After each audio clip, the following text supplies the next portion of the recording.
Oh, that last song was some PTSD from yesterday. Jeez. Hello, I'm Harvey VG. Welcome to stream. And today, we get to take what I would at least consider a chill day. Because we're going to be carrying on with this Road to Resident Evil 4 Remake Marathon game series, whatever you want to call it. We did Code Veronica yesterday. Spent 10 hours, nearly 11 hours actually on it. Good game. Very good game, actually. I don't care what people say. I think it's a good game. It's got its flaws. It's got a lot of flaws. But if Steve sounded better, nobody would be complaining. Simple as that. Simple as that. Yeah, that's the only reason why people fucking hate that game. And they just want to use other excuses to justify it. If you don't like tank controls, that's a different story, obviously. But yeah. Anyway, today we're going to be playing Resident Evil Remake, the HD remaster of it. And the reason why it's taking me a few seconds to get started up is because I'm trying to get it on my fucking other screen. So I'm going to try again. Make it full screen. What happens if I make it full screen instead? So can I turn the refresh rate up? No, can I go 50 or 60 frame rate? Get a variable. Okay. So I've made it full screen. Does that mean I can just go? No. Okay, so full screen's actually not helped. That's no good. So about me scratch my eye. I will figure this out in a second. Once we get it, we'll chill out and we'll chat for a second. So let's put it back to window. Okay, putting it to window actually helped there, low key. Hold on, because oh, that's right. I've got borderless gaming. That's right. So hold on a second. Let us bring back the just did always on top. Hide Windows taskbar. Show Windows. Can I? Okay, can I see it? Let's make it not borderless. Wait, why have I got two biohazard? Huh? What? So I'm just trying to figure this out. Let me exit the program and then I need to reopen it though. That's a problem. Okay, borderless gaming. Okay, that just made it crash. Excellent. Okay, let's get that on that screen. Cool. Okay, borderless gaming is open again.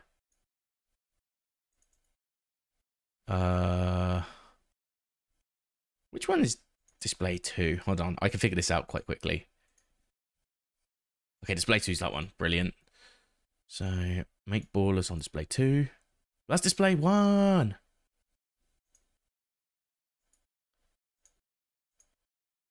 Why does it think that's display 2?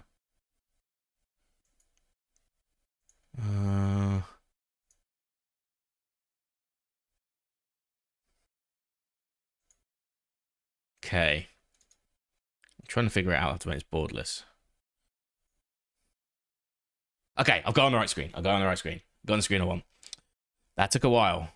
So I've got an application called Borderless Gaming for like applications where I still want a borderless window, but I don't have the necessary tools in the game to be able to do it. So what I basically do is I use this app and it just forces it into borderless gaming. I use it for like Devil May Cry as well and stuff like that. But yeah. So Resident Evil Remake. Let me just get the actual application so you can actually see it. That would help too. You should be able to see it in a second. There we go. Cool. Then I can't use my input outside the game, but that's okay. Cool. So, Remake. As you can see, it's a better looking version of the counterpart we played this time last week, actually. We played this last Monday. So 1 week later, we're doing history repeats itself in a weird way. So chronologically, this actually came out before Resident Evil 0. In the timeline, Resident Evil 0 happens before this game. But for some reason, they released this first and then that second. And didn't coordinate their ideas superbly. You know, it's a bit disjointed. Like the character models are the same and all that, but it's a little bit disjointed between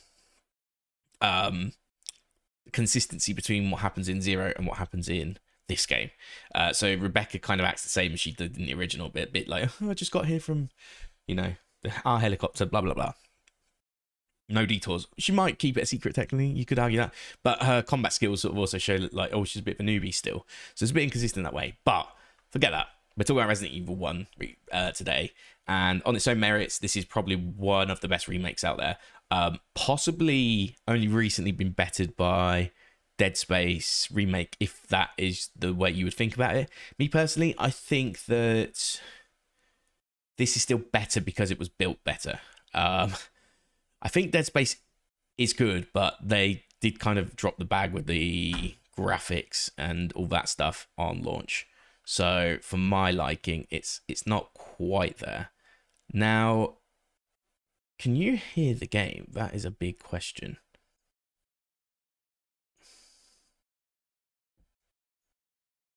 Because I've got audio output capture off, so you can't hear that. So I would need to enable that again. Yeah, I guess I'll just enable that, and then yeah, that'll do. That'll work. Cool. So yeah, without further ado, let's get started. We'll do it. So this time we don't have a live action cast. We're going to use the alternate controls, which was released as part of the HD remaster. So if you've ever played like Devil May Cry or any basically third-person game where you go between camera angles, or even just like general third-person games that don't change camera angles, if you press up, down, left, and right, you go in the direction you're facing effectively. When you change a camera angle, the direction you hold acts as the consistent direction that they're facing, so it doesn't change the angle of it. So until you snap off, it won't change the angle. Then as soon as you snap off, it'll be like relative to the camera angle that you're in from that point onwards. So that's something to take into account. So I'll be using the alternate controls. Yeah, subtitles on. The intro, okay.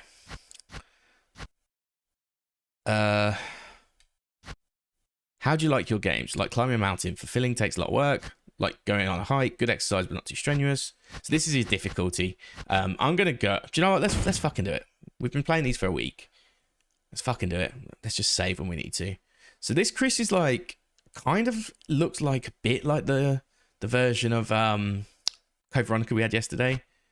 You can bring in his RE5 counterpart because this came out. This version of the game came out after.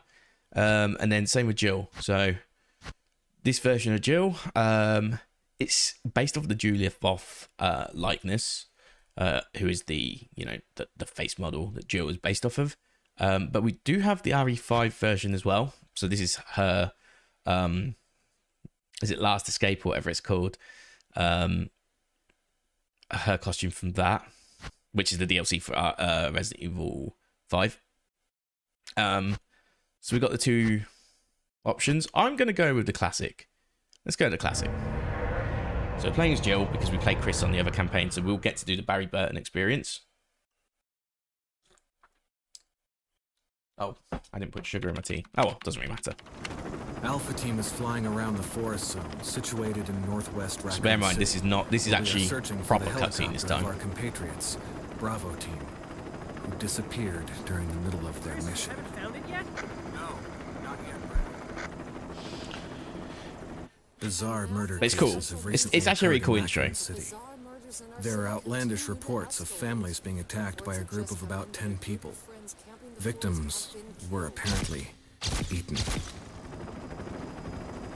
The Bravo team was sent in to investigate, but we lost contact. Look, Chris. Bravo team's helicopter was a derelict.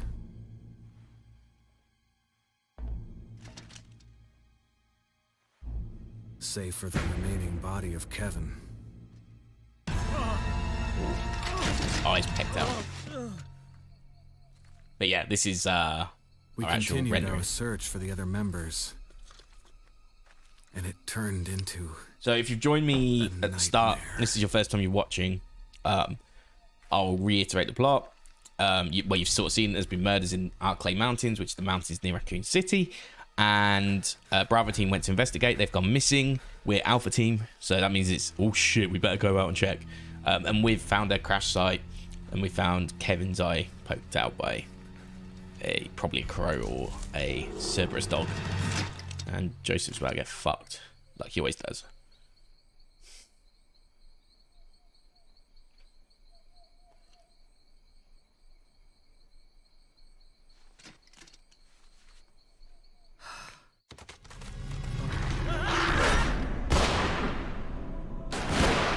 They have body cams this time as well. It just makes for an interesting experience.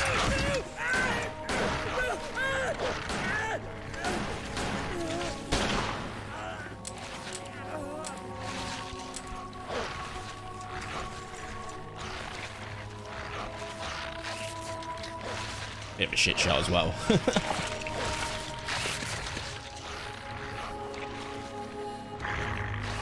But yeah, they start off a little bit different. It's the same, but it's different, if that makes sense. Like, Come on! you know, you still, Joseph gets, like, attacked first. But it's not as over dramatic as, like, him losing someone going, ah, and all that shit. And obviously, it's slightly better.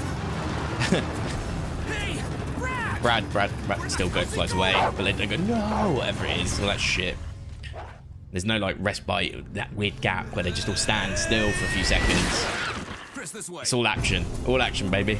I will say I prefer the B movie acting of the original because it's so bad it's good. And this is good. This is actually good. I will say that. But there's moments in the game where it's like they try too hard to relive what the original was, but they're just it just needed to be itself, like a little bit more for my liking. There are only 3 S.T.A.R.S members left now. So we're playing as Jill. Wesker, Barry, and myself. Chris has gone missing in this version. I don't know where Chris is. In the previous version, it would have been What both is this place? Jill and Barry that went missing.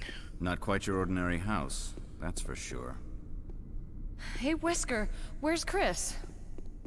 Jill, no. I forgot how You like don't want to go back out. much they've worked on this game in the But HD we've got to remake. find... What was that? Chris? No. Jill, go and investigate.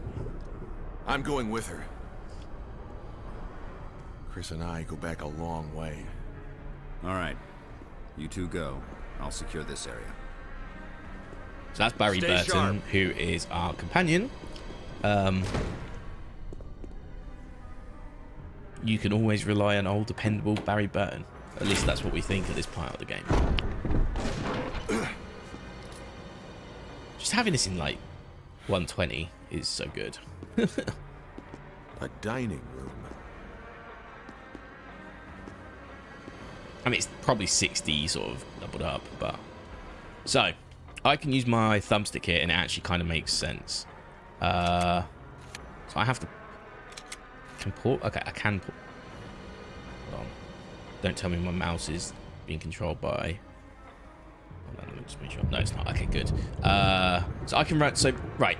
So tank controls traditionally was like this, right? So you could, like, go like, round like that. And I can still do that with the D-pad. If I want to move around like the new controls, I can do that, and it's like instant. So it's a massive improvement in a lot of ways. Triangle brings back the menu, which is great because we missed that. We missed that a lot. So triangle is back on menu. Circle cut leaves again, and triangle leaves. You insta run on this as well, which is great. And if you want to walk, you just use the tank controls instead. And square if you want to run with tank controls as well. So you can do both, which is really cool. It's a really nice feature, and we probably want to take this now because I don't know how many we get in this game. So we get 3 per typewriter as always. We're playing on a harder difficulty, so we do need to be careful. I think you'd better take a look at this. But What is we it? should be shooting a lot of the enemies along the way, so at the same time, we probably can be okay Jill. with... See if you can find any other clues. I sort of know where the choke points I'll are be in this examining game. This. Well, a lot of it, Just so... hope it's not Chris's.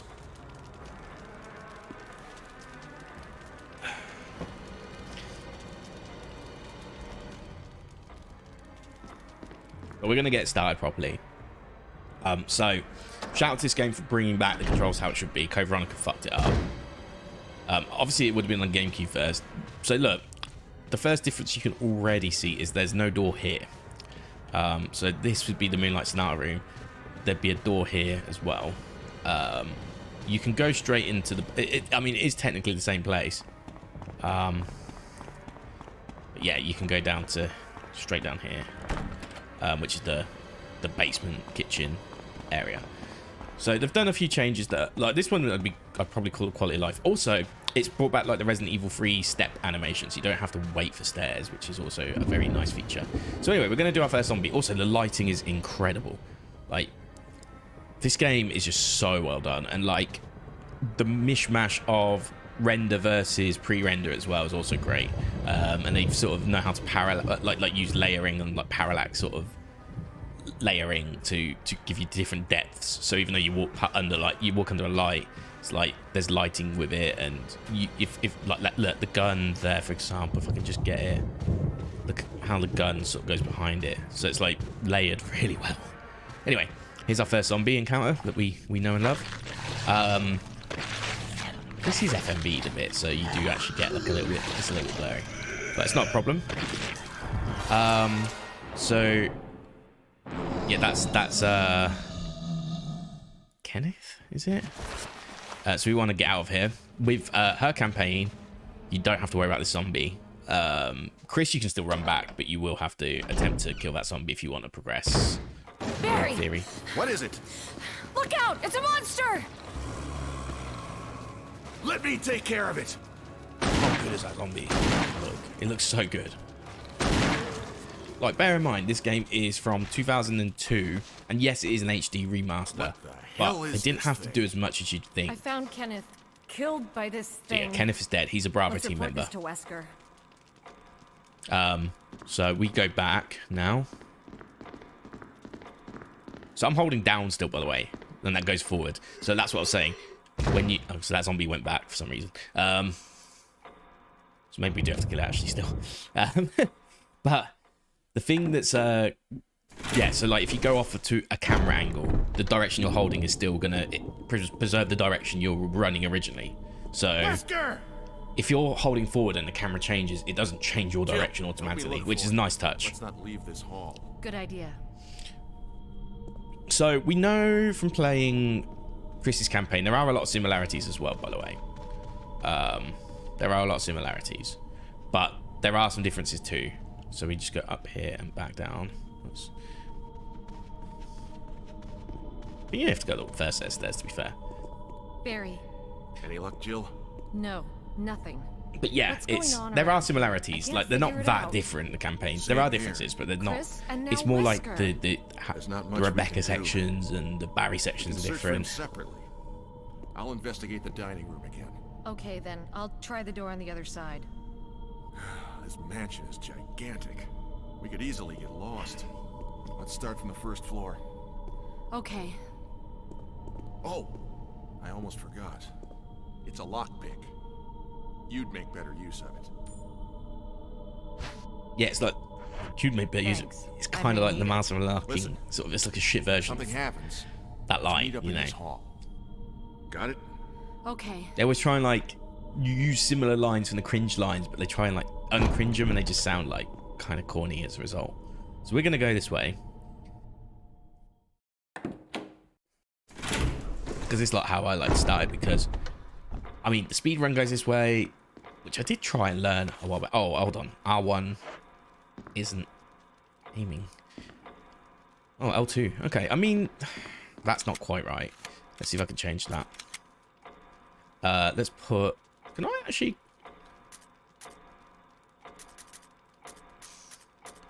Okay. Attack. Yeah, that's all I want. Like, no. All I want is my aim to be on RB.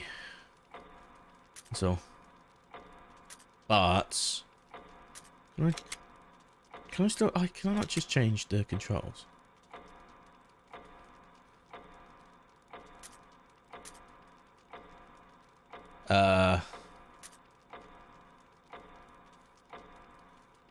Okay, 180 should be that. Yeah. That's right. I don't really need 180 on this game because we're going to be using the thumbstick.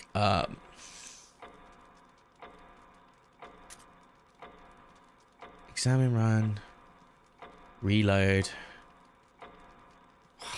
If only I could have aim on RB and map on LT. That's what I want. Nah. Yeah. See, this is why, like, I'm so glad, like, bindings as how you play games these days. Like, here's some set types that we think you'll like, but you probably won't. So I've got to remember to use left trigger. That's the only difference, really. But it could be worse. It could be a lot worse.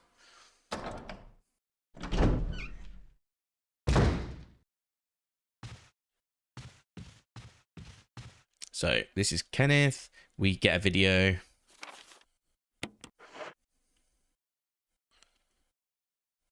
It has been torn up. Oh, is that diary as well? No. We get to see a video of it. I think there is a diary, and like in this version, you just get the videos, like kind of showing it. Kind of. So this should be a clean room.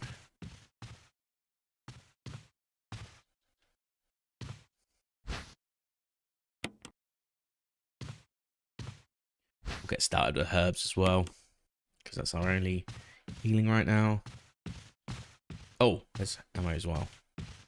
So we definitely want that. It's early stage of the game especially.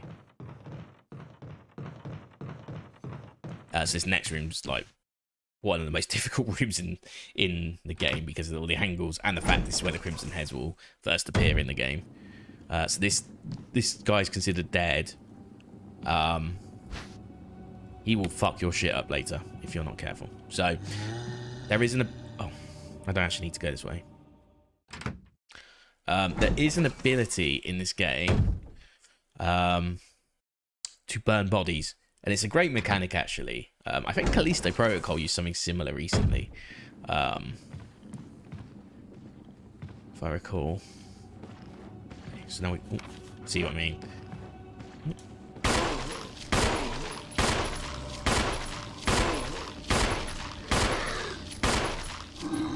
What? A little bit harsh. And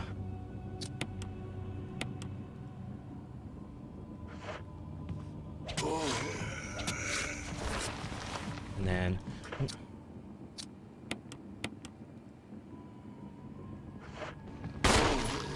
Like, what? I guess hard, but jeez. You better be fucking dead after that. I can see blood, that worries me.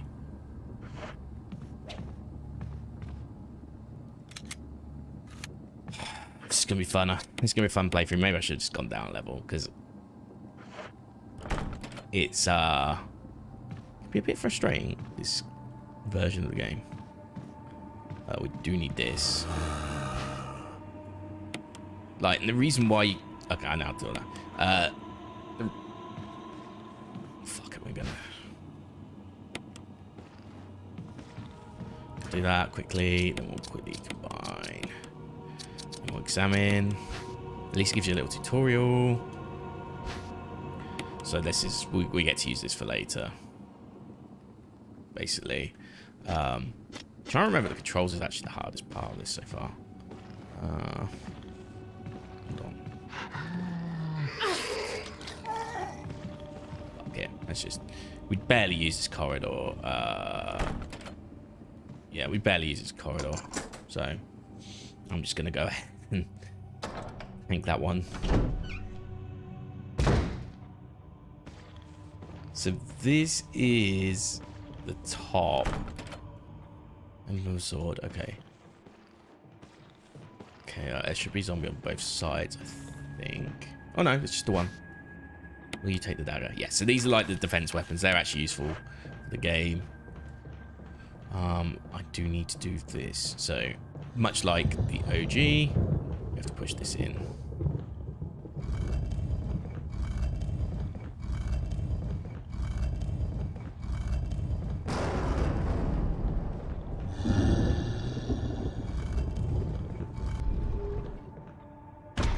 So we try and like navigate our play style around not going through that room as much as possible.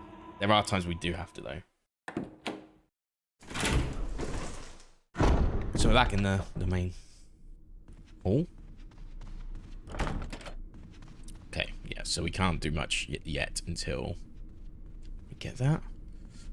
Then for this side, we want to go.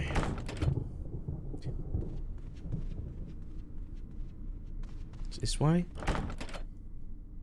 See, this game's a lot more like restricted in what you can do at the start, but that's not a problem per se.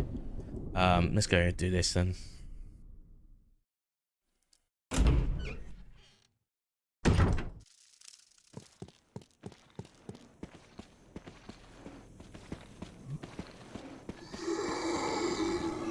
You actually shoot me, man.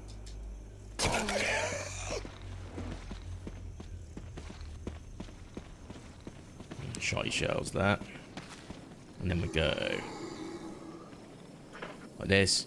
Yeah, it looks great. It's really good. How you doing? I decided to play hard mode for some reason, and I'm an idiot, and I'm probably gonna die without saving, and it's gonna be fun as I lose progress. I could just use that though for now. Yeah, that'll do for now. Yeah, it's really good though. Like obviously they've HD remastered it, but like I was sort of saying earlier, like if you played the GameCube version, it was still pretty solid. It was still pretty solid, to be fair.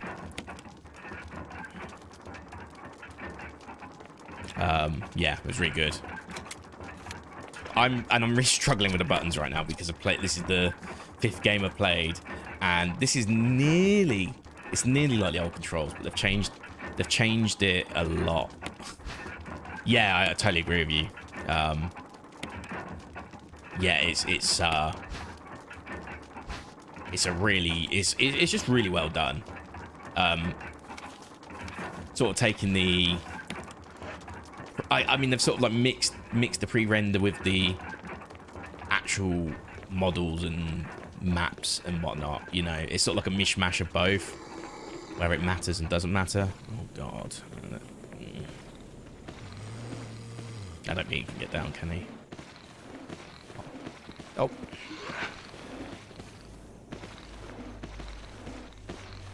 We just do that. No, I actually like these controls because I played Devil May Cry, so I'm actually kind of like used to them. I got used to it's not really the tank controls. It's more the fact that I've just played 4 other games in a row, and like Code Veronica just changed up the style completely as well, and it's like, ugh. I need the camera change. Okay, we'll just have to tank the damage in this case. Can we beat the shotgun shells? Nope, we're gonna get attacked again. I should have waited. Oh, okay, now we're fine. I probably should have just waited until I solved the puzzle.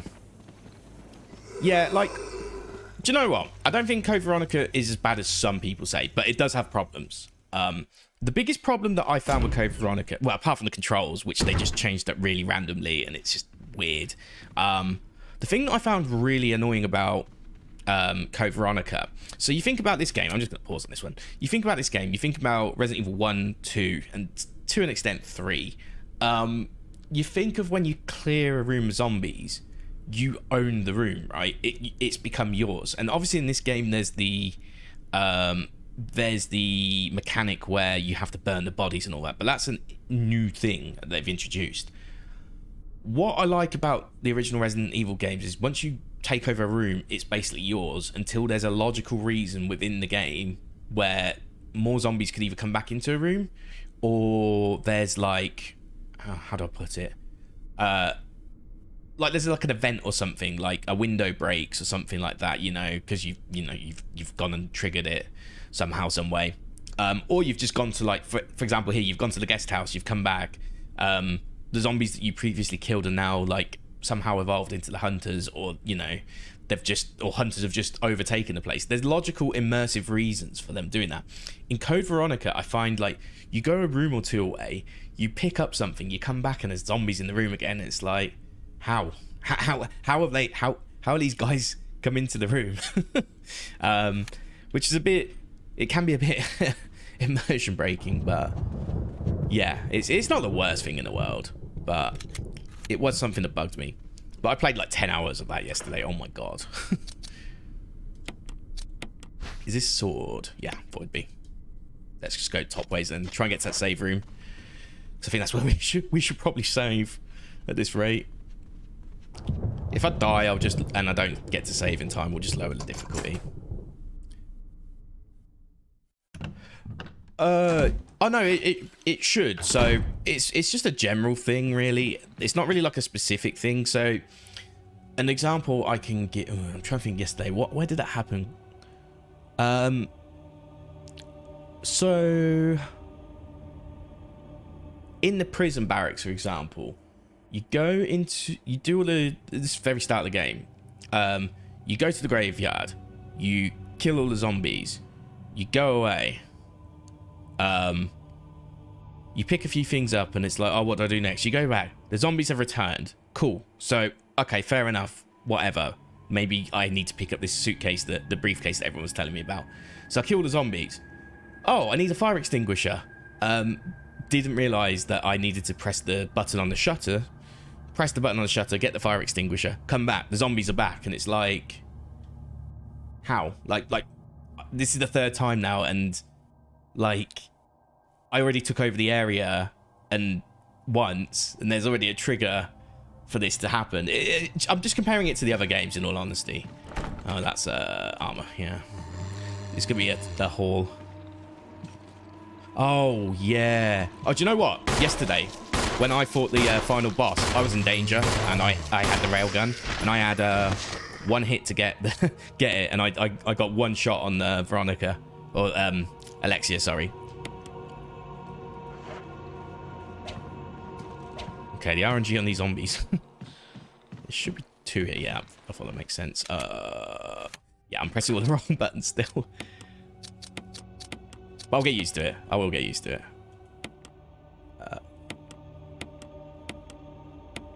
I don't know what's equipped. Oh, that's... Oh, I see. That's my... Sorry, I'm being silly. That's the auto defense. We'll just have to wait for this one to come around. Yeah, I know what you mean. I didn't find the AK, by the way. I didn't get it. I got the Magnum, though, so that made life easier.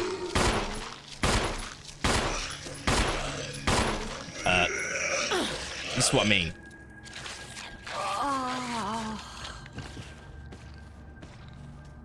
Okay.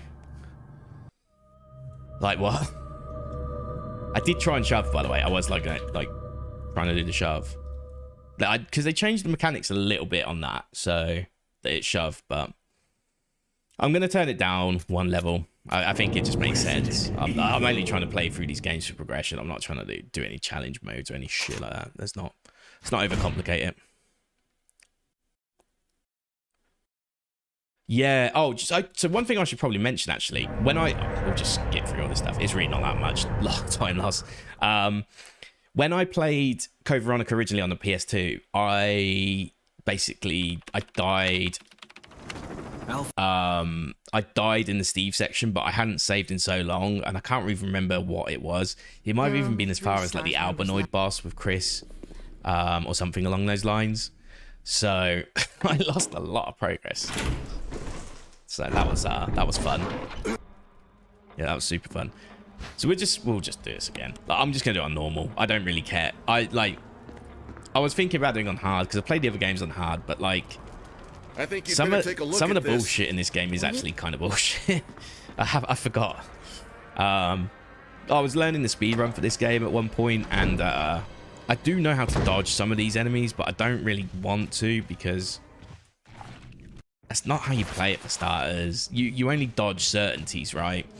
When you play it properly. When you speedrun, it's like, okay, I'm gonna try and maybe I'll 50-50, and if it goes wrong, I'll just reset. That's kind of like how you sort of approach it, right? Well, at least if it's early game. If it's late game, you might tank it. Oh, nice. Yeah, it's fun, but like I learned it when it was like a few years ago. It was 2020, I want to say. And I was just like, how do I put it? Yeah, it was, I think I didn't have a PC at the time, so I was like still doing on Switch, and it was like, it wasn't, I was still learning it okay, but there were certain bits that I couldn't learn, you know, like I didn't have door skip and mod and all that, as, you know, PC wise at least. So yeah, there was all that. But I wouldn't mind learning a game from the series that's in the old pre-RE4 era, let's say. I can run Resident Evil 3 Remake, and I can run Village. I say I can run them. I would need to de-rust them quite heavily. But yeah, on Remake, I got a 47 minutes on the no intro category, so like it's not like I can't play it. But yeah, Village I did hardcore, and like, I did it for like 2 months and got like a 1:38 or something like that, a 1 hour 38 minutes, and then like Spicy or 7 Raid D ran it, and then it was just like it was like I ain't gonna submit this. It's I spent all this time in a niche category. It was like me and Maxi, I think, were the only two that did it. And then like either Spicy or 7 Raid just like blitzed it, and I was just like Maxi's time as well, and it was just like, nah. It's cool. So I started learning Devil May Cry instead, which again I've got no like under 15 minutes on Devil May Cry, I'm pretty sure. But yeah, I've been sort of this is forgot about you already.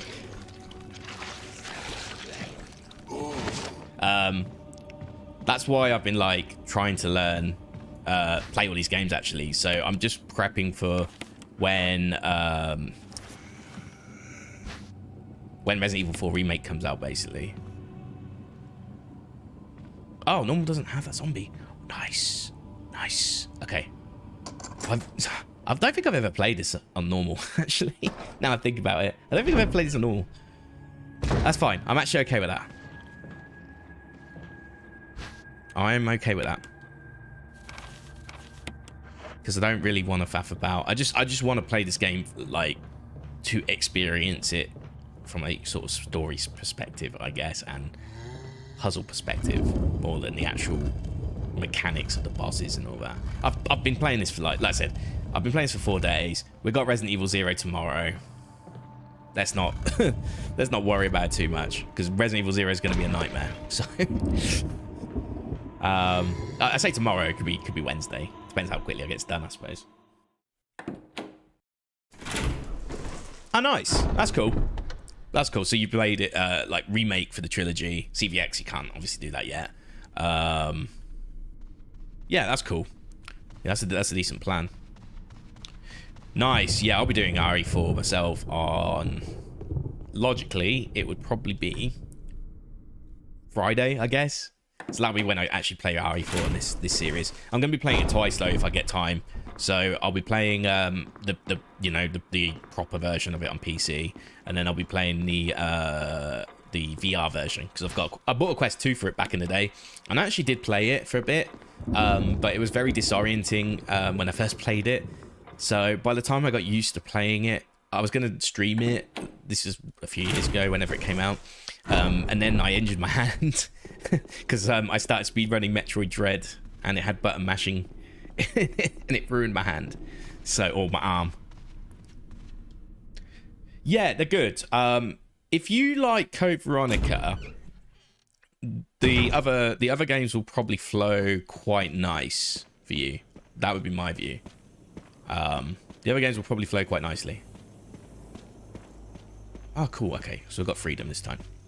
Yeah, I just finished... I actually played Metroid Prime on stream recently as well, which was super fun. That was the first time I ever played that. That was really good, actually. I get why people love it so much. Yeah, I get why people love it so much. I know there was like the Chozo artifacts or whatever, and everyone's saying, oh, like gating the end of the game with like, what's it, pickup quests or whatever. I get what people are saying, but at the same time, it was like it gives you clues for literally every single one and which room to go into. So it's like, it's not really that much of a problem. And I think I found like 7 of the 12 before I even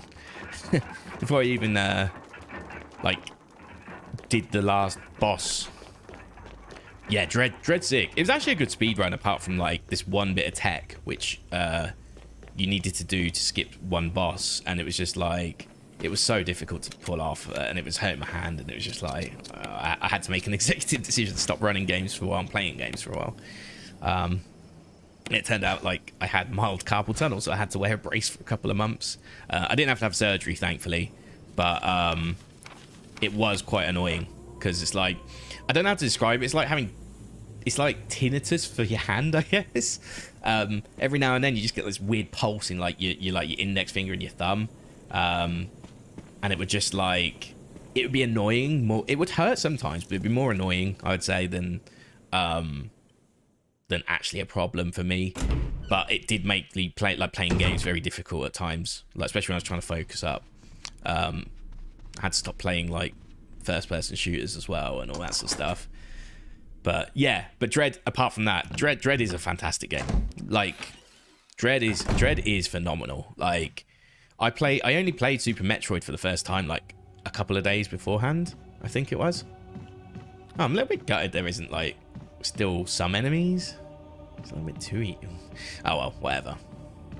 We'll just keep playing. We've caught up to where we were. Yeah. It's a little bit too easy though, for my liking. Okay, none of these doors are locked.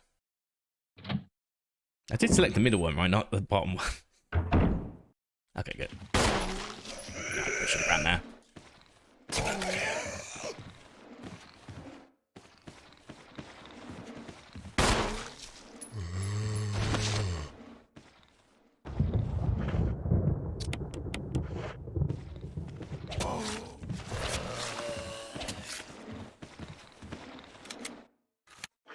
I'm pausing the game now every time because of the controls and Code Veronica. Yeah, that has to be a death, right?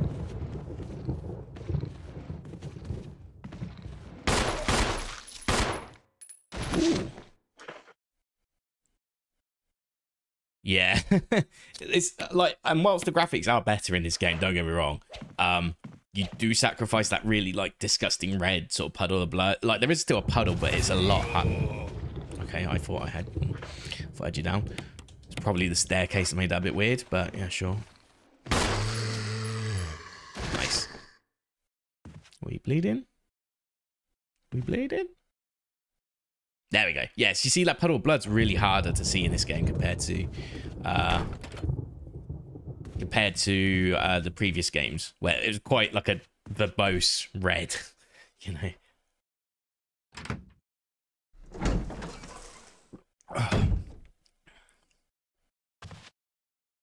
Oh yeah, this is the fireplace. Which do I have? No, I have a lockpick, so I guess yeah. Do you know what? We should probably dump some items for now. We're right next to the save point.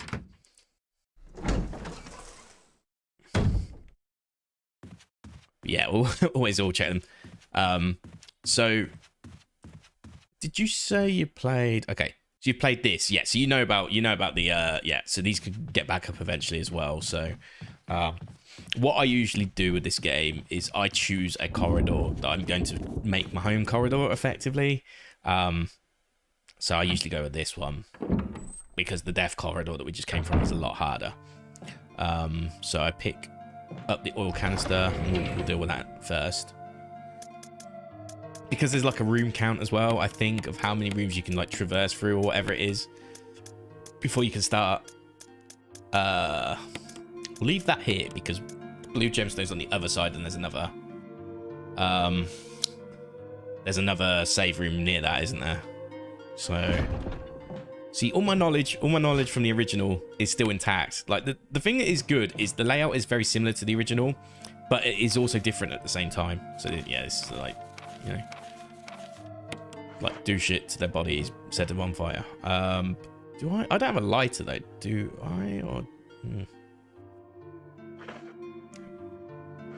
so even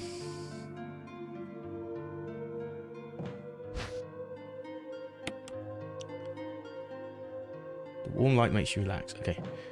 There's no light, nothing in here, is there? No. So I can't really do much until I get the lighter anyway. I don't know where I get that from. I just don't know where I get that from.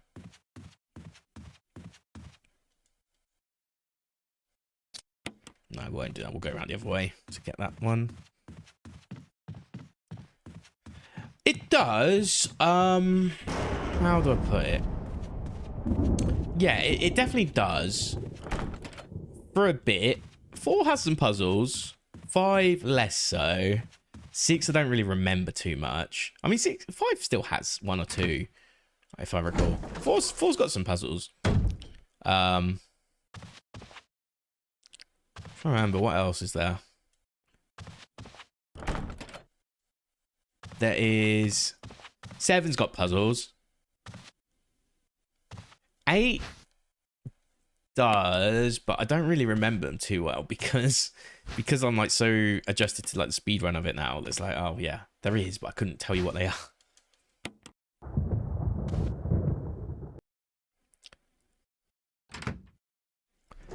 Yeah, I personally think 5 is okay to play without, but a lot of people will disagree with that. That might be considered a hot take, I guess. But it definitely is fun playing 5 co-op. I'll tell you that much. So when I was a no life degenerate in 2009, I fucked up university or something at that point. So I was just, it was the in-between sort of bit. What was it again? Oh no, that was okay. So I actually did a placement, and then because of the recession, the company I worked for went bust. So I had no job. So I was just waiting to go back to university like the next year, which I would then ultimately like drop out of. But what have you had something to light it with? Okay, I was just confirming. Where do we go? We probably went. No, I'm still gonna go round.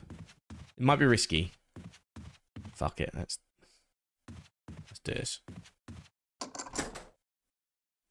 But yeah, 5's definitely. So I played a lot of 5 with a friend who probably was also in life. I 100%ed the game as well and all that good stuff. So, yeah, back in the day. And a lot of the achievements we had to do was like co-op based achievements, so it was fun to do all that actually. Yes.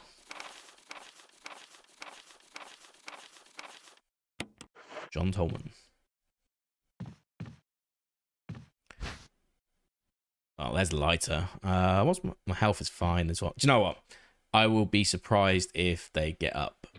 Now, I think that the trigger for the first ones is technically when you get the helmet key. I think it is where you basically put in the dummy key in the trap to get out the real key. I believe that's the one. Hey, Sweatbin, how you doing? Yeah, the house's problems. It looks too good. It looks too damn good compared to the one I played last week. Not all of them. I think the first one is. I think the first Crimson Head is behind the trigger that you pick up the key. Once you pick up that specific key, because they want to introduce to you the Crimson Head behavior through that one that's like lying down in the corridor dead already. And then after that, I think it's the number of rooms you go through. Trevor designed it. That's the story. Whatever his first name, George. That's his name. George Trevor. Yeah, they actually elaborate on the lore of this game. Like on the first game, they don't really mention him that much, and there's no Lisa Trevor because, like, you know, that's something they put in the remake, which is a good introduction, or a good addition to the game. But yeah, it's George Trevor, that's his name. I keep calling him Trevor, knowing that that's not his actual first name, but it's like It's all I can remember from his name. Okay, so now I can get the lighter. I did put something away, right? I didn't just like walk back in here nonchalant. Yeah, okay, good. That's all I want to do. So like I said, like I like to have a corridor that I sort of have control of. And now they both get up as Crimson Heads and prove my theory wrong. But I went through quite a lot of doors there. That's all I'll say. So yeah, if I do that, I should get both of them. Theory.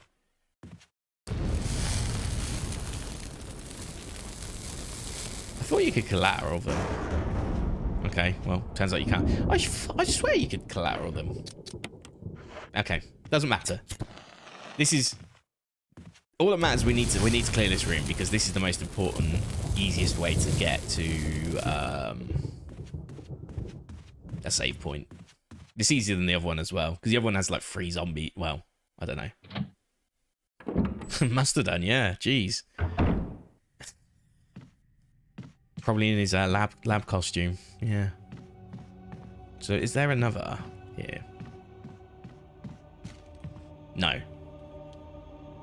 Ooh. My game just lost focus there. I thought my game froze. Just my was it antivirus or whatever's like, yeah. Like subscribe. Oh, I don't need that yet. I'll do that in a second, and then I'll get the map. And then we need to start pushing through because I'm faffing about way too much. Yeah, I mean, I know what I need to do, relatively speaking. I've just got to use this key on all the doors. It's just a case of getting each key one by one until you get enough. Then you start picking up the masks in turn. And then when you have enough masks, that's your sort of out to get to the next section of the game. In theory. We should probably refill this.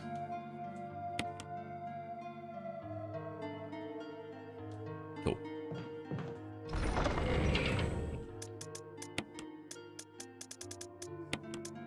And then, oh no, we'll keep the lighter actually for a second. I think we're already in like put combat knife away mode at this point. It sucks, but gonna have to. I've not really got much room to play with. So yeah, I think the plan is to try and get this done in 2 streams if I can. But if I can do it in 1, great. But I don't think I will. I'll probably get it done in 2. Is the honest answer. It's just the way it goes. So I'll get this this little item here, and I'll go back in. Get the map.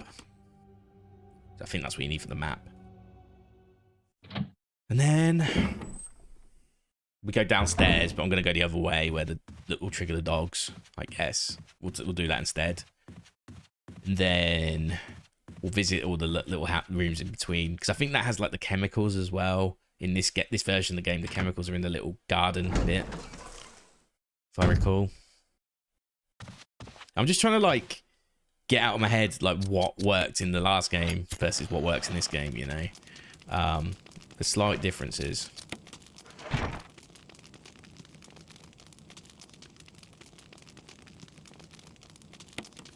Cool. Decent. All right. I should be able to work without the map for the most part, but there's going to be different rooms that like weren't in the director's cut version I played the other day. So just in case I do forget anything, it's there already and waiting.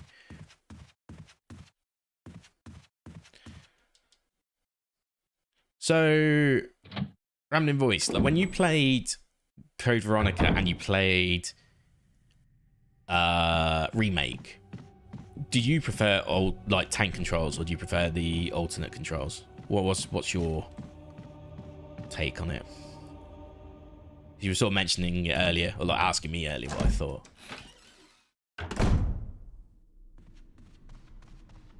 Because I can play with these because, like I said, I've played Devil May Cry a lot, so the similarities are pretty evident. You know, they probably took the control scheme technically from Devil May Cry in so many ways, you know. Oh, that's cool. Yeah. Yeah, they're not difficult. And, like, even then, you can still, like, do tank controls on your, like, D-pads. It's not like you're out of options. It's just the alternate controls, I just think it's the right way to play it because you get a bit of freedom and movement when you do that, which you don't quite get with tank controls. You can actually escape bites in this game, which is kind of nice through cool maneuvers. Cool, so we've got the 2 maps now. So that's good. And then we'll get a little tutorial. This is like a little tutorial-y bit that you don't get in the other game, the OG version. But you basically pick up the defense item here. Because they actually tell you to go this way first, but I went the other way first because it's technically more optimal. So now we get a zombie here. We'll have to fight our way out of... Ah!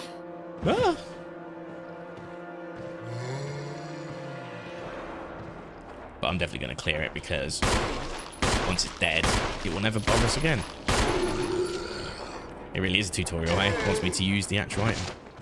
Okay. Okay, cool. Blood. So it will Crimson Head, but this thing will always be in the way. So it'll just be like kind of funny for the longest time. Okay.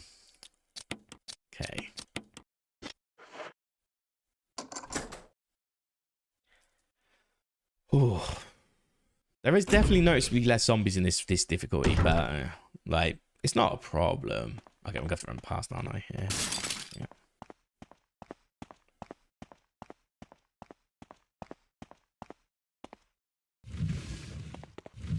See this one? Yeah.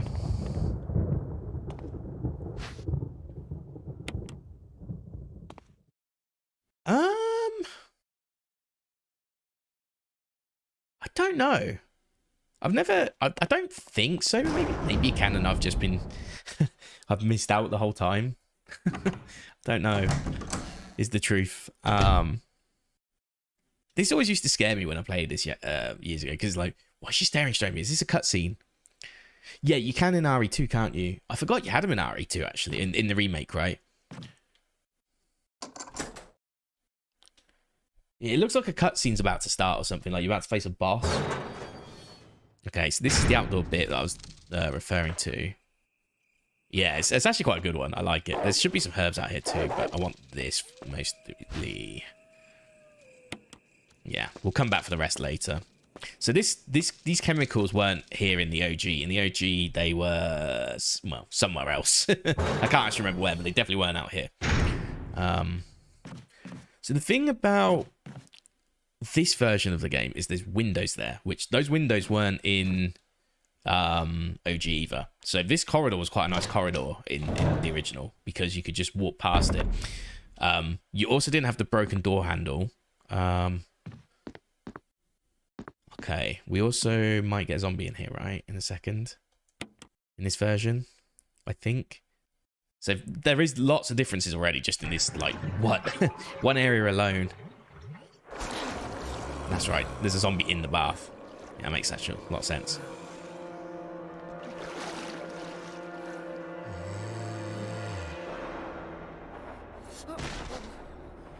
This is what I consider a one and done room. Oh, okay, yeah.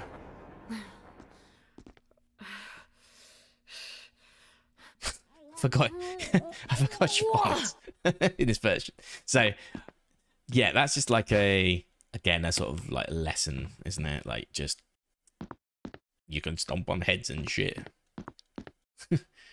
when they're downed. But this is a one and done room, so we'll never come back in here.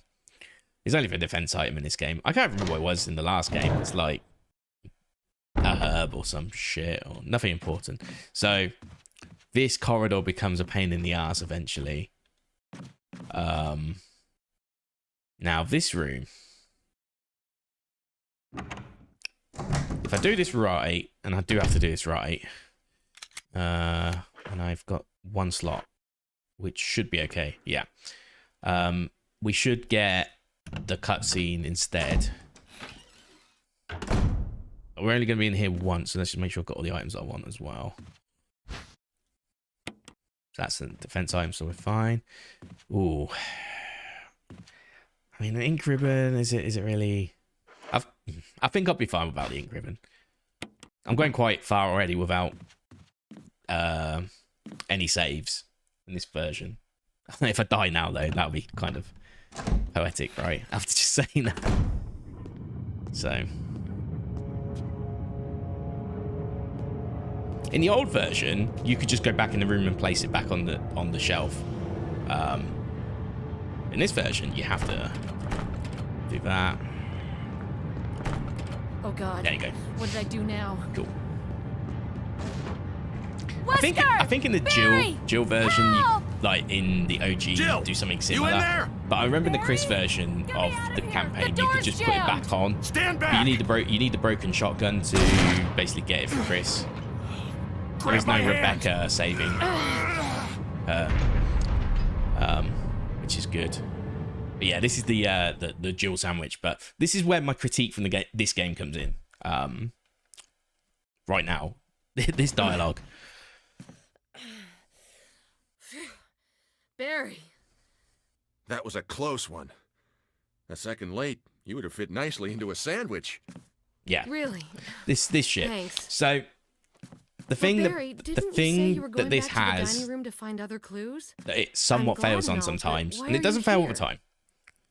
I just had something I wanted to check. I think the general we should voice get back acting to is searching for good Wesker and Chris. for this game. You know, for 2002 especially. Thanks, Barry. I think it's pretty good actually. But I owe you there's one. moments in this Don't game mention it. where they try and skirt around some of the voice lines that were in the original, but don't do a good job or justice of it because you can't recreate that original because it's such B-movie acting that it's so bad that it's good. So the one thing I prefer from the original, 100% without a doubt, is the voice acting because it's so bad it's good. Like, and it's I feel bad for the actual actors and whatnot in this game, but that's just how it is, unfortunately. So, okay, well, I don't need to be in there yet, so that's fine. So I guess the next key will unlock that. One thing this. Oh, nothing. I was just checking because estate agents might call me at some point about this place because they're trying to get viewings. I don't own the place, unfortunately, but it's my friends that own this place, so I'm trying to I'm living in their house right now. So if people are doing viewings, basically, I need to sort of help facilitate that, which is kind of frustrating, but also it was kind of the deal. I pay cheap rent as a result. So yeah, if I get any phone calls, I'll have to take them potentially. So we can use that now. We'll probably be able to use that in a bit. We'll get that used. We'll put the shotgun away for now. And yeah, I think that's good. But yeah, the voice acting is just so bad it's good in the original. It's just there's just no ifs, no buts with that. I'm gonna pick this up and put this away. So I don't forget it. Yeah, it's just you just can't beat the sort of disjointed time, the sort of timing on each line that's been acted out. You can't beat the sort of best way to put it is like the porn acting of like surprise and shock and all that sort of stuff. You know, it just feels so B-movie. It's unreal. Both the live action part of the game and the FMVs that are live action and the in-game actors are both very much like that, which kind of gives it its charm.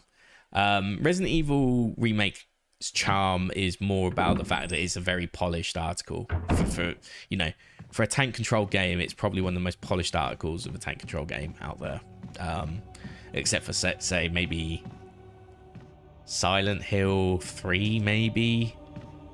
I guess 2 is probably better, but 3 just tidies up the game a little bit more. Oh, here we go. Barry. Jill, got any good news? Other than I'm still alive in this madhouse? No. Can't say it's much safer here either. We'd better secure our escape route first. There's gotta be a back door somewhere. All right then, let's split up again. Hey, hold on a sec. Look what I've found. What? A can of fizz. It's sure to yellow and mellow those things. It's yours. Can Hopefully of you won't have to fizz. use it. Got the acid shells. Oh, yeah, I'm not in. What about you? Oh, don't Okay. worry. I like the buddy system we have here. I see. Thanks, I'll take it. See you later. Ciao. Nice.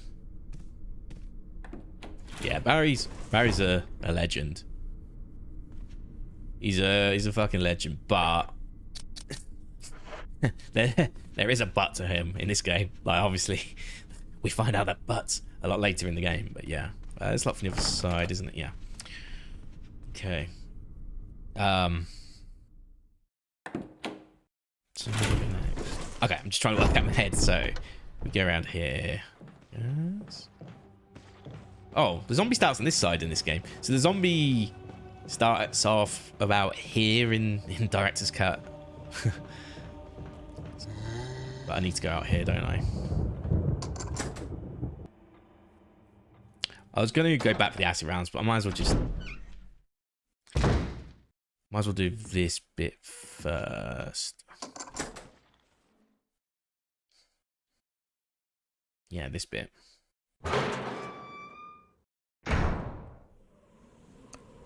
I can use those herbs in a second as well. Just clear the area first.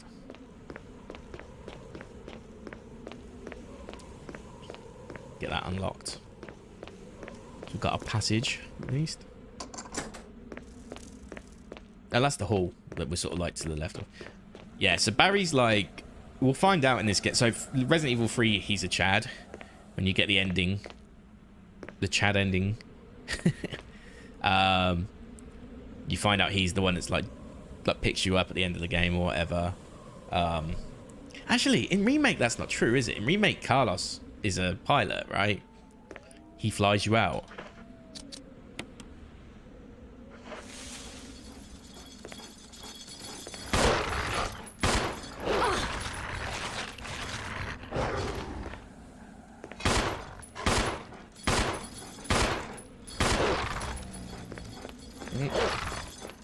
Maybe be careful, actually. Oh, that's a more dangerous caution than I realized. I'm going to be careful, actually.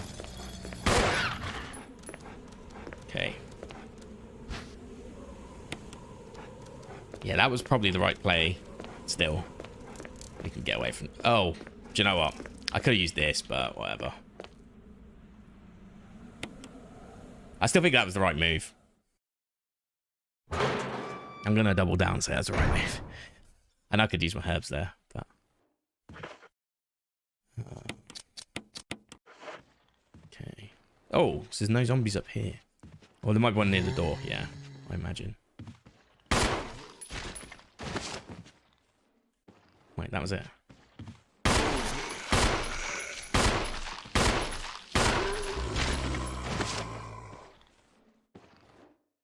Okay.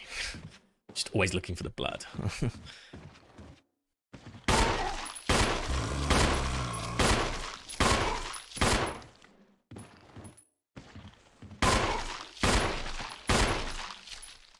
That must be enough, right?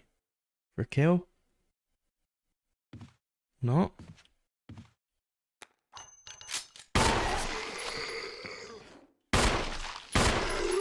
Jeez, that was a lot.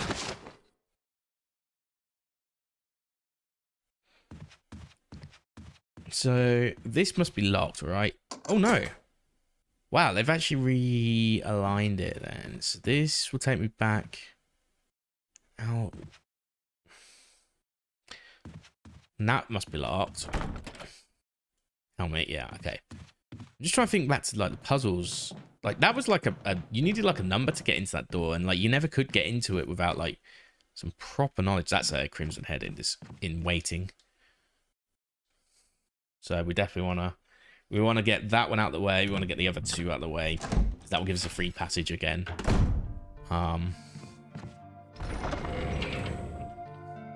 I can only burn 2 right now. So, yeah. Okay. We'll need that in a second because we probably want to... I know what that is actually. Okay, yeah, we do want that pretty soonish. Because that's going to... Actually, that's what's going to activate the Crimson Head in a second. So, yeah, that's definitely something to bear in mind. We want that. We probably do want that, actually. Okay. So, yeah, the fertilizer room is not far from here. So that's pretty close. Oh. Yes. Good point.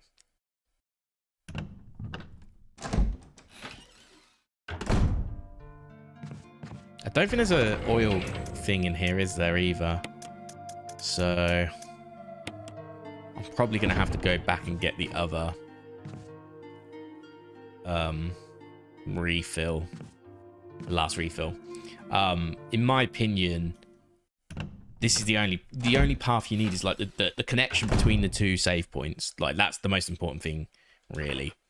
As long as you got that, you can do pretty much anything in this game with a bit of dodging here and there through certain rooms.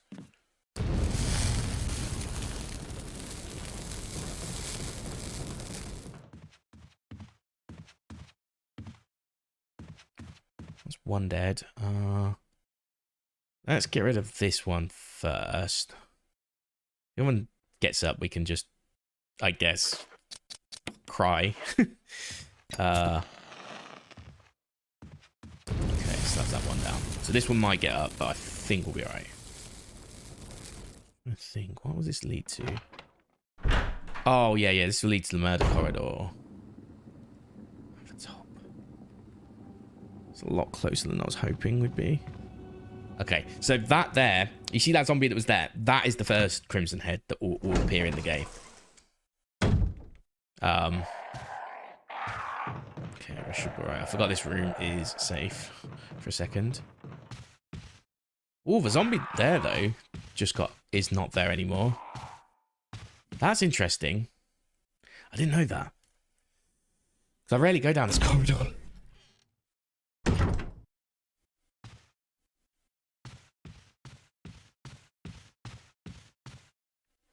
But yeah, I want to take this properly and get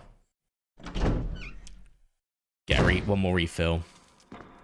I think it's worth it, personally. It might not be. It might be a big waste of time, but who cares? Also, I've been streaming for an hour and 21. Jeez.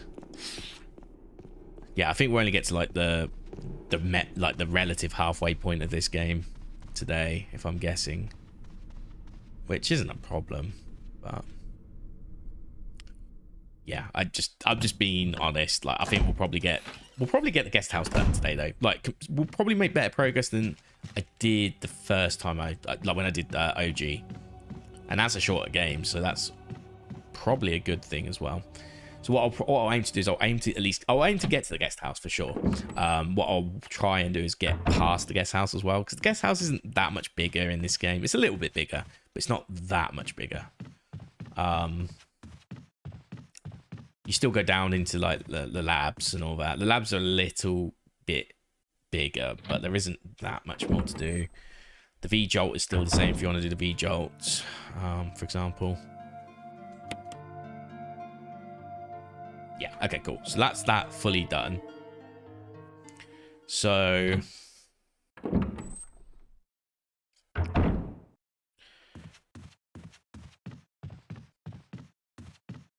my options, we know one body we want to burn 100%. Oh, excuse me. So that leaves one more.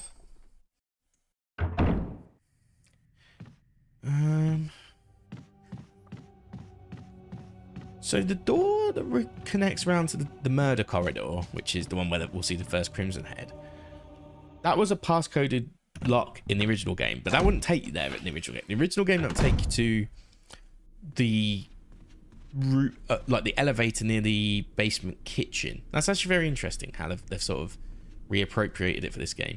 I like what they do, though. I like a lot of like the minor changes to rooms, you know, that they can get away with as well. I think here you still get a Crimson Head later on. We still want to go that way.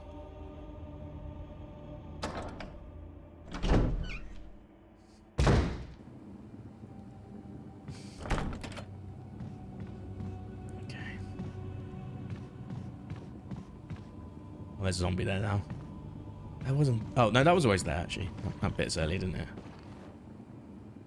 But it should always have its back turned, at least, if we ever go this way again. So that's cool. And then... burn this one. Oh, okay, we only have one use left, so that's as good as we're going to get, really, isn't it?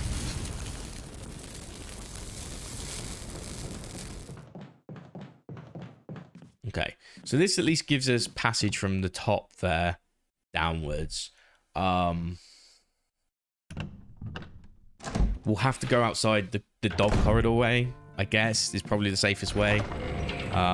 We may need to shoot that dog at some point in that note, but there is at least a way. So we've got room again. That's good news. Next thing I should probably do is swap the dog collar for the actual key. So we've got 2 keys, and that will start the process of the Crimson Heads as well. So to do that, we want to go back up here now. Is that another body there? No, it's just the rug design, I think. I think we're good.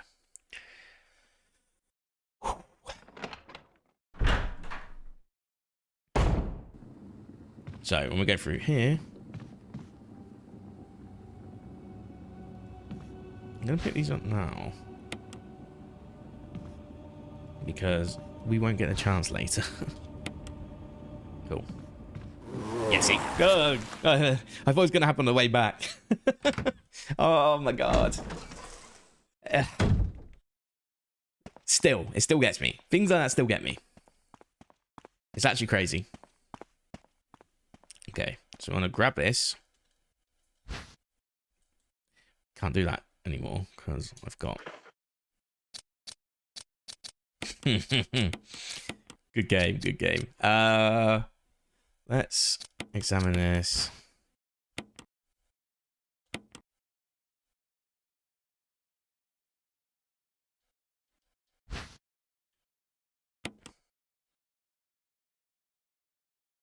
Okay. Well, as great as this is, I actually have to go back. Because I picked both of them up because I'm smart like that. Great.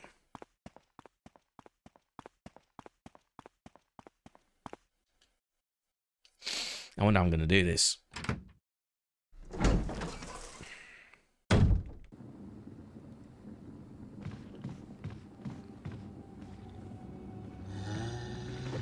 Oh, fuck.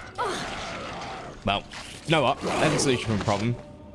I now need a herb. That solves the problem in a weird...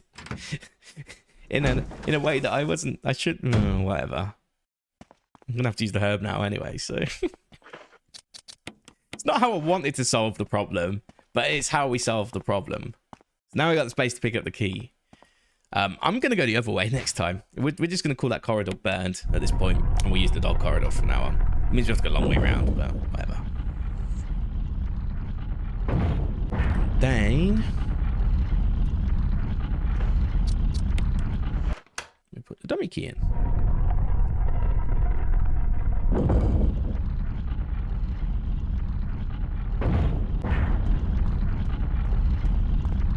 And the helmet key, whatever it is that way, that door back there. Or like, that's where Yawn 2 is, I believe, in this game. They've changed Yawn 2 in this game as well. It's a much better fight, though. For sure. Yeah, we'll be doing this time.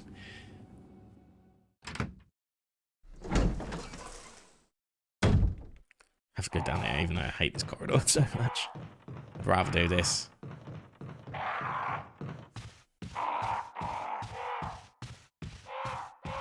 Okay, so that mechanic basically makes it makes it fair game now for Crimson Heads to basically get up and do what they like.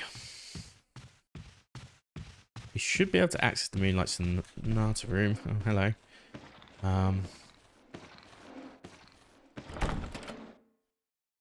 I think I'm just going to go this way. When I'm ready to do Moonlight Sonata, we'll go that way. Because again, I don't want a Crimson Head. And I'm not ready. I'm not ready to do it yet.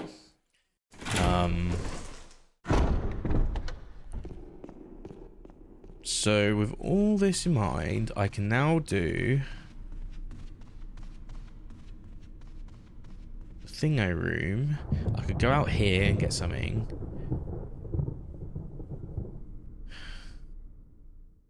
I don't know everything I can do yet, but I can do a good portion now.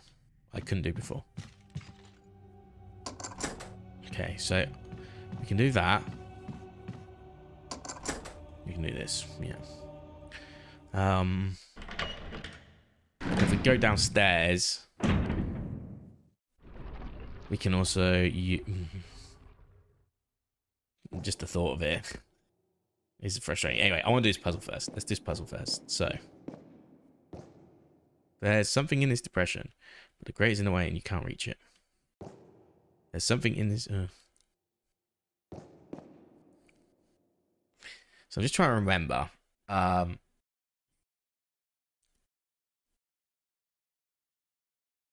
we got the shield-based one first. Is that just a position? No, it's not a positions at all. So there's the shield-based one, the halberd-based one, whatever you want to call it. There's like a sword and a javelin? No. Hold on. That's an axe facing downwards. That's... Oh, that might be an axe then, actually. Rather than halberd.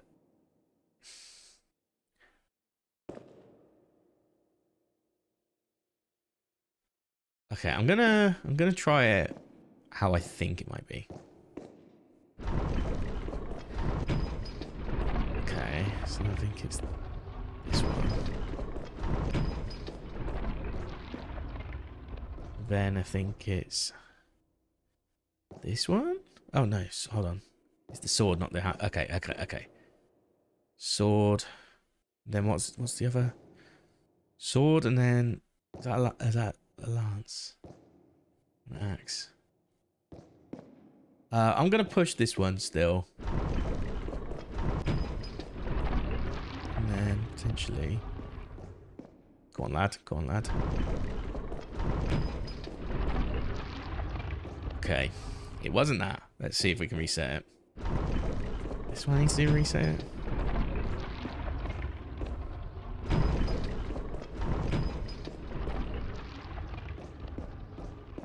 I'm actually just trying to reset it without resetting the room now. There is a way. I just can't remember which one it is.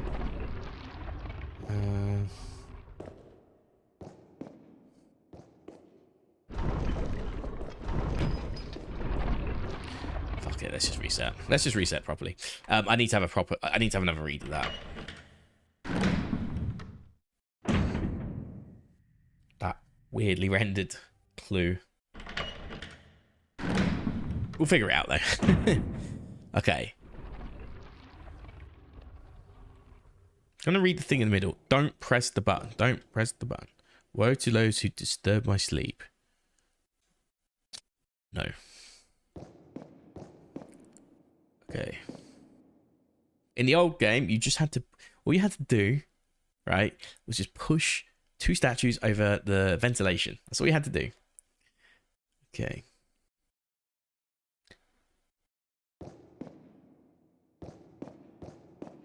So the shield. Is that the same axe? Though it's not really, is it?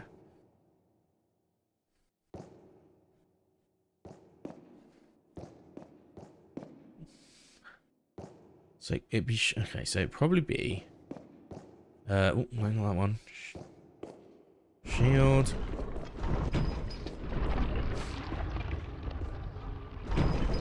Axeman. Whatever.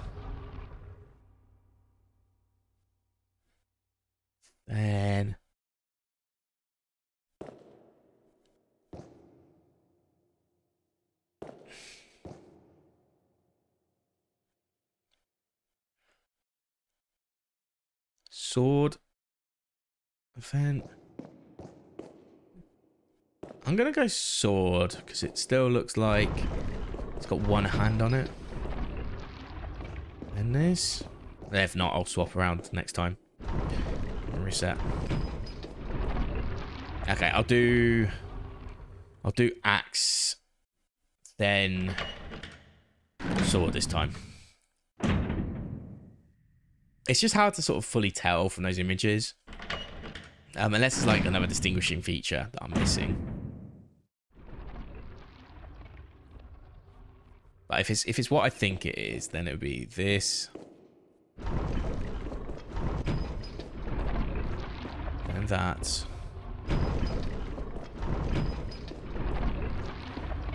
Then this.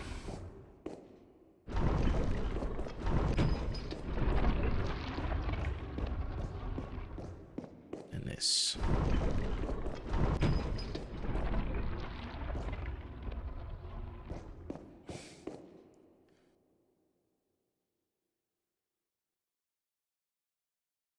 I've forgotten this puzzle.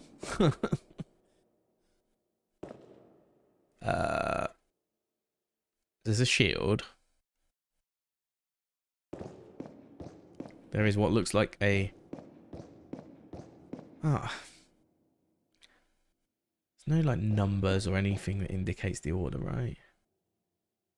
I mean, that looks like a heart. That looks like a diamond. That looks like a spade, and that looks like a club? Potentially?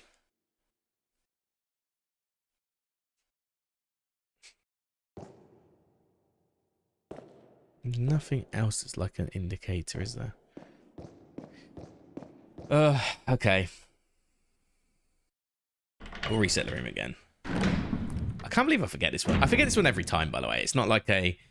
Oh, it's been so long since I played. Like, I played this, like, not that long ago. I just forget it. Because I don't remember, like, the preserved order. I just come in going, okay, playing this game again. Cool. Sleeping Night. Sleeping Night. Also for Sleeping Night. By the way, Sleeping Night.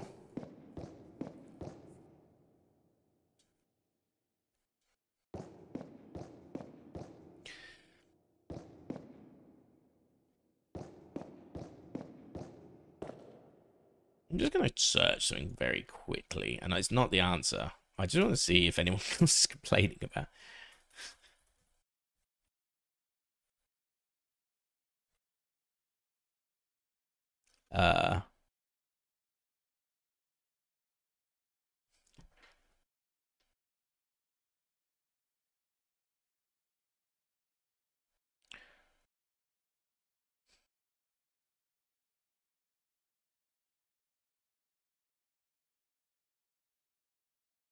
Oh, there's no...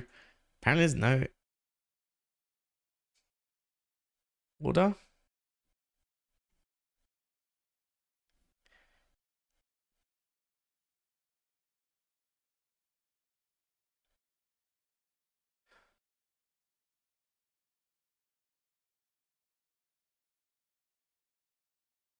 Okay, it's a trial and error, right? Yeah, we're solving a night puzzle, but these actually don't mean anything apparently. All these years, I was like, oh, maybe it means something. No, these are actually meaningless. They don't actually help you at all. So it's just pure trial and error. So apparently so. Apparently so. You just got. I get it though. You got to just wait until. Okay. Nah. Well, I've tried that. Just tried. I think what you got to do is you just got to trial and error it until they stay in flush without pushing any of us out. Because that's...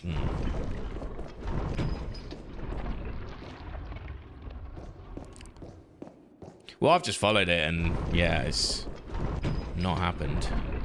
Oh, there you go. See, shield is the last one there. So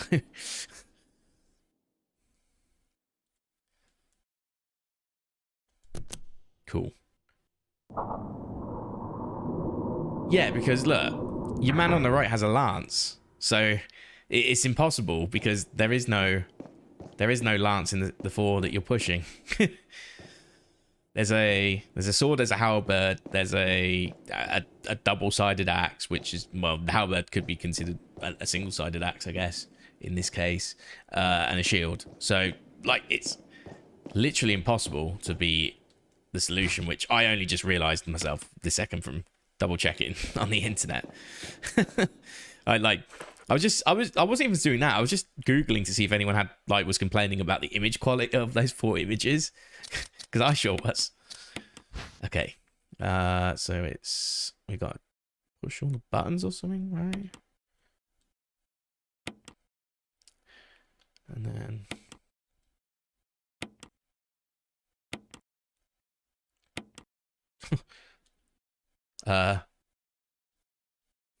okay.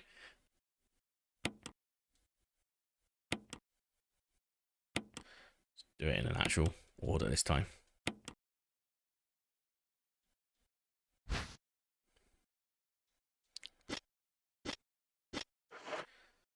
Cool. Okay. Well, we got one. It's whatever.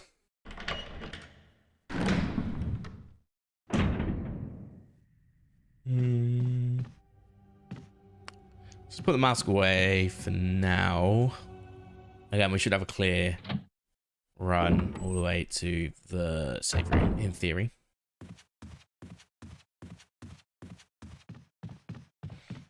And we'll go do the second puzzle in a second. I think I will risk the doorknob once. Oh, I left you some bullets in the room on the right. Cool. I forgot that happens. Wesker does it as well. Like, the funny thing, like in the original at least, when you do Chris's campaign, I'm sure it does it in this as well. Does he also refill the... No. It's good, but he's not that good. So Wesker, after you do the guardhouse, he actually then fills up the supplies, which is like, you're kind of already onto him a little bit at this stage. It's like, oh, he's helping me. Cool. Okay, let's put that above. I should probably get them sorted as soon as possible, but we're going to be taking a first aid spray at least. And then we'll take these.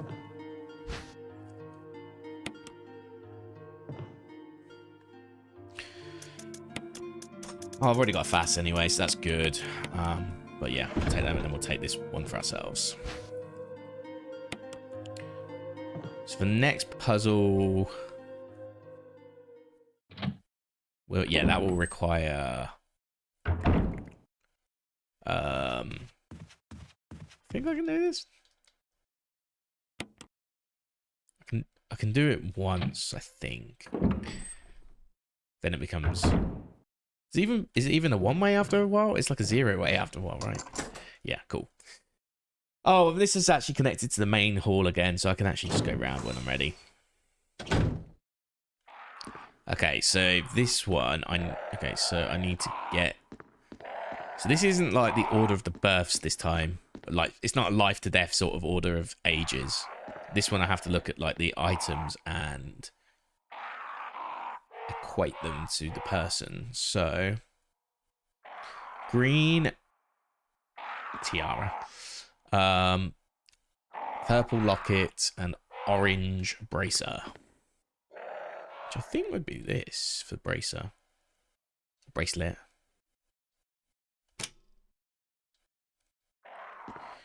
Jill Valentine's turn green. It's not green. Let's try the other side.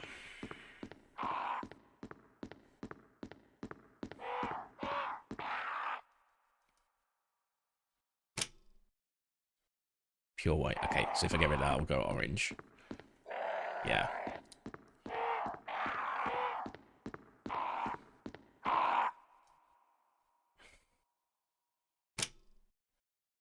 Cool. And then we want purple. This one.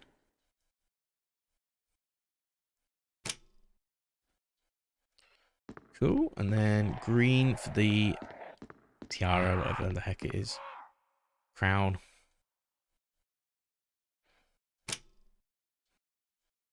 Green crown.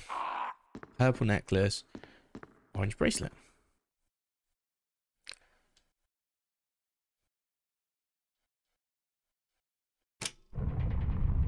Wicked.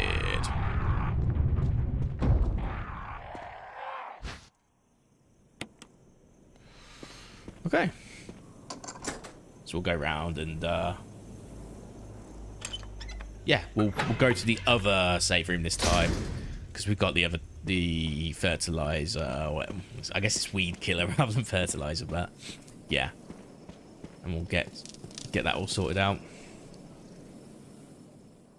Yes, the beautiful song indeed. When I did the original, I knew the puzzle, but I tried big braining it a bit too much, and I ended up activating the switch with the wrong answer. So the crows attack you if you do that, which is highly frustrating. I've not visited Forest yet either, so I need to bear that in mind too. At some point, I'll need to go visit him. For now, not sure there's no dog.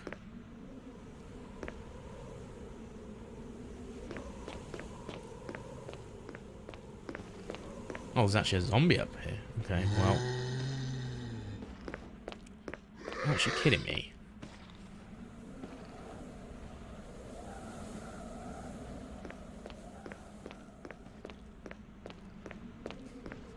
Trying to bait it, but I'm too scared. No, let's just kite it down here.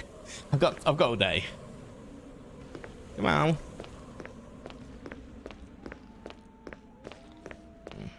I actually do need to go down here now.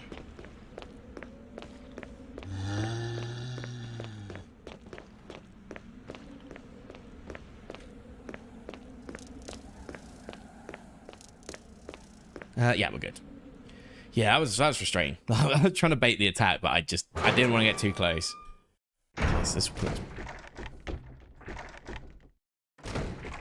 You kidding me? What? Let's try this quickly.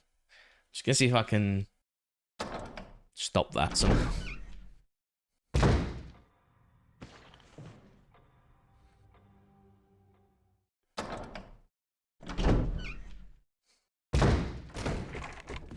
No, that's going to be a forever thing. Great. Awesome. Can't wait till we bust through in a second and makes my life a misery. Awesome. Well, I've got a shotgun. Maybe I'll just take his head clean off. Maybe that's the way. Now, I could have gone and done the Richard side quest, I guess. But I figured, let's just keep things under control right now. So we're going to get rid of that item. We're going to get rid of that item, and eventually these two keys will disappear. So let's not get too hung up. The first point of the game that really scares me is Yawn, like the actual boss, which is probably where I'll save. You know, everything else I can kind of keep under control. Kind of. Oh, there'll be some zombies eventually here, won't there? That'll be fun for us all. Is this the keeper? Oh, this is the itchy tasty room, isn't it? If it's anything like... Oh, no.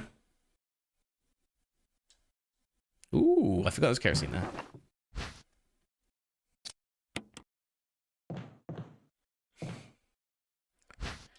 I'll come back for that.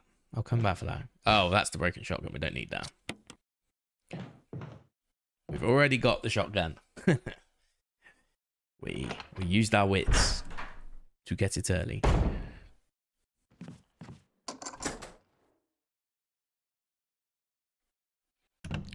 Okay, so I could do the gem first. I could do the palm room first.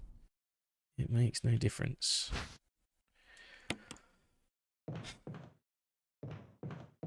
Oh, this will be the keeper's room, isn't it? So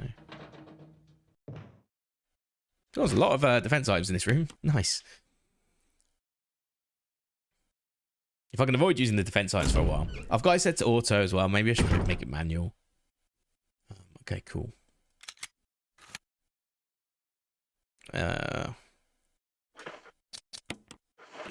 Cool. Is this like magnum ammo or something really random at this point? I know, shotty shells. That's fine. I mean, at least that makes sense.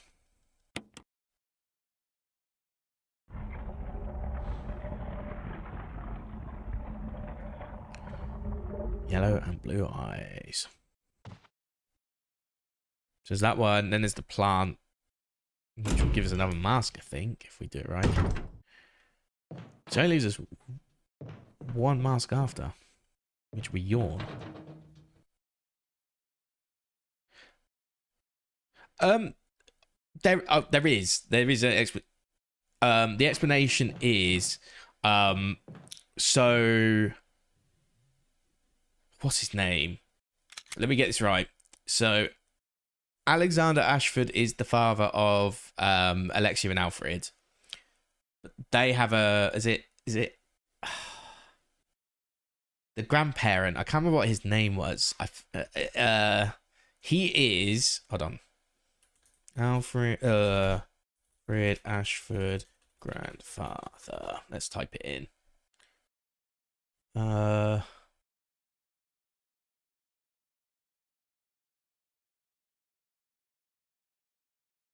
Yes, Alexander's his.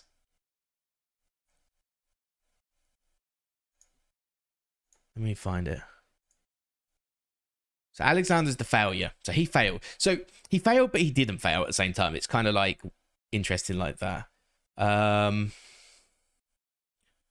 Ashford umbrella. Resident Evil. My Googling skills aren't what they used to be.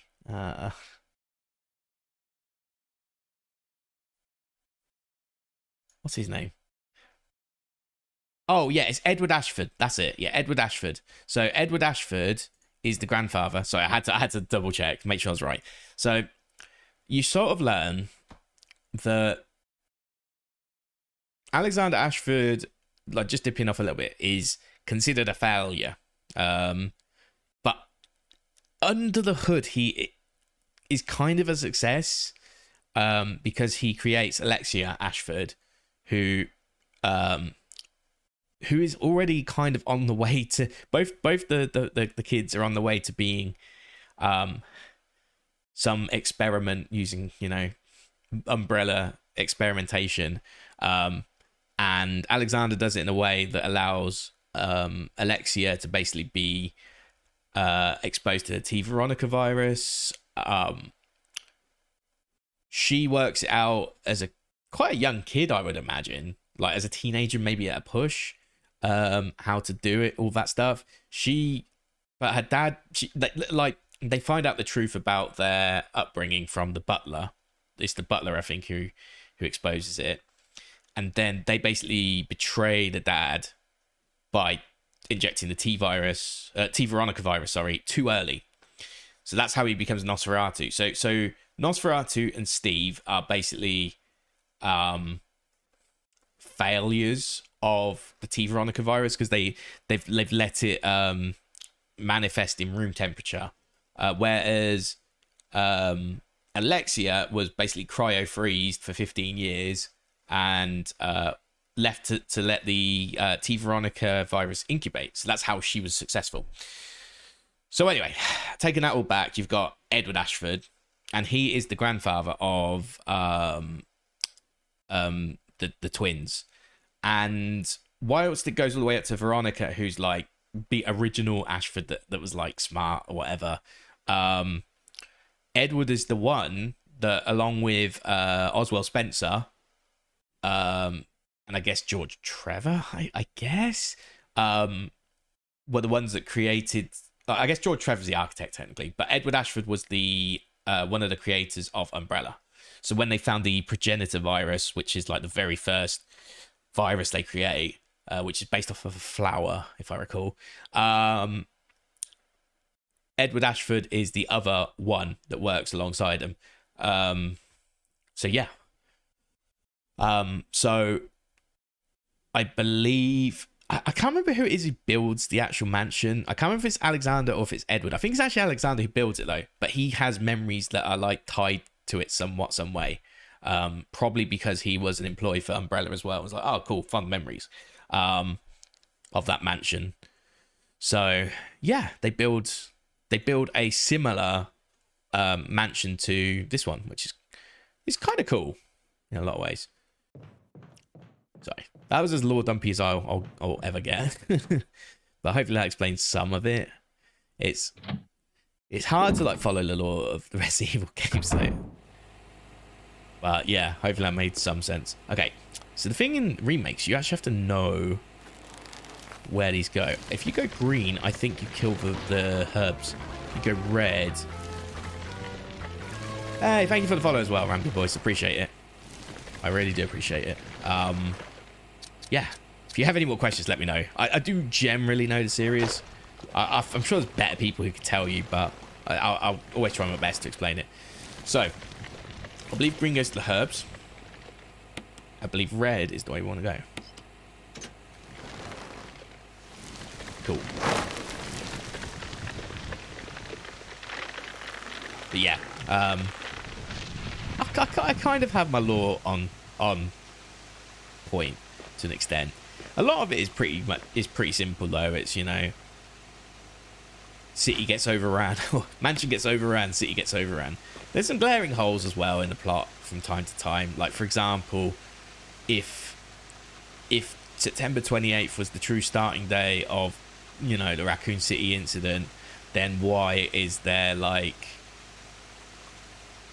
a month of lead up into that day, you know, of like still having zombies in the city and all that stuff? Like, there's things like that. They're a little bit inconsistent, but it's really not that much of a problem. Now,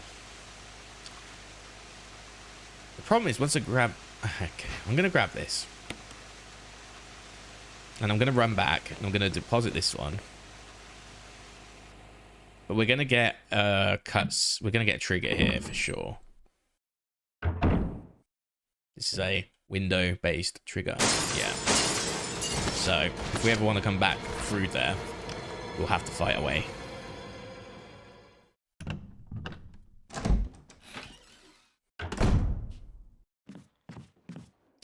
So yeah, let's go this way.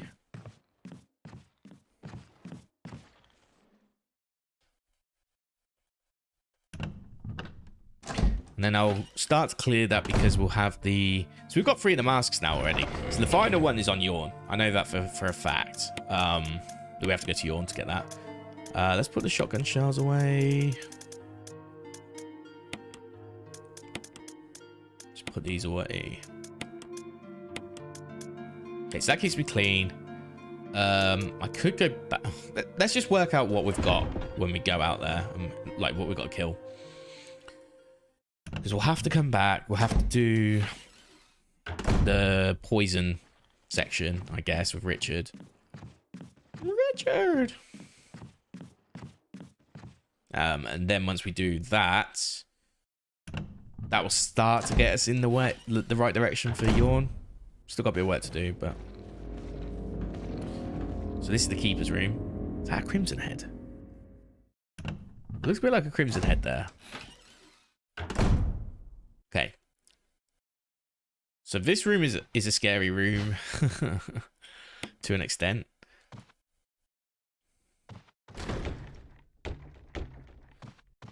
You don't really have to do it. Oh, it's not triggered the same way. Okay. So in the original, it's...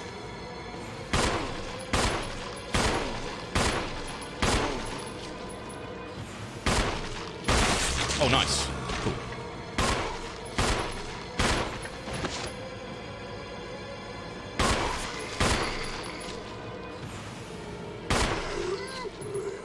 Okay, music's on. So in the original, you'd read the Keeper's diary first, and then that would trigger it. But yeah, I got the pistol decap. So yeah, this is actually, I'm pretty sure this is word for word the same as it was in the original. So this is also interesting because this is a build-up of over like 10 days, I think, from like 9th to the 19th, if I recall. But yeah, so either way, they all get infected. So they play poker tonight with Scott and Elias from security and Steve from research. Steve was the big winner, but I think he was cheating. Scumbag. May 10th. One of the higher-ups assigned me to take care of a new creature. It looks like a skinned gorilla, which I assume is a hunter. Feeding instructions were to give it live animals. When I threw in a pig, the creature seemed to play with it, tearing off the pig's legs and pulling out the guts before it actually started eating. May 11th. At around 5 a.m, Scott woke me up. Scared the shit out of me too. He was wearing a protective suit. He handed me another one and told me to put it on. Said it had been an accident in the basement lab. I just knew something like this would happen. Those bastards in research never sleep, even on holiday. I've been wearing a damn spacesuit since yesterday. My skin's getting grimy and feels itchy all over. The goddamn dogs have been looking at me so funny, so I decided not to feed them today. Oh, it's the dogs, actually, the Cerberus. Screw them. May 13th, 1998. Went to the infirmary because my back is all swollen and feels itchy. They put big bandage on it and told me that I didn't need to wear the suit anymore. All I want to do is sleep. So that's like them going, you're fucked. May 14th, 1998. Found another big blister on my foot this morning. I ended up dragging my foot all the way to the dog's pen. They were quiet all day, which is weird. Then I realised some of them had escaped. Maybe this is their way out of getting back at me for not feeding them the last 3 days. If anybody finds out, I'll have my head handed to me. May 16th. Rumours going round that a researcher who tried to escape the estate last night was shot. My entire body feels hot and itchy, and I'm sweating all the time now. I scratched the swelling on my arm and a piece of rotten flesh just dropped off. What the hell's happening to me? Say May 19th, there you go. Fever gone, but itchy. Today hungry and eat doggy food. And then... Oh, that is one. May 21st. Itchy Scott. Came ugly face, so killed him. Tasty. And then... There you go. / itchy tasty. Yeah, so that's like his last day of... So I guess that's May 24th is like his last day of like brain till he loses it all. So obviously they kind of rush it in the game because you're playing a video game, right? So at the end of the day, they sort of rush transformations to an extent in a lot of cases because that's just how video games work. But when you read it in the lore, it sort of gives you like a slow build up, like they're actually deteriorating and the brain cells are dying, I guess, and the instincts are taking over, which is kind of cool. I like what they do with that. And I think that is word for word the same log as the one that was used in the original. So yeah. But hey, yeah, you're right. We got the pistol decapitation. They are good. Yeah, I don't know what the crit rate is of them.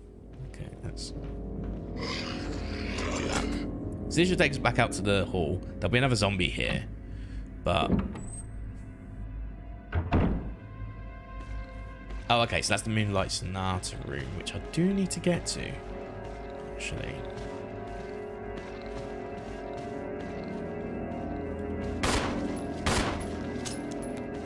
Ooh. Oh fuck, I thought I'd... The one thing about this game is like the distance, the shooting distance is a little bit different. I'm trying to pick... Nah, I can't pick that up. To the last few games, so I'm just trying to still get used to that a little bit.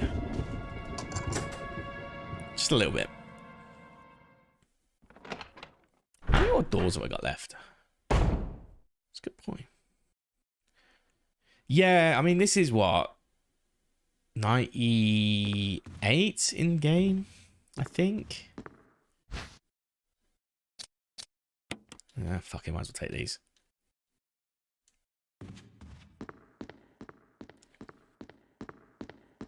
We should get a sheet over here potentially. Nope. Oh. Okay, that's not what I'm trying to do.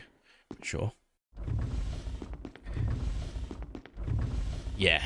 Oh, yeah, this is what I want. So. This is actually missing the... Is there a bit in the middle that's missing in this version? I can't remember. Yeah, it is. It's missing. Or is it? Oh, no. No. Oh, no. Yeah, the section is... music is missing. I still like music. No. I just want to see if she would just play it anyway. Yeah, so in... again... I know I'm just comparing. I'm kind of doing the opposite to what I did when I played Director's Cut. I was like, oh, we're in the remake. Now I'm like, in the original, in the OG. But yeah, like we didn't have to combine a piece of missing music. It was already there. So that's interesting. Oh, you fucking shitting me, dude. Yeah. It does prove she's good at sight reading music though. She has a knack for that at least. God, I hate this corridor already. God, we're well over 2 hours in as well. That's a scary prospect for me. I want to get to the guardhouse today. So what doors are left? I guess this isn't till later. Yeah, this helmet. So I think that's when you come back to the mansion. At least in this game. Then we have the forest. Yeah. This is where we need to go. Get rid of one of the keys from doing this. I'm pretty certain. Oh, or not. What doors have we got left? Oh, back. I know where to go. One of them, actually. Yeah. Okay. So again, in OG, forest was right here, and there was no bit around the corner. Like this was just a wall. It's just interesting. Like that's why I keep bringing it up. It just intrigues me. Oh, dagger, yes please.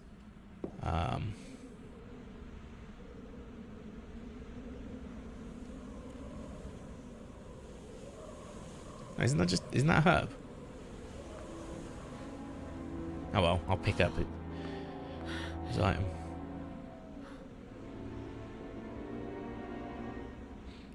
There isn't even anything around the corner, is there? Or at most a herb or some shit. It's like really nothing that important. So I might as well keep him there, because...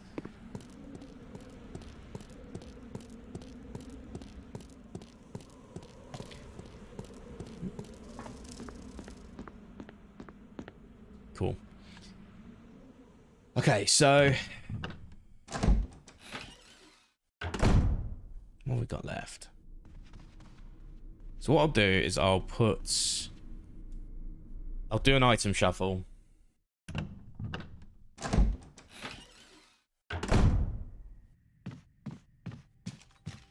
And then we'll go in there. Oh, Crimson Heads do scare me a bit though in that one corridor.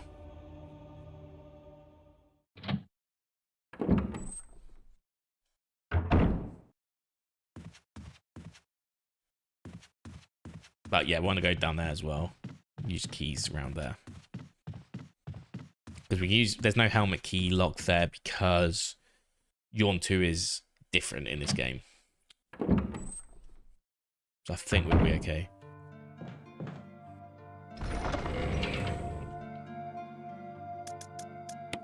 So again, grenade launcher. This is like for me, I save this stuff till later on, generally speaking. Where's my ribbons at? Let's put that away. What else do I need? Honestly, that's apart from handgun ammo. Yeah, let's take that. Apart from that, everything else is fine except for the death mask, which I will get later once I've done Yawn. I think that's my play. It's the play I'm gonna roll with.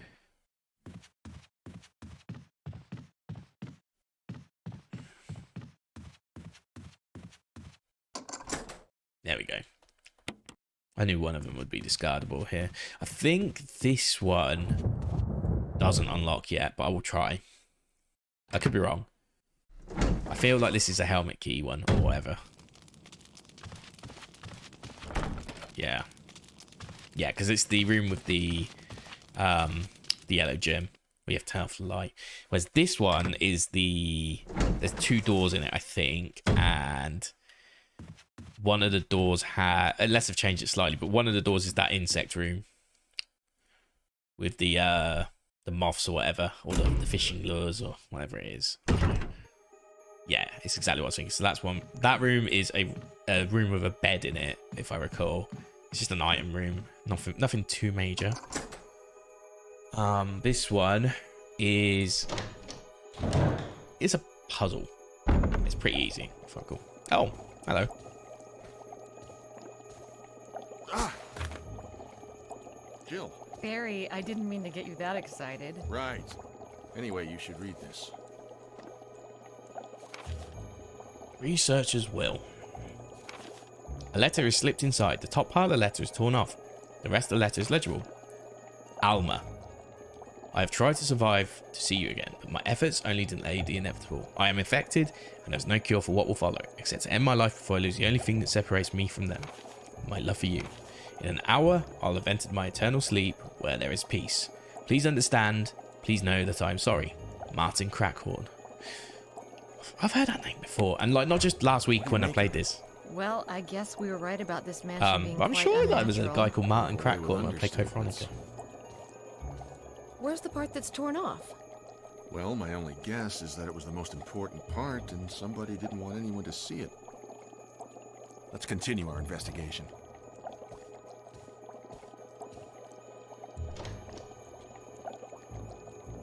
Okay.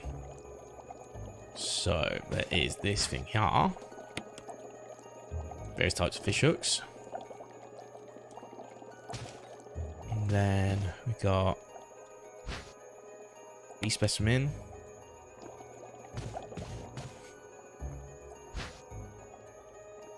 Lure of a bee. No. Then we put that one in there. Then we do this one.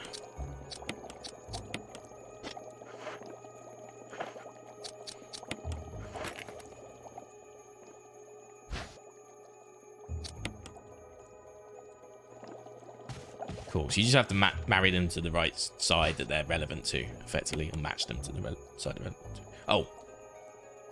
Whoops.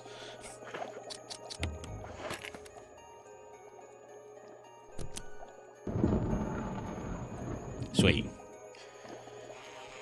So this is important. Nope. Yeah, the V-Jolt puzzle's good. Oh. Yeah, I like the V-Jolt puzzle. And then can I go back in here and not get annoyed by this fucker? Yeah. Definitely a maths qualification, if not chemistry, for sure.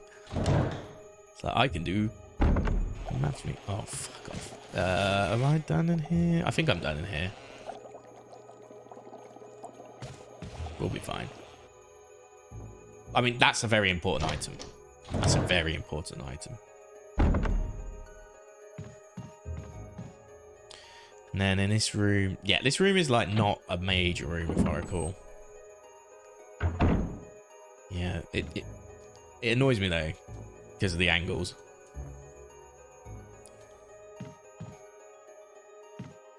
Okay, ink ribbon.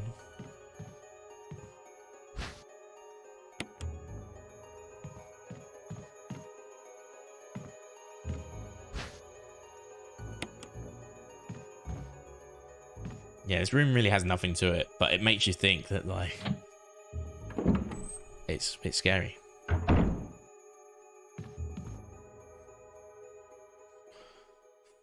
All right, I should probably grab those 2 herbs and combine them as well in a second. I'm just going to do a little bit of inventory management, and then we'll go grab those herbs. A little bit more inventory management, and then it's Richard time. The only thing that scares me now is we probably are gonna have a fun time getting across half the map now. Windcrest. Let's leave that there because we're gonna use that. We're gonna use that in the. Do we still have to get 4 crests at this point, or is this? I should forget. Or they just gate it behind a key this time. I forget. Okay, doesn't matter. What matters is we'll go and get those 2 herbs. Oh, did I put away my fast? I did not. No, I want to put away the fast because we're gonna just mix a green and red anyway. Yeah. we'll put these away. At some point I'm going to need a lighter as well. Maybe do I bring the lighter now? Do I bring the lighter now? I might bring the lighter now.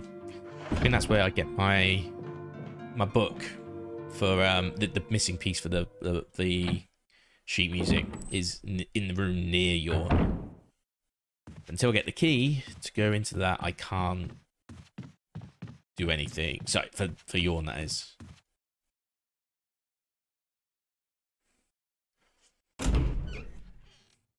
Okay, this is what I want. But yeah, I think I want to take the lights this time. Because we are getting a bit sidetracked, but not so sidetracked I can't have a lighter in my inventory. So yeah, we'll go back round. We go into the Richard room. We stop him from getting poisoned, I guess. Or something.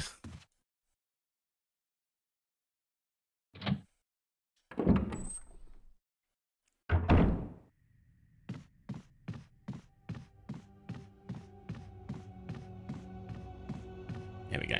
Let's do it. Speaking of chemistry degrees, let's get one by saving Richard. Richard! What happened? You're wounded. This whole place is a killing zone. There are monsters. What did this to you? A big snake. And it had to be poisonous. Poisonous? Richard, hold on. Bring me serum. I saw some, but didn't bring any. I'll go and get it, okay? It's gonna You're gonna make it. Beep, beep, beep, beep. Whatever it is. Like they indicate where to go. It's like, I know I'm going. Every time. Feels like it's patronizing me.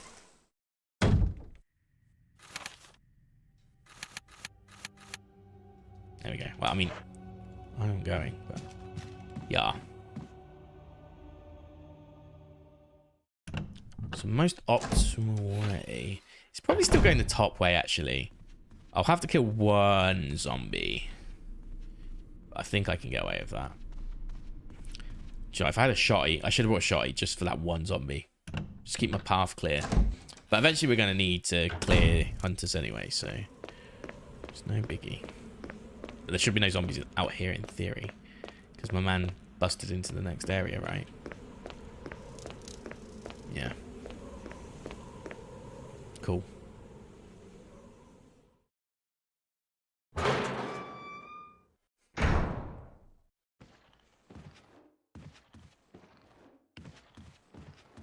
Oh, okay, well that's that's not a problem then. That shadow scared me for a second, just gonna say. Okay.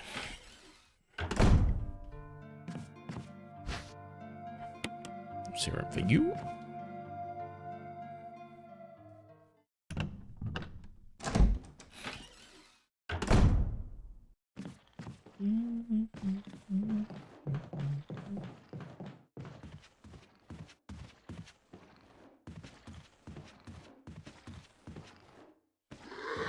Oh, fuck off. Okay, I've still got plenty of the things. It's fine.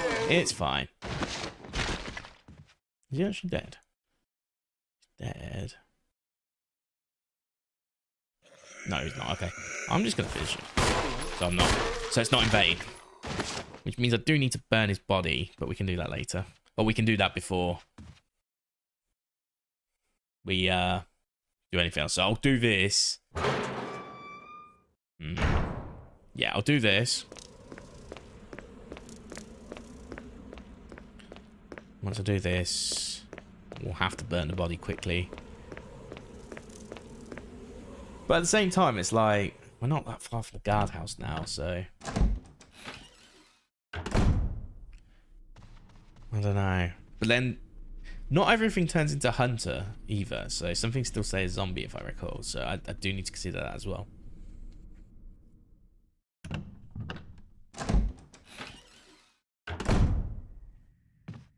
I mean, that's my only zombie between here and there. So I think I should go back, get the fluid, light them up. Here, Richard. I'm gonna give you a shot. Hang in there. I think that's the play. Jill, Jill. here's my radio. Take it. I always forget how to, like, I play this game so much and I still always forget. Does it ever not hurt? What a complainer. Okay. That's actually nice. We can pick these both up as well. Because we're going back to the save room. So yes, I do want to come back here, but I need to burn that body. Oh, he'll walk it off, all right. Don't you worry about that. Just give it time. Just give it time. Once I get a key to a certain room, he will definitely walk it off. He'll definitely scream it off as well. Oh, whatever the noises it makes. I guess it's not the Wilhelm scream, but it's something that sounds like that. Like, Rich is a better actor in this game. I'll give him that. Richard in the original version is like, ouch. In fact, I might even play it at some point. It's that hilarious. He's just like, oh, it's so bad. But it's good because it's bad. Okay. What? For some reason, like my controller lost focus again. Yeah, they're great. I love them. But it's what makes it. Like, you can let it get away with a lot of stuff because the way I sort of think about it is that Metal Gear Solid kind of set the bar of how pretty reasonable. I'm not saying it was perfect, Metal Gear Solid. Don't get me wrong. There was some bad voice acting in that too, but it wasn't like, it was more good than bad, I would say, for sure.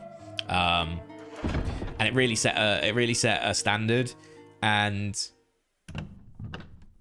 okay, I can let Resident Evil 3 slide to an extent because it was pretty much in the same development cycles too. And I guess even Code Veronica kind of was in the same development cycle. Because they were sort of like branching projects in a lot of ways, right? It wasn't meant to be the real Resident Evil 3. But at the same time, Metal Gear Solid just like knocked it out of the park, and it's like, okay, like in terms of like voice acting. And I think that is partly due to the mechanics of the codec. Like, that helps it a lot because it makes it feel more like it makes it feel a bit RPG-ish at times. You know, you have to let the flow of the conversation just sort of like happen in a sort of dialogue, which is kind of cool. Okay, this is what we want to burn, right?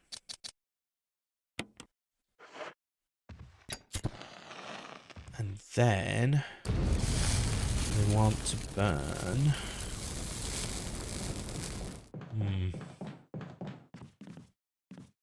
I didn't kill anything else, did I? I think we're good.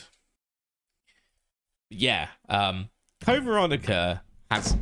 there isn't a big cast. So... I mean, there's not really a big cast in many of the games, to be fair. But there isn't a big cast. And...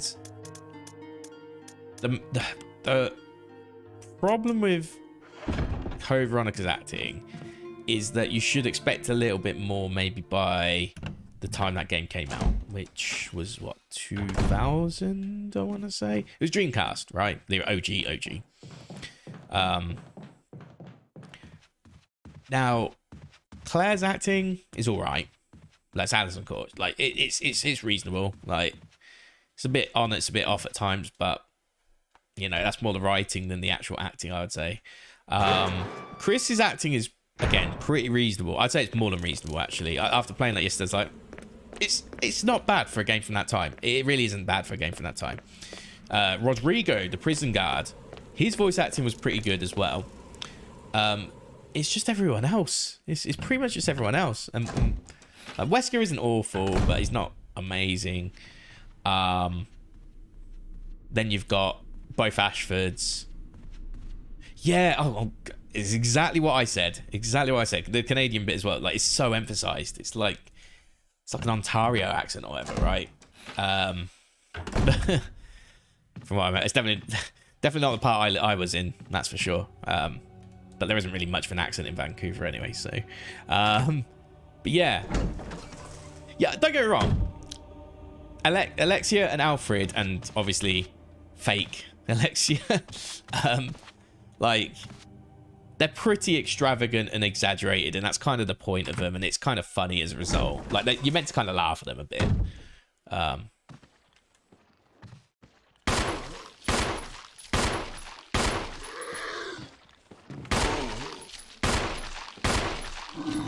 How? Yeah, you're right on that one. It turns out to be more solidus than liquid. Okay, is he down? He's down. Cool. Yeah, it's yeah, it's that. It's the one who talks like this. Yeah, it's very like. Well, I guess he's doing the Brit thing well, because I do mumble a lot, so maybe he does do a good job. I don't know. But yeah, like, the thing with Steve that really got to me was his death sequence. He actually acts that pretty well, like, all things considered. Like, it's not that bad. So it gets me thinking, like, why did he act like an absolute jackass for so... Like, I get he's meant to be, like, a bit immature and everything, but it's like, you can still portray immaturity as a young adult without having to, like, be, like sounded like Sonic the Hedgehog cartoon version, you know?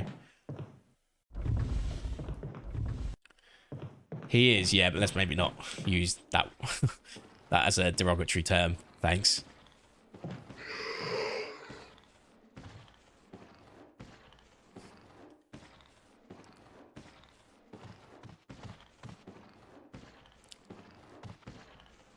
Okay, I'm gonna lure that out. Okay, that's what I wanted. You just read that word again. It says spastic. Like, that's derogatory. To call someone that is of human capability, like, someone who is not. Oh yeah. Oh, if you didn't know, yeah, it is.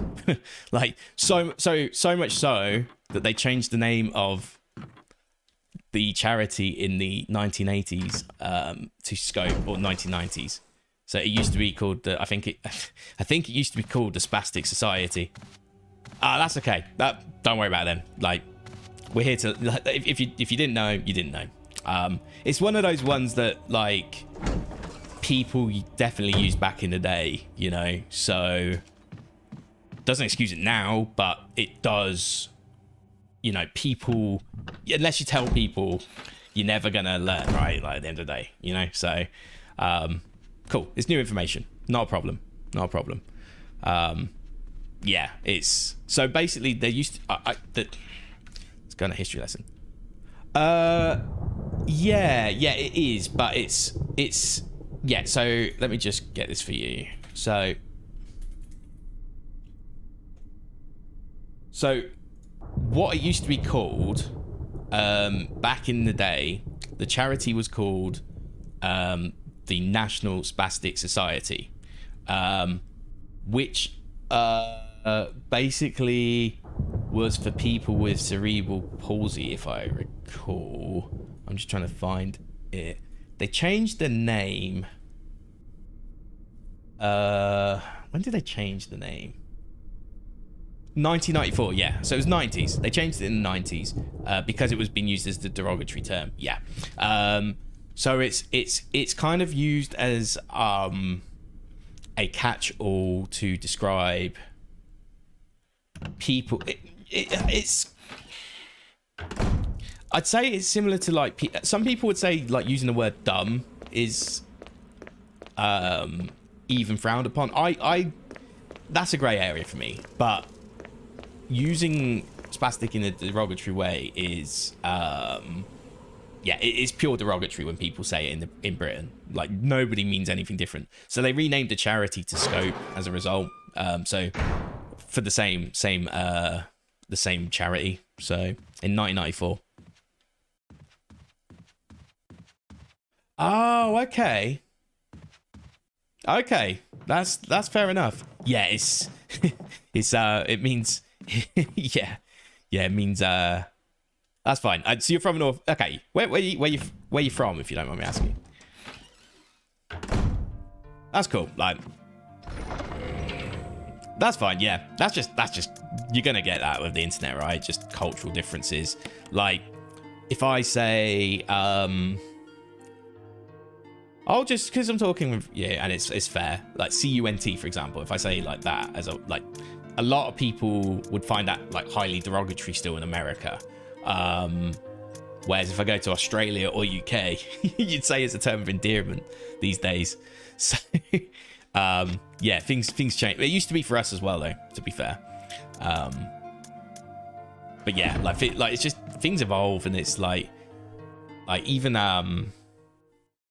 like R word, you know, like calling someone retarded is you know, even that's like considered derogatory, which I think it should be personally, because like, I mean, personally, I was somebody that had epilepsy when I was younger, and I I was subdued to a lot of that abuse. So I get why people don't want that one.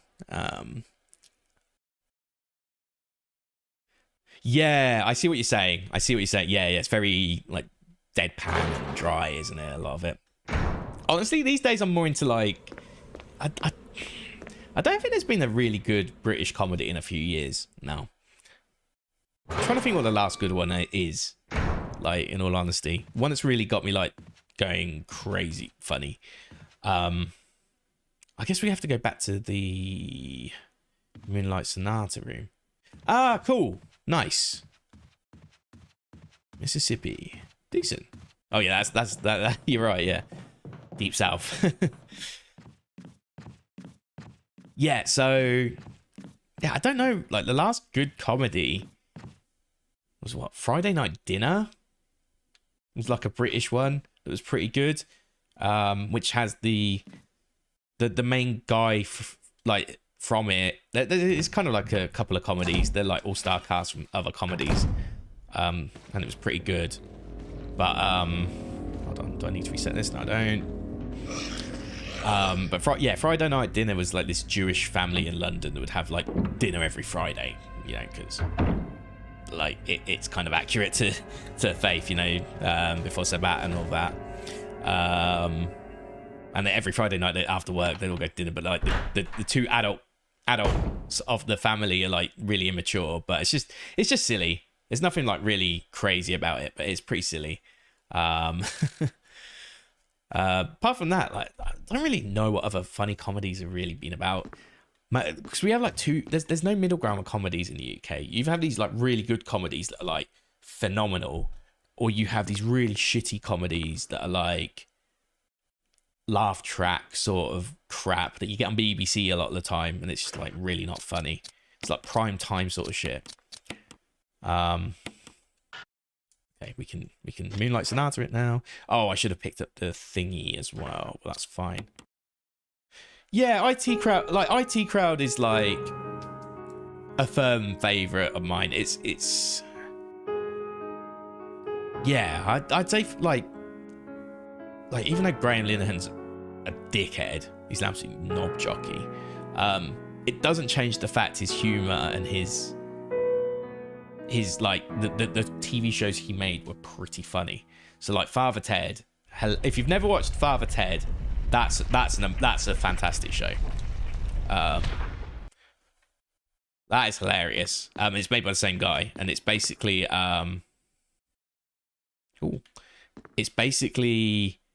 these priests that live on a small island.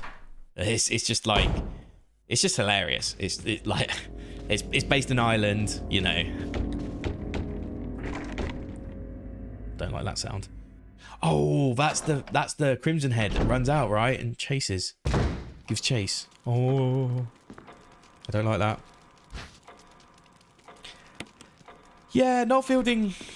He kind of became one of those personalities, I guess, rather than like Yeah, he kind of became personality rather than like anything else. What else does he do? He used to be on a panel show called Nevermind the Buzzcocks, which was like a UK sort of like music-based TV show for a few years. He used to live near to where, like, I used to live in Camden in London, which is like the popular sort of metal spot, I guess you could call it. Trevor's Diary. So I used to see him quite a lot. I used to wear his yellow rain jacket everywhere. Anyway, I'll read this quickly. 11 days have passed since arriving on the estate. How do I end up like this? A guy in a lab coat brought me to a meager plate of food and said, sorry to put you through this, but it's for security reasons.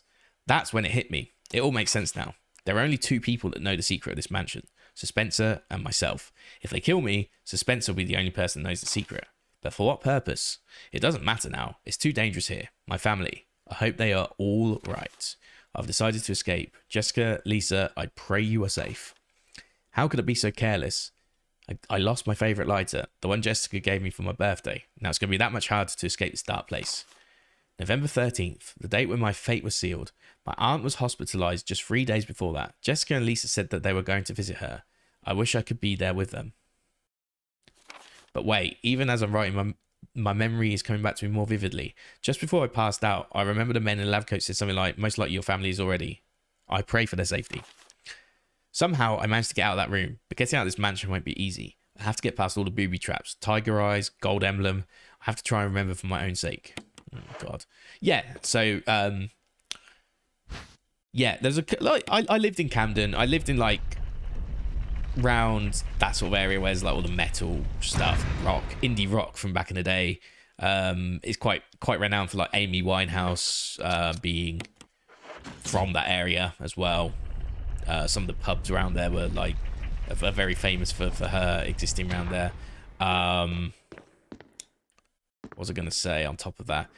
If you know the comedian, he sort of semi broke the US, but he didn't really get that far. He didn't get far enough. Maybe still pushing, I don't know. But Russell Howard was like a British comedian. He's all right. He's all right. He's good. He's got some good observation comedy, but it still is like my BBC sort of play safe comedians, which I prefer. I like people that. I don't necessarily like controversial people either. I like that middle ground between the two, where like observation comedy is just like on point, I guess. Because like controversial comedy is just like, it can be funny, but sometimes it's just like, it's just an excuse to be a dickhead, you know? And it's not actually like humor, and it kind of just like anyway. Oh yeah, let's quickly look at the painting. Head and armor.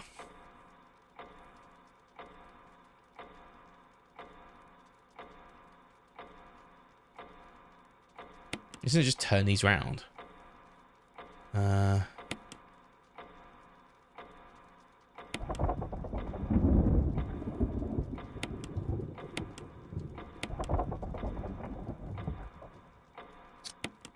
Okay, then it's the other way around. Oh yeah, small in the chest, big in the hood. Okay, I just turned the wrong one. But yeah, so he lived round the corner from me as well, like back in the day. I don't think he does anymore. But I don't live there anymore anyway, so.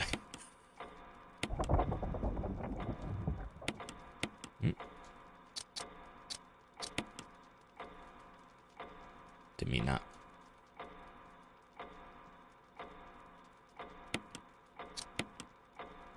There we go. There we go. Yeah. So like, yeah, there's like quite a lot of people who. I live in like North London anyway, so there's been people throughout the years whereabouts I've lived in London, basically, they've kind of, you know, live nearby. It's just how it is. Most people these days don't live like Camden isn't really cool. I did for 2 years. Yeah, I'm back in London now, but I lived in Vancouver in 2019 basically, and got there about 6 months before COVID. So like a year and a half of my time there was during COVID. The first 6 months was fine. It was good. I still had a good time. So I can't complain too much. Okay, so speaking of everything, so that mansion key, I think I know where to use that. Yeah, it was really good timing. But like I said, I still got to experience like 6 months there, so I can't complain too much. It was still a good time. That part of it, at least. So all I've got left to do is get the yawn mask. Put it all down. I'm just trying to work it all out. Okay, I think we got this down. I think we got this down. So I'll do that in a second. I obviously want to be... I think this is where I save it, just as a backup, so I don't fuck it over completely.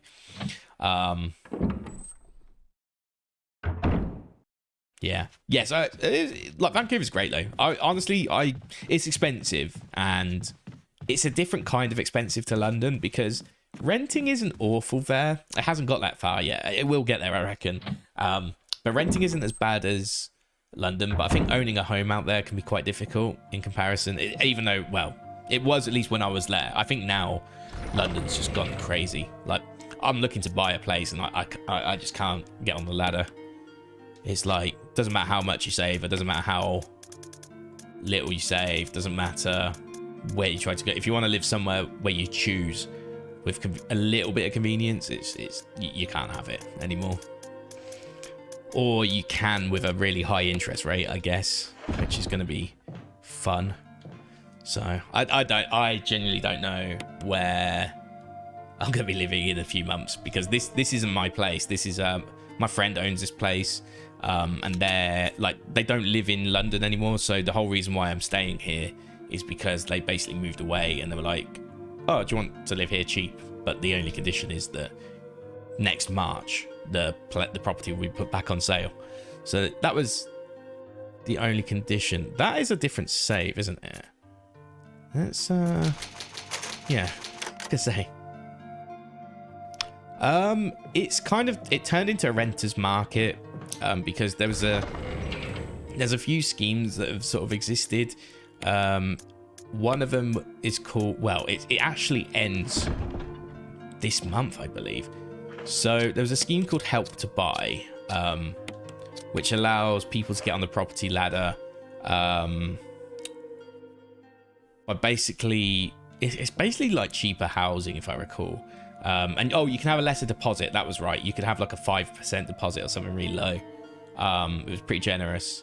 But there was like another scheme called Buy to Let, and people could get cheaper. I don't know the specifics of it because I never really got involved, but people could buy cheaper housing if they use it solely to rent out to people, effectively. So it allowed not only for Brits with a bit of cash behind them to basically become property investors, but it allowed people from out. Oh, also, yeah, if you're outside the country, you could also get on the scheme, which is fucked in my opinion. Not that I don't think you shouldn't be able to do it, but you should have like I would do if I went to Canada to buy a place until I got a visa. I'd have to pay 20% on top of it because international fees, to make sure that it's like I'm actually there to use it. And that's gonna be okay. Anyway, this is yawn. But yeah, in London, 100% more renters. I don't know about more, but there's definitely a lot of rental these days, unfortunately. This is lodging technically, but I have been renting until this point. I'm kind of sick of renting now though. I don't want to rent ever again if I can help it. That's what I want to buy. I want this to be the last time. But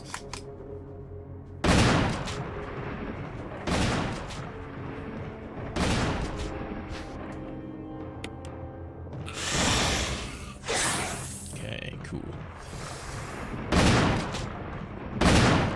Bye, Richard. It's been fun. No!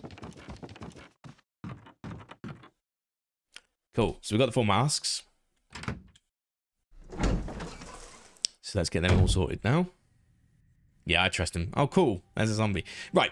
So, whilst I don't mind... Victory cry. Victory is he's getting gobbled up, maybe. Whilst this is... I'm not bothered by this one because, again, there has been progression in the game. And there are actually door bash mechanics which have been introduced into this game. Where a zombie might bash through the door and follow through, right? But this is an example of what I meant with Code Veronica, where all of a sudden you just have like enemies out of nowhere. Like, okay, how are you here? But this one I don't mind too much because it's like it's one enemy in an easy area. You're never coming back again. It doesn't bother me. But Code Veronica just had like loads of those sort of moments. And it's like, why? How? Oh, speaking of. Oh my god, that frightened the shit out of me. Oh my god.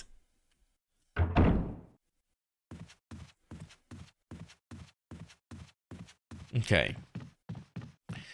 So we've got to do the 4 masks now. That's a must do. And then once we get the 4 masks, we can get out of here, I'm pretty sure.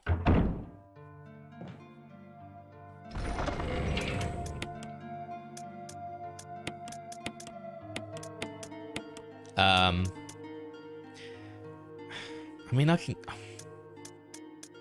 kill the fucker with my bullets. I can kill the fucker with my bullets. Because this Crimson Head is like slightly different to the other ones. It has a bit more health, if I recall.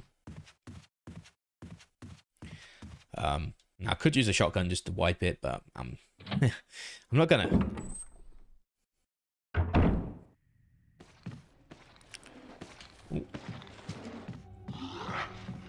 Okay, we'll keep that one alive right now because I kind of want.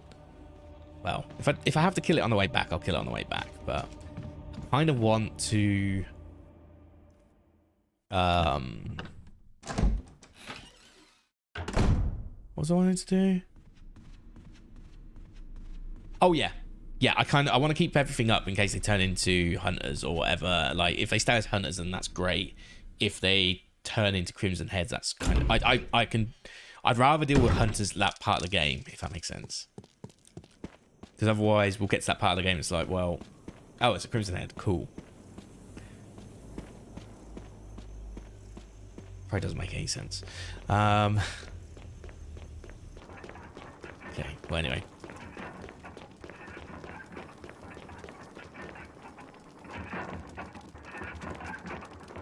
Yeah, it's just sort of like, I know in the second half of the game, hunters are a big part of it. They were in the first version of it. Eye for an eye, tooth for a tooth. Okay.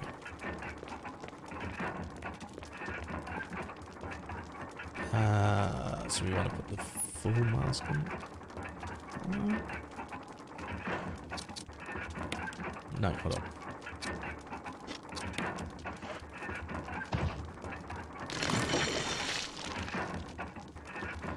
That is all missing, isn't it?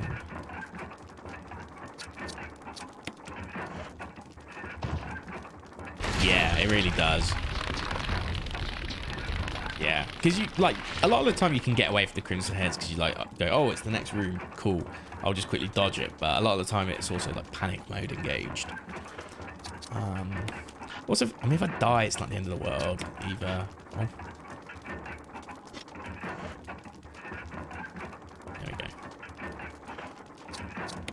It's not the end of the world if I die. It's not that far back. Like, Yawn, I don't really ever fight Yawn in that situation. And Yawn in this game is actually really easy, especially with the Rich, if you have Richard.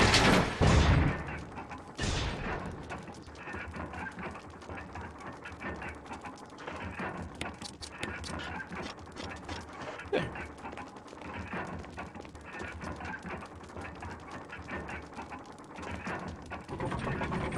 Oh, convenient.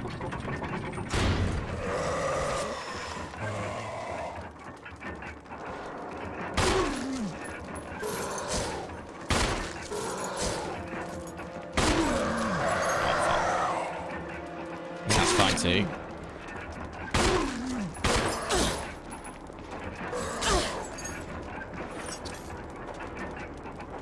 I could probably take another one.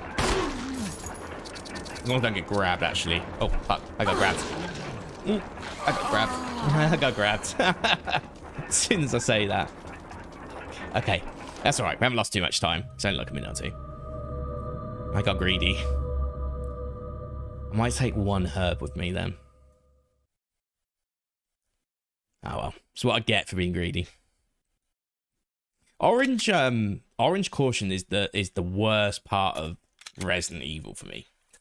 It's so I don't mean that in like, oh, this game sucks because of it. I mean more in a, oh, it will always be my demon in these games. I just never seem to get it right. What if? Okay, new plan. Genius idea. Genius ideas just come to mind. I don't pick anything else up on the way. So let's just grab all these right now. We exchange the key. That means I do need to be a bit of a pistol again, but well, whatever. We'll do it again that way. I don't care. But yeah, so the thing with Resident Evil games is you have a visual representation of your health, right? So you have green for fine, yellow for first level of caution, orange for second level of caution, and red for danger. That's great and all, but they are truly defined by a underpinning HP. So each visual representation is a range of HP, right?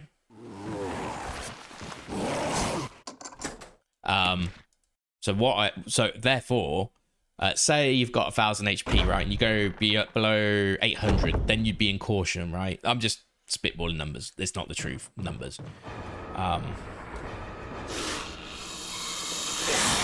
But yeah, and then you go below 600 and you're in orange caution. But yeah, so oh good, it went much better this time. Awesome. Now I'm gonna get dragged back to the fucking great. Now I've got a fucking so let's see if I can just get out of there still without... Oh, do I have to drag myself there? It's not even I get dragged there, right? I have to drag myself there. Awesome. Oh, am I poisoned? I need Great. serum. Had a clean run the first time. Now I have to go get some fucking serum for myself. God damn it.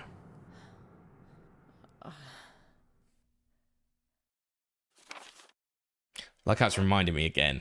Like, yes, if you get bit, so if you're on Chris, you get taken back there by Rebecca. On Jill, you have to go and get the serum. But I mean, whatever. I'll just. I've got to do it. I haven't got a choice in the matter. If I end up limping though, then I better. Oh, this means I'm gonna have to deal with Crimson Head. I might even die here because I'm not gonna heal. I'm gonna be greedy like that. I'm just gonna fucking deal with it.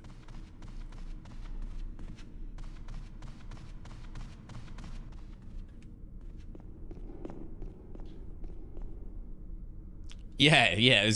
I'm throwing for content, exactly. Exactly.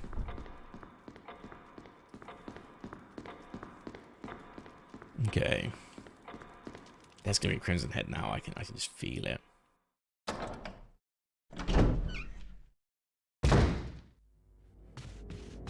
Not yet. It'll be next time. It'll be next time.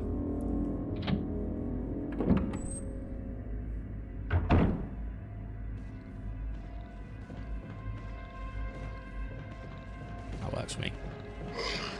Oh fuck! I've got to go this way. Just reset the room. We're resetting the room. And I die because I've gone in one room too many or some shit. Should have gone the other way. It's alright.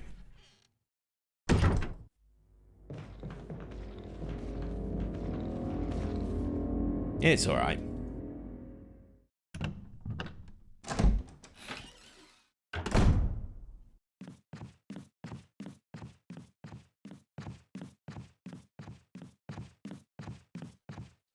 That noise, the waddling noise is quite funny. Alright. Let's get the serum. Okay, that's kind of funny. I hate this game. Yes! I'm actually in danger. Okay. Yeah. Cool. I think we need to use that. Something tells me. Let's get that back. I mean, fuck. I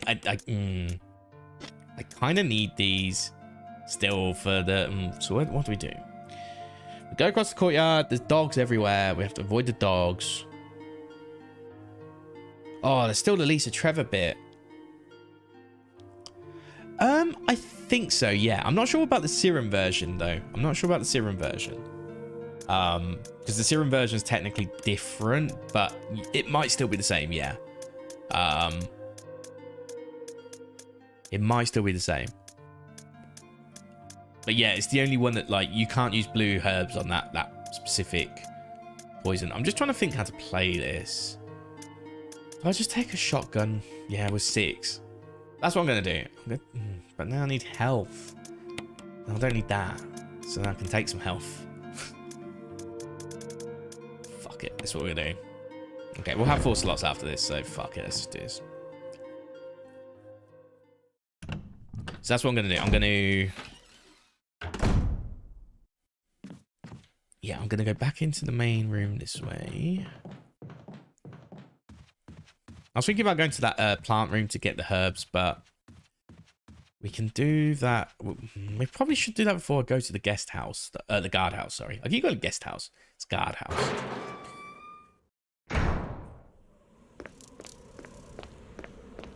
What health am I on? I'm on fine now, aren't I? Maybe I could have just used those herbs to heal up, actually.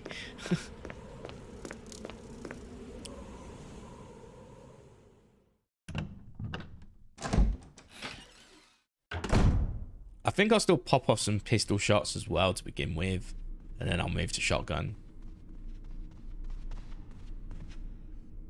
It's kind of like using a knife, but it's like pistol knife. It's the pistol knife, it's like shotgun pistol instead. It's the combo. And there's more shells here that I can pick up on the way back out, so I better remember that.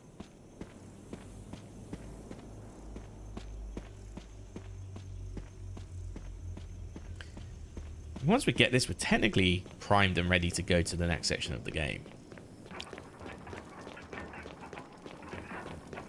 As long as I've got health. The health's the most important part. Okay, so let's do this again.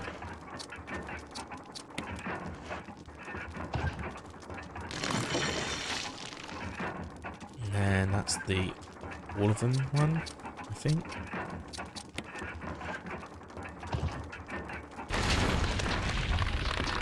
I like the blood on the camera, or the dirt, wait, whichever one it is. I guess it's blood.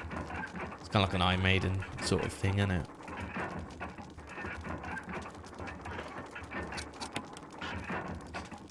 God, I'd hate to speedrun this game just for that alone.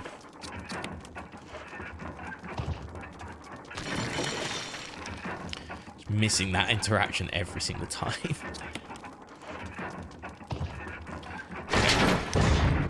So we blam a few times with pistol, get that out of the way, and then we move over to shotgun. That's my plan.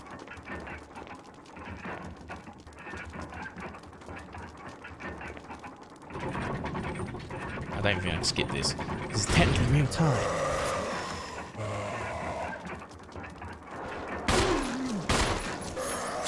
Oh fuck. That's a great start.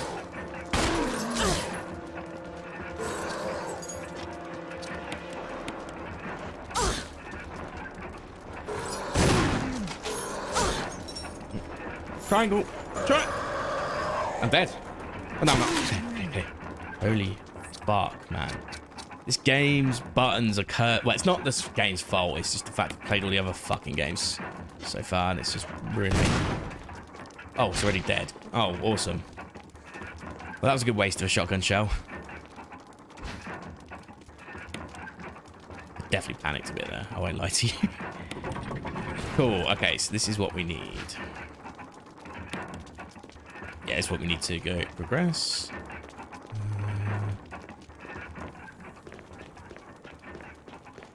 Yeah, I just wish it was a pistol rather than a shotgun. Also, one other thing, triangles should never like leave you out the menu. Like that's just, but I think that's just old school UX philosophy. So I'm not gonna moan too much about it. Like it's like when I play Final Fantasy games, it's like, oh, circles confirm and X is cancel or whatever. But that's because it's like based off of the old school like Japanese controls, which actually isn't just Japanese controls. It's your Super Nintendo also had the exact same button config. So does your Nintendo Switch even these days. So yeah, I always get I just have to like adapt a lot of the time. But this is still better than Code Veronica's controls, I'll tell you that much. For free. So here comes the question. Do I go straight there? Do I gear her up? Do you know what? Let's travel lighter, because if I do, then that will allow me to pick up more items along the way. And I'm sure we'll find some herbs. Sorry, let me rephrase. We will, because there's that little garage bit, and I'm pretty sure there's some herbs left there by old Bazza. Old Bazza himself.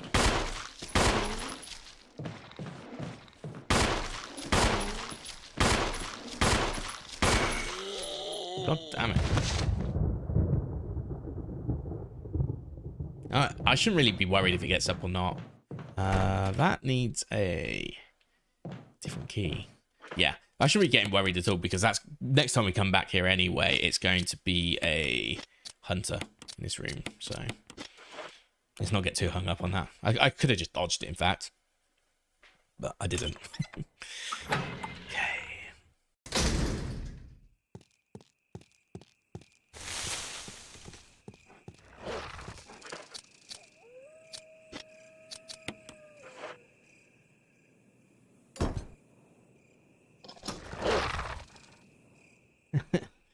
I don't like the dogs in this game. There's like a couple of games that the dogs are not free, and this is one of them. For sure. Dogs are not free in Resident Evil Remake. Because you have to like actually like wiggle the stick to like shove them away. Yeah, some games are like great. Like Resident Evil 2 Remake. In fact, Resident Evil 2 as well, like the OG. I love the dogs. Dogs are great. Fun enemies. But in Code Veronica, they were kind of bad as well. Not as bad as here. You could at least shrug them off a bit quicker. And then, yeah, here is like, you have to basically go like that with your fucking controller, right? To get rid of them. Okay, this whole thing. I think I'm just going to quickly grab myself maybe a beer, potentially.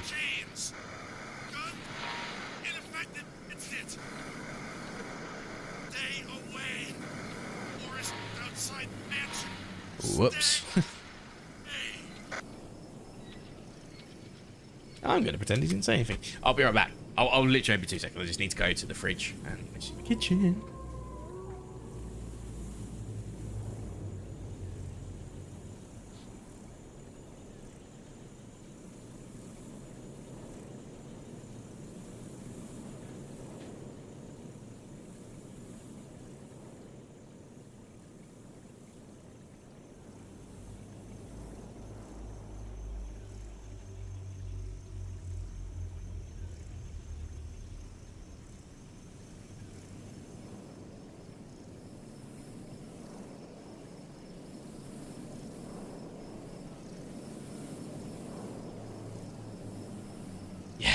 Yeah, dogs in From Soft games, my god. Yeah, especially if they're of Sith sized, if you can call it a dog, if it's Sith, I guess. But yeah. Oh yeah, Matt, today's Monday, isn't it? So it'll be I can watch Last of Us when this is done as well, which I'm kind of looking forward to. By kind of, I mean, I'm not going to say too much because I never know what everyone's like stance is with the game. Sorry, with the show, if they've watched it all yet or not. So that's blue. Red is forward. Blue is east. Blue is... Oh, right, yeah. They've got to be touching each other, right? So it's like... So that one doesn't even need to do it. Oh, anything. Oh, no, they have to be looking away because they're guard dogs. Right, yeah. It's the opposite. But yeah, I'm going to watch that when I'm done. Like, I'm enjoying it, but I'm just not sure how they're going to get it finished in, like... Oh, exactly what I wanted, I think. No, one off. So it'll be north.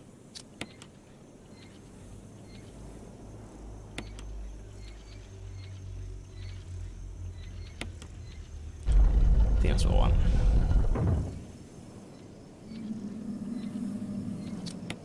Okay, and then the other one is facing, so if that's north, south, that's east, yeah. So I...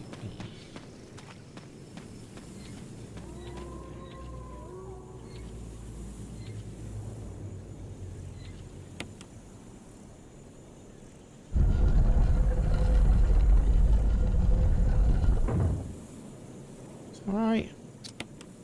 I just don't know if I did that right. Because they both can't be the same direction. I need it south, right? There should be... Yeah, so north is... Okay, north's facing down, so I want the west then, I guess. The whole point is they're like guard dogs, right? So they're not meant to be looking at me, if I recall.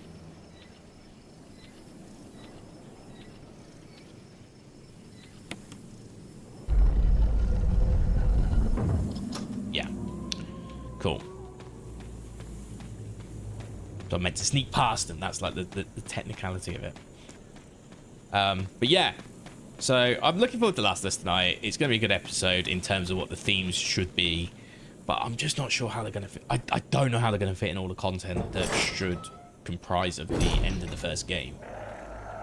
Oh, I should have brought my thingy with me, shouldn't I? This is where you can get the Magnum. I'm pretty certain. That's okay. We'll get on the way back.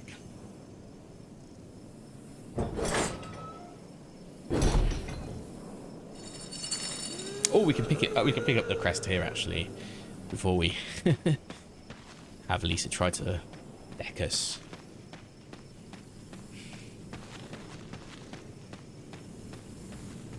Yeah, I'm really not sure how they're gonna fit all the content for that, like at all. I'm just like, that'd be the thing that lets down the season, but will knock them up like a score, like, you know, 1 or 2 off of a out of 10 rating maybe. Am I going backwards? No.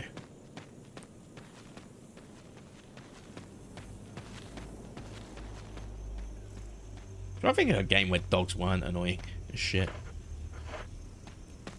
Most dogs in games are annoying, except the ones you can pet, I guess. But I mean, like, antagonist dogs, if you can call them antagonists, I guess.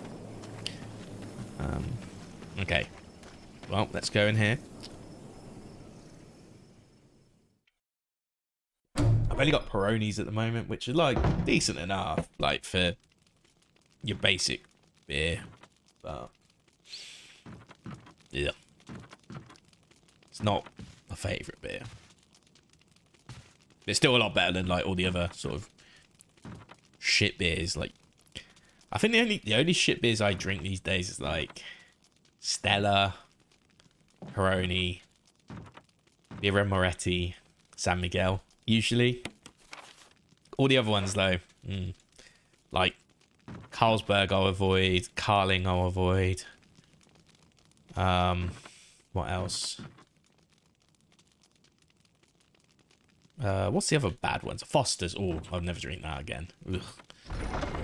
Unless it's a festival, I'll never drink it again.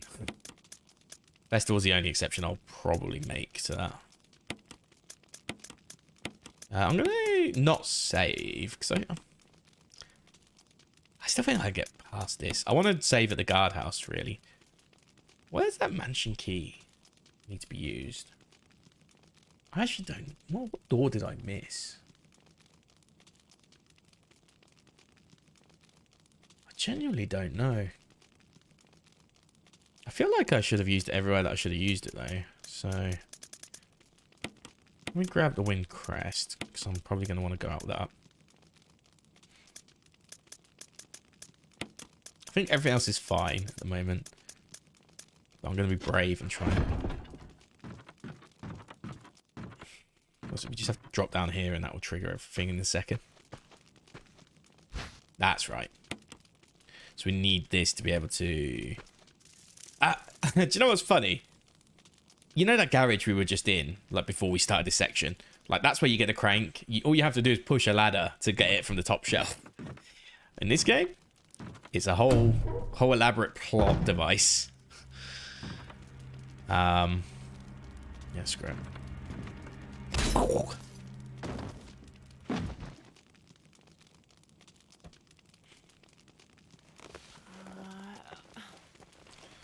Oh, yeah. My favorite. Ooh.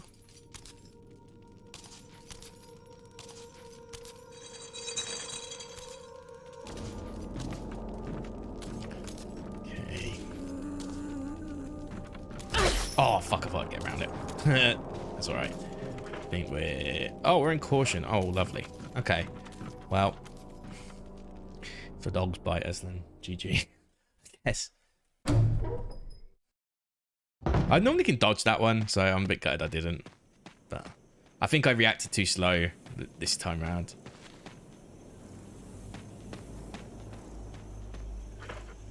Now we're just gonna make sure I don't get pecked to death when I try and grab the whatever it is, magnum.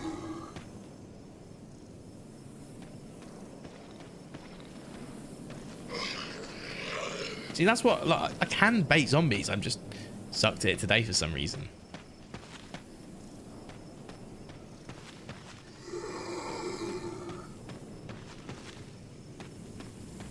Okay. So this crest used to be used, you know, the door to basically get this whole section. Like, what? This used to be like what you'd use instead of the face mask, which is kind of funny. That one, I believe. Ah, yeah.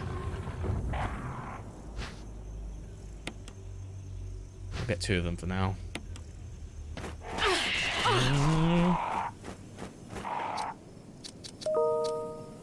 What's an email?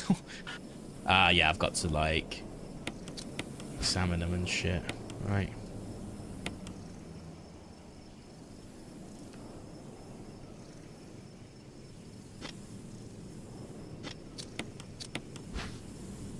It's like such a pointless exercise, but I get it.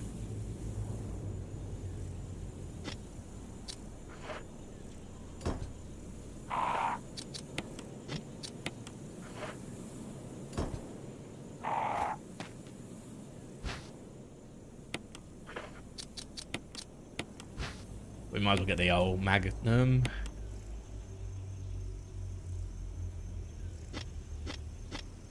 At least I think it's the magnum. Maybe it's not yet. I can't remember. I thought it was. Yeah. Cool. We definitely want that. Because I won't be taking... I don't think I'll be taking Barry's magnum. Because I value that man's life, you know?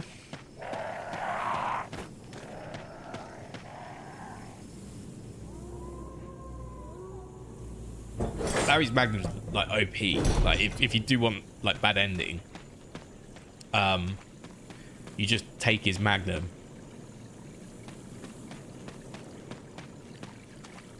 Remake Barry. I'm gonna somewhat disagree.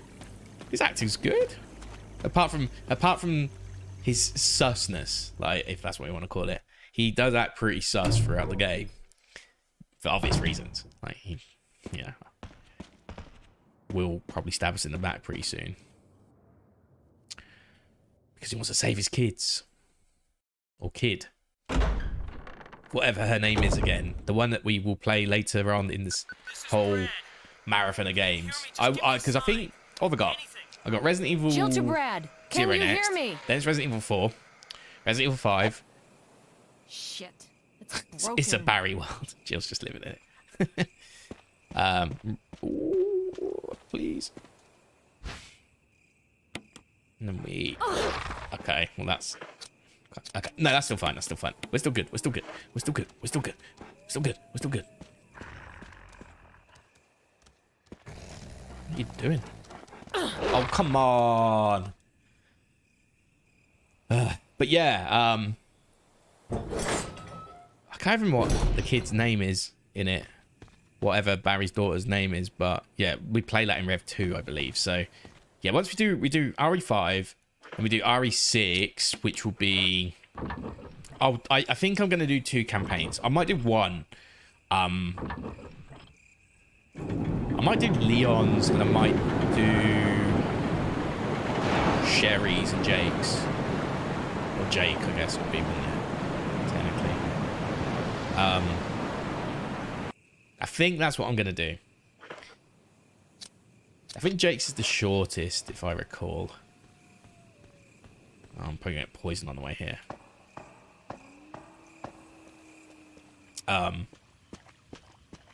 So what will happen is if I do have time at the end of this marathon, which is very, very unlikely. I'm not even sure if I'll get to finish all the games that I want to play even. But if I do have enough time, I will definitely play... I'll play all the scenarios and extras and different campaigns that I've missed out like throughout this marathon. That's how I'm playing it. Okay. It's nice they replaced it with crows in this section. But that's not where I want to go. Down here, right? Yeah, here we go. One more corridor to go, hopefully, if it's the same. It's pretty much a similar... This is a similar layout, to be fair, to OG. It's not quite the same. It's close. Let's take that. It's probably going to want to take... We're like one door away. Oh, don't poison me, don't poison me, don't poison me, don't poison me, don't poison me.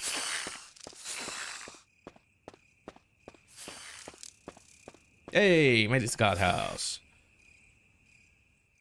So we might actually get some... We'll get most of the guardhouse done, I reckon. Still today. Oh, that's another dodgy camera angle. What the hell? Game. What are you doing? Okay. It doesn't take that long to solve this. I'll save it now, though.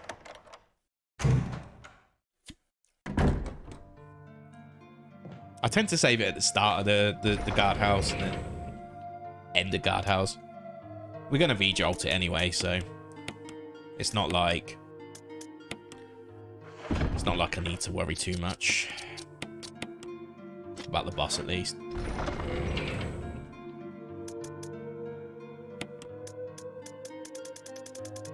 Guess I might have to kill it or something, right? It's like easier or some shit. So I'll keep the shotgun away, keep crank away, and we'll get the ink ribbon.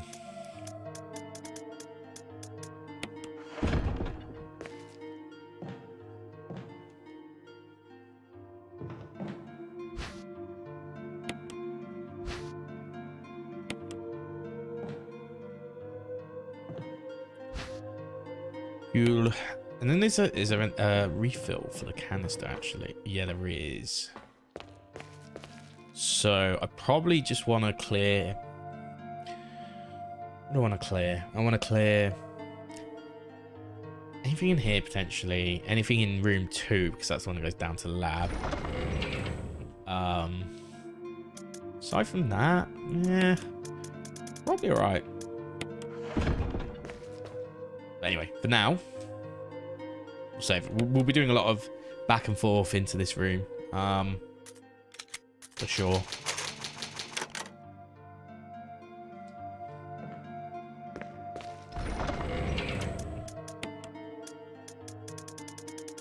Okay. Good stuff. Oh, yeah, tell me about it. Yeah. Yeah, do they even do a sort button? I guess, like, the future games have, like, you won't have seen it yet, but you have, like, a weapons cache, so it's like playing Tetris with all your items. It's kind of fun, actually. But, and they'll be the same with RE4 Make, too. That's TOO, by the way, not the number 2.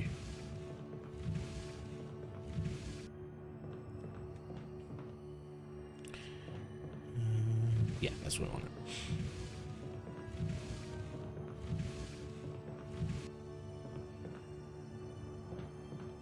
And then might as well check room by room, I guess. This room's got a couple of zombos, but oh, we still need a 001 key for this one. Ooh, okay, exciting. See, I'm noticing all the small differences. You don't have you can just walk in 001 in.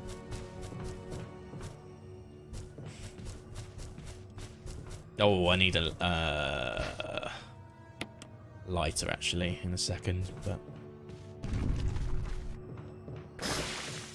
you missed.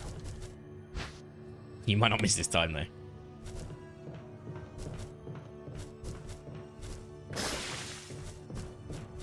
Just want to get through the door.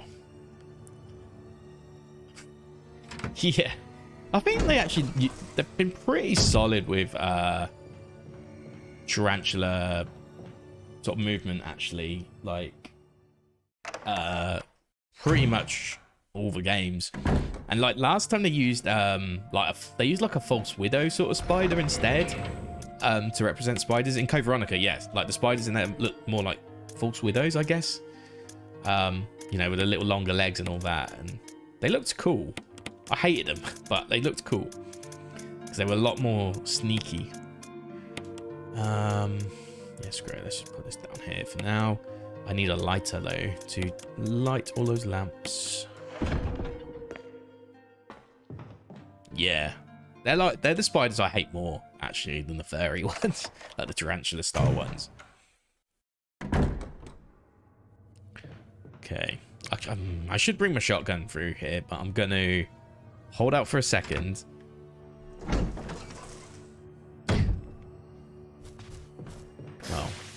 Oh, nearly. Fair play, sir. Okay, we're going up here. Where? Start here.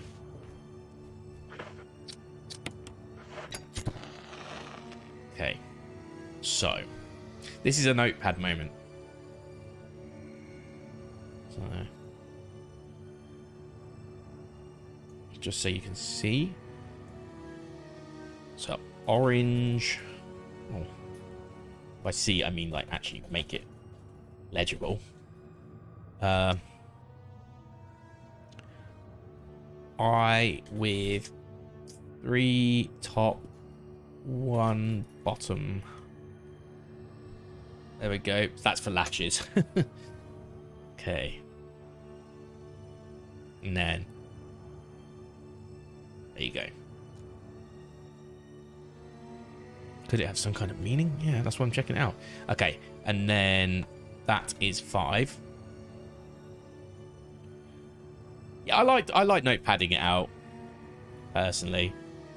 So I find it fun. I think there was a red one for 3, and I think the other one is green for 6, if I recall. So I'm just gonna write them down because I think I can avoid some major stuff. Honestly, I should probably just remember these like numbers anyway, because it is just like billiard balls, you know, for pool.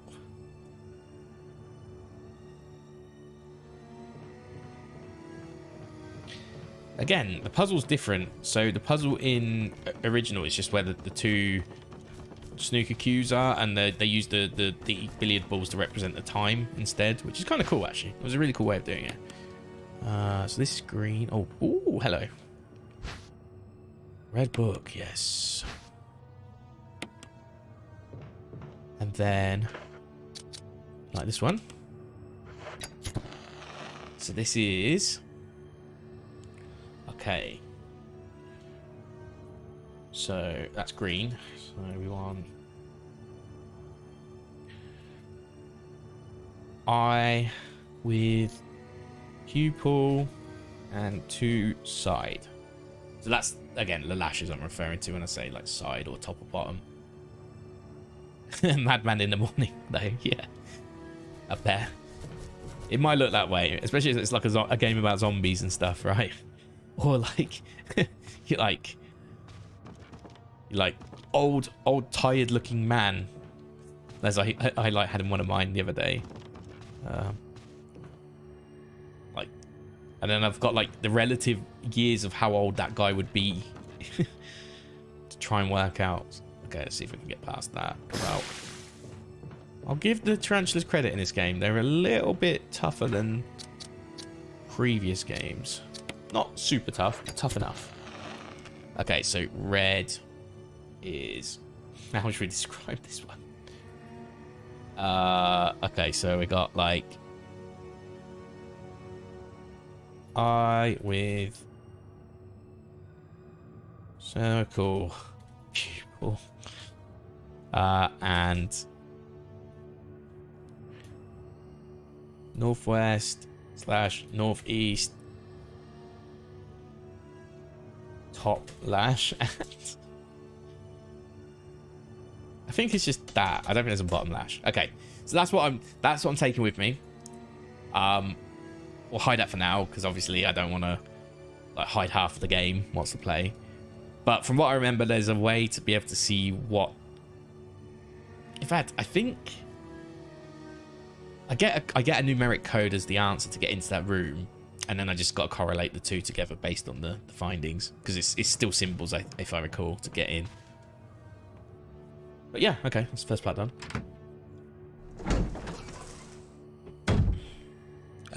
So we'll return the items into the chest. I believe in that book will probably be a key if we're lucky.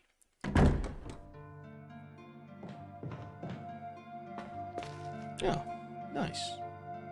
Thanks for Stream.io. I just got a little... You get little achievements on Stream.io and things happen. That's interesting. Congratulations, you've received messages today. I like that. I'm like, for anyone wondering, I do stream on both YouTube and on Twitch. I think if I get like enough of like both, I'll probably just have a chat on my screen eventually. But at the moment, it's like, it's one at a time chats, you know. So I don't mind. I don't think I need it on the screen at the moment. The pace is fine, but there may come a time. So yeah, just bear that in mind.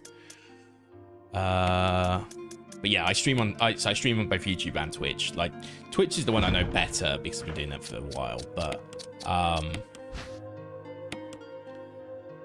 oh, I know what we do with this. We can leave this for the longest time. Yeah. Let's put this away. But yeah, so if anyone does prefer YouTube streaming, like I don't know who does, but if anyone does, it's out there. But I'm just doing it to get like live stream VODs up effectively whilst I do it. And it is still based in the algorithm, which is interesting. So you know, I get impressions every now and then, but I need to start making videos. And like this whole marathon is gonna like eventually lead into me making videos. I was thinking about like maybe doing a video based on the first, what's that, 6 games, I guess, because they're all the tank control games, and then do this the 4, 5, 6 era, then do the Rev era, and then do the last 2, 7 and 8, I guess. Oh, with the remake, the 2 and 3 make as well, probably part of that era technically, I guess. But I'm either gonna do that, or I'm either gonna do it all at once, and I haven't decided yet. Oh yeah, YouTube is super tough. Super tough. But I don't care. I'm just there to make videos. But it's not necessary to destroy Yeah. S.T.A.R.S. That's why I started streaming for a while, and now I've got a little... It's not much traction, don't get me wrong, but there's enough traction to start, you know, they sort of know where I sit in the algorithm and what I do, so I can start like doing stuff with like, my video ideas now, finally. So I'm gonna... I don't need that map. I know everything is. But yeah, I want to I'll get it sorted eventually. So I'll definitely do something for this. Jill. Barry, I just need to figure out I what. heard someone talking. Oh, you heard. I think age is starting to take its toll. Talking to myself is becoming a bad habit. I'll blame it on the Talking age. to yourself? You all right? What's gotten into you? I'm getting you worried, aren't I?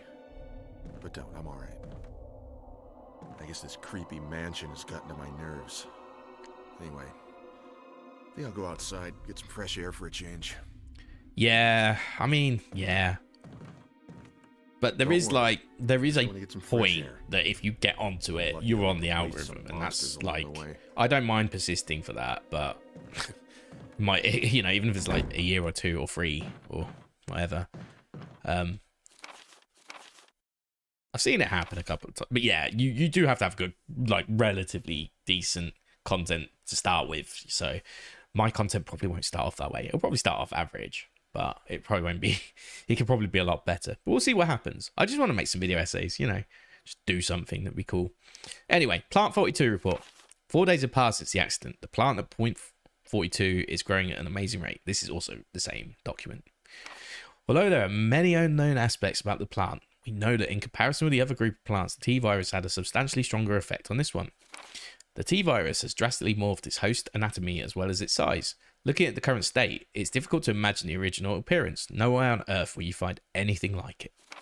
We've also found that Plant 42 has 2 main sources of acquiring necessary nutrients. One source is through its roots. Somehow it's been rooted itself down into the basement. Immediately after the accident, a scientist went mad and destroyed the aqua ring. Ever since, the basement has been like a pool. There is a high possibility that it's one of the chemicals in the water that's promoting the Plant 42's rapid growth. However, we have yet to determine the specific chemical. A bulb-like body of the Plant 42 has been sighted hanging from the ceiling of the first floor. We are sure that it is used for the air ducts to reach the first floor. Or we're sure that it has used the air ducts to reach the first floor even, my bad. Numerous long tentacle-like vines are protruding from the bulb. We believe the vines are the second means of acquiring the nutrients. When Plant 42 senses prey, it uses tentacle-like vines to capture its prey. After doing so, suckers on the vine drain the prey of its blood.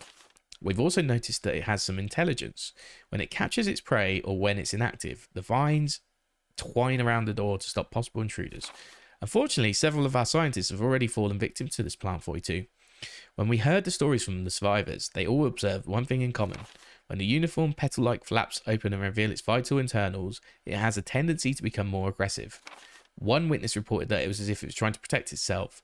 Why it behaves this way, or why it behaves the way it does, is still unknown. May 21st, 1998. Henry Sarton. Oh yeah, that's decent. Yeah, I know what you mean.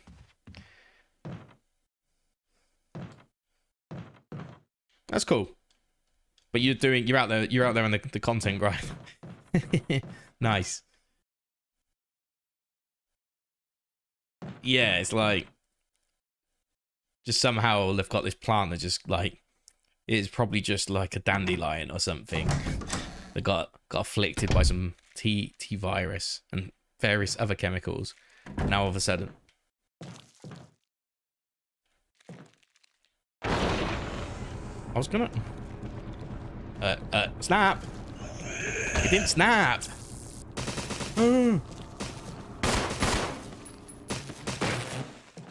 Okay. It didn't snap. Okay. I thought this was like another one where you drain the water. Yeah, that was weird. Oh well, doesn't matter.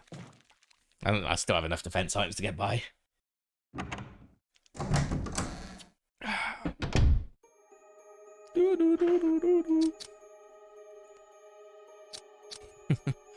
Yeah. Honest mistake. Okay, so that's 001. Which we will go ahead and do first. Because once we go down there, we're going to have to start clearing it out.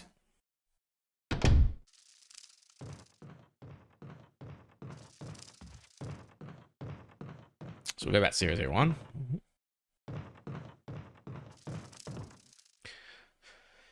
different layout in this game, which is cool. It's small things, and you still end up with the same pretty much solution to what you're trying to do, but the small changes are actually really great. And I've always known there've been changes here and there, but the significance of them are really good actually. And like I always say, you can still go and play the OG Resident Evil and have a good time and a different experience actually. And the mechanics are still pretty good. This guy's hanged, isn't he? Yeah. But he will drop down eventually. Yes. Suicide note. I had to do it. We ran from those things, helping each other to survive. But Robert started to show the symptoms. I had to do it. Those damn things are pure evil. Also, note how that's June 22nd. Like, a lot of the articles are from May. Just saying. So that's how long it's sort of like manifesting. There was no other way. He would have done the same the other way around. After I put him out of his misery, I just had to leave him in the bathroom. Now I'm probably the last one. How could this happen? I'll never forgive myself for being part of this project. Eventually I'll get what's coming to me though. There's no way to escape from this nut house. It's just a matter of time now. Everything is set. All I need is a little courage to get it done. Knowing that I'll leave many things undone is regret beyond words. But this is better than just waiting to turn into one of them. Please understand and at least let me end my life as a person. There's a message on the back. Linda. Linda. Hey, please forgive me. What a name.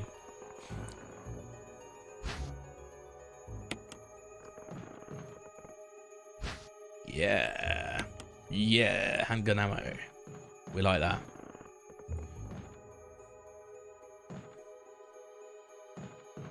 Oh. I can't push it. It really... yeah, it really is. Yeah, I think like, was it Bob's Burgers or whatever? Like, I think Linda.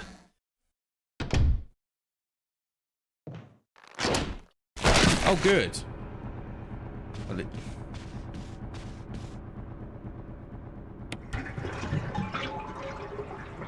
hopefully we can do this before he crawls into the room.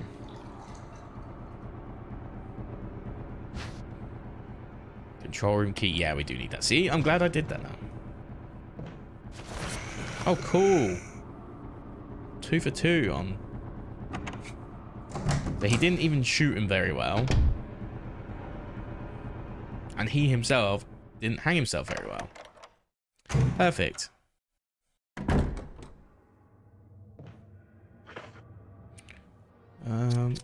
Self-defense gun.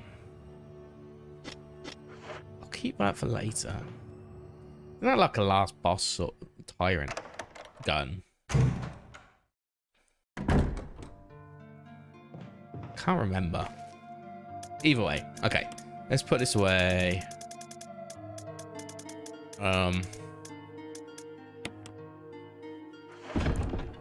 So... yeah, because like you get... yeah, I can't remember what...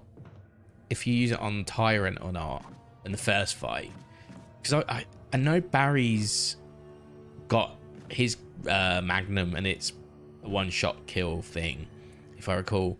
But you have to basically get the bad ending for that. Like, you can't do that on a good ending, obviously, because the whole point is, like, you give him a gun to survive. Like, that's the trade-off. Okay, so we can't even get there yet. That's okay. I think, oh, maybe when we get the gallery key, that might be the solution for that. That's okay, we can go down first anyway.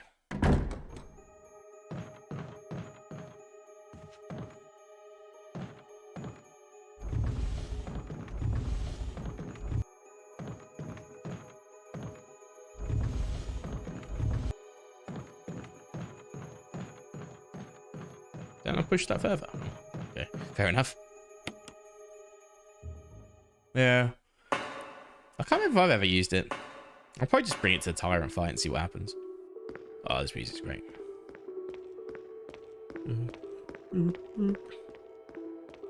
This door should be locked if I recall. Yeah. The one thing I'll say, I prefer the box puzzle in OG. It's a lot easier here. It's just like they're all pretty much laid out for you straight away. But it's not really a puzzle here. It's just a time sink, really.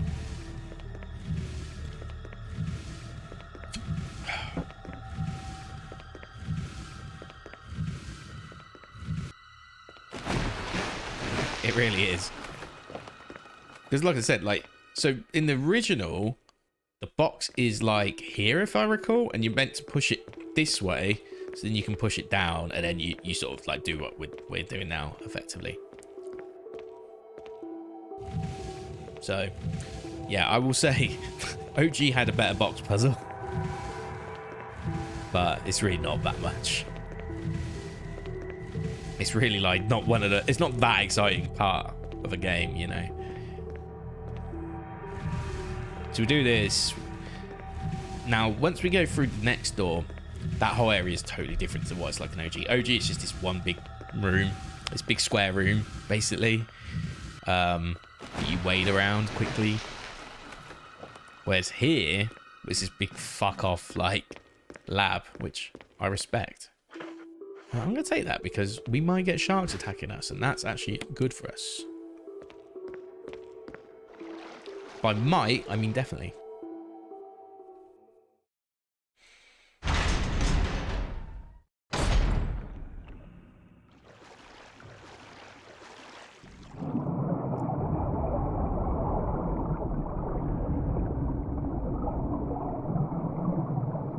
Yeah, they're brutal. See, that's bad RNG already. I didn't even get a say in the map. Huh? I was already in caution, to be fair. Oh, great. Following me. That is some bad... That is some fucking bad RNG right there. That is some bad RNG. I've never had the RNG that bad. They've always, like... You know, a lot further. God damn. Yeah, like I've never had it that bad ever. Like that was like straight on me, and they followed me around. Usually what happens is I get like a free, you get like a free run up to like the first point you turn. You take a bite, but at least you're taking like the shortest route there. So like, wow. Okay. Now here comes the next fun bit. Pressing all the buttons and remembering what to do. Pressure at 60%. There's a table with the solution, though, isn't there? Yeah, here we go. Valve free. Cool. I like the speedrun, though, where they actually just do it and, you know, guess it. So I need to, like, press one up here, is it?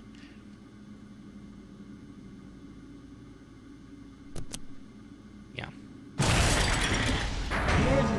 Emergency. Unknown source of pressure detected.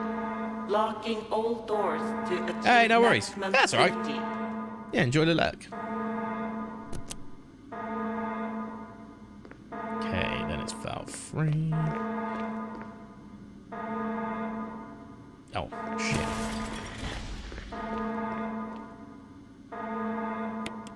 Reaching 30% of pressure threshold.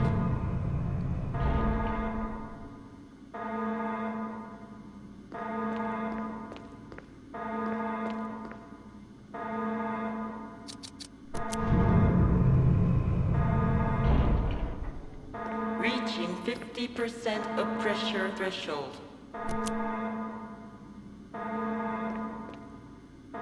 Activate emergency drainage system immediately. Cool. Yeah. It does make me nervous, but it's really not that difficult.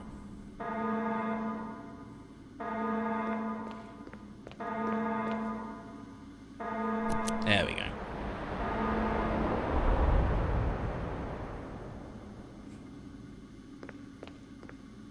Cool. There you go. So the aqua ring. P2. Yeah, we're pretty much done with the aqua ring. It's a cool area though. Like what they did with this in the remake is actually really cool. Like they turned into this huge, actual, like, believable, another Umbrella lab. It's effectively another Umbrella lab. Like this part, like the final area of the game, which I find really cool.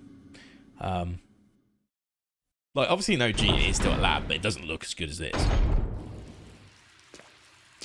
So we can't. We can get this way.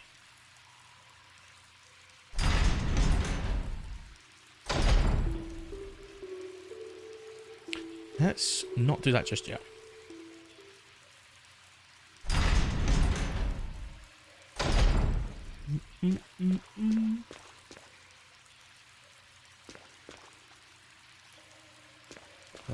Again, I'm coming back this way, right? So let's just solve everything first. I don't know how much I'm going to do. Because it's nearly 8 o'clock, which is like sort of like my allotted stream. But I'm going to keep... Oh, let's be careful. I'm going to keep going until...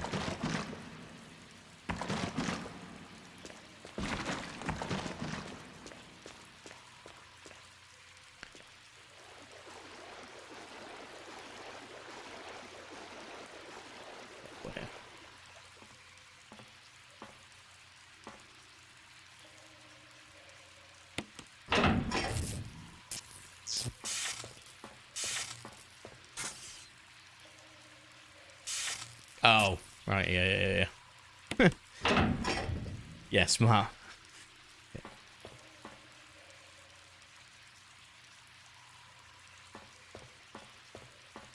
Aren't I supposed to push this now? Yeah. Right, that's fine. Okay. So let's push this in first. Then we do that.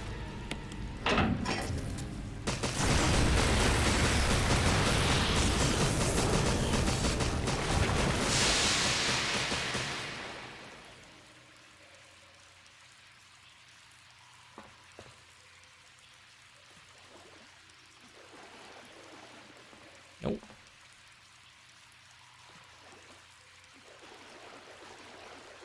You can actually do this without like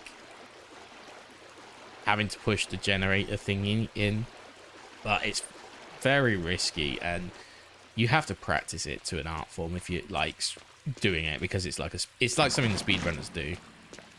So I'm assuming that's the gallery key. Yeah. We're nearly done, like, with this section. Not much more to do, which is good.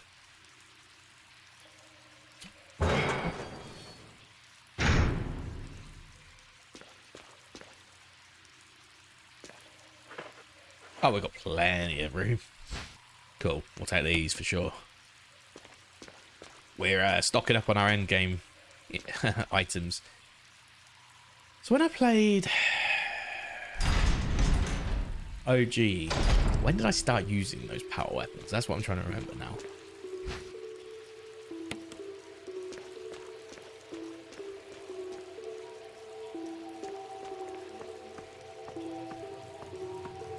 So this should take us back to the corridor with the boxes. In theory.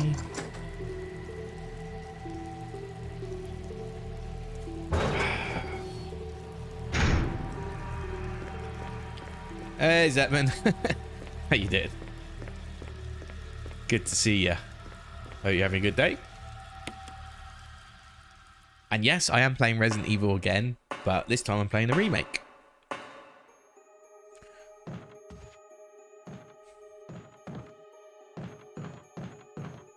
Okay, so we'll use the gallery key.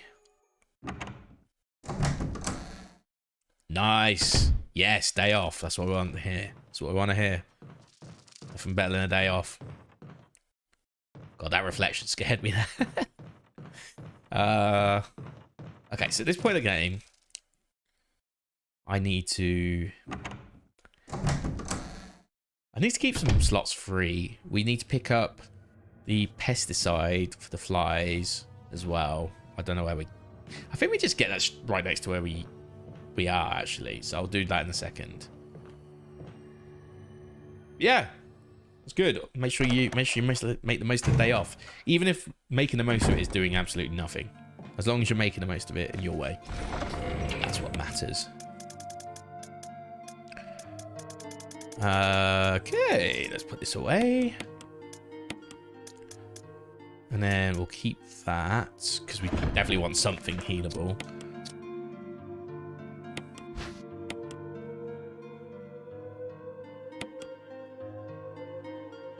Ah. Mixture of 2 green herbs. Okay, so I'll just take another green herb and we'll make a third out of that.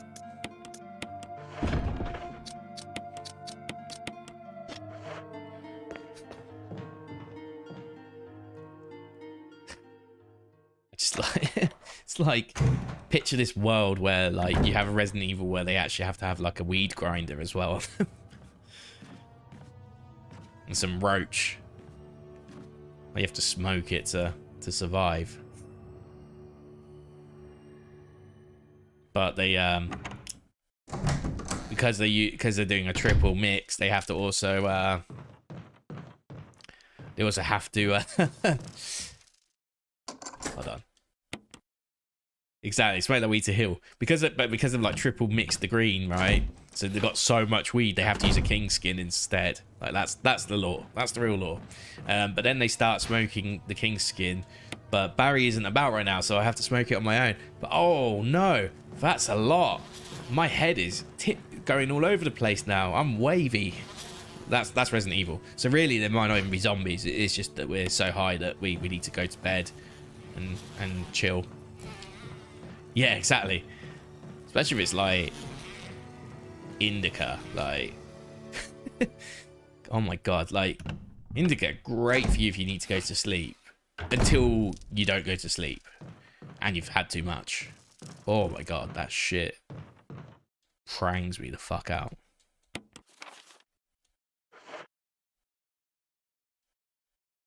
Cool, let's pump this hole.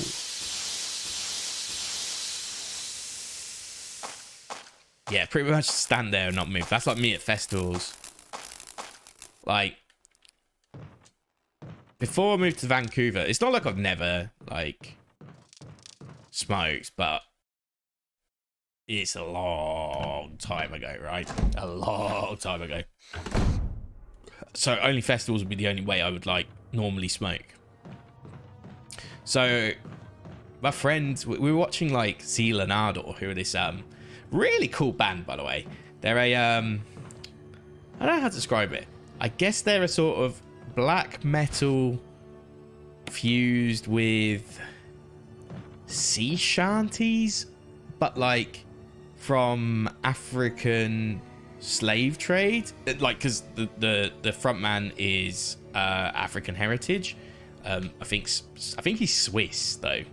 But all the stories are like written around that, and it's like all this like the shanties that you get taught about in school and all that, and it's like it's really cool what I do with it. But anyway, it's a cool experience. They actually wear like hooded robes and stuff as well, the band, and it's heavy, you know, it is heavy, but there's like some soulful bits and blues bits as well, and like all the sort of genre mix-ups are really good. But that's why. So I had some like edibles, but it was like brownies, and it was like my mate who made them like himself, and they were really good. But I was like in a sort of like sitch where I was like, fuck it, I'm gonna have a second one. And then this other band comes on called Carpenter Brute straight after, and Carpenter Brute is like well, it's not synthwave, it's more like dark wave, which is like heavier, faster sometimes, pacier sort of synthwave, I guess. There's more to it than that, but it like they use like gothic themes and, you know, stuff like that with their music, so it's a little bit heavier, but it is dance music still, so you can like still fist pump to it basically.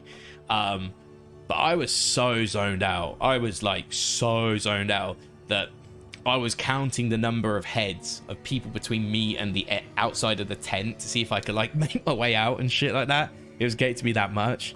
Like, my God, before I actually lived in a country where smoking was like legal, it was just like, I never really bothered too much. So I was still like a fucking baby.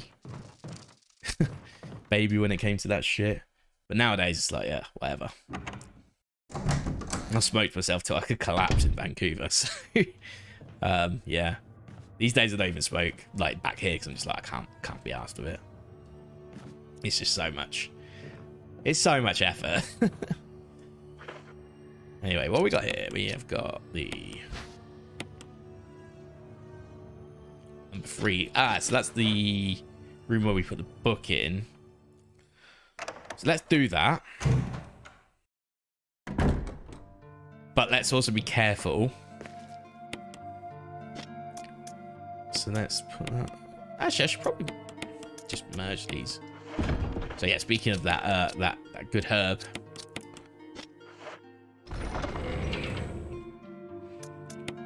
But yeah, I've always been more of a beer drinker anyway, most of my life. Not that this is like Peroni isn't like the measure of a connoisseur by any means, but okay, so I need the book. And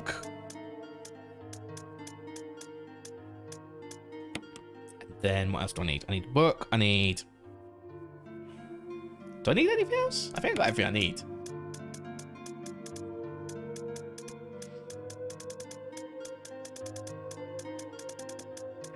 Like I could take. No, fuck it. Let's just go. Like, I'm gonna V-jolt it anyway, so we'll put the V-jolt back down in a minute.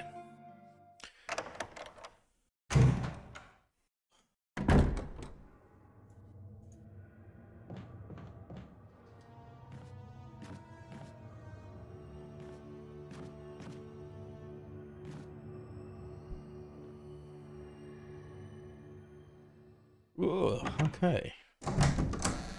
Decent. Oh, lost focus again.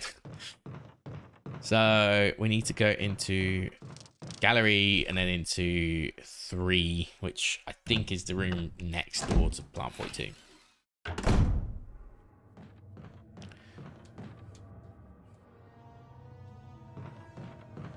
Yeah, it is. So we'll go in here, we'll put the book in, we'll do the puzzle. That will reveal the boss door, but we're not going in yet. Because that would be silly. There's actually a save point here, just before, in case you face the boss.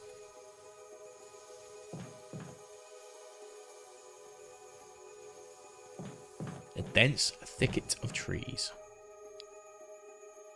One white book sandwich in between. Organic chemistry lab experiments.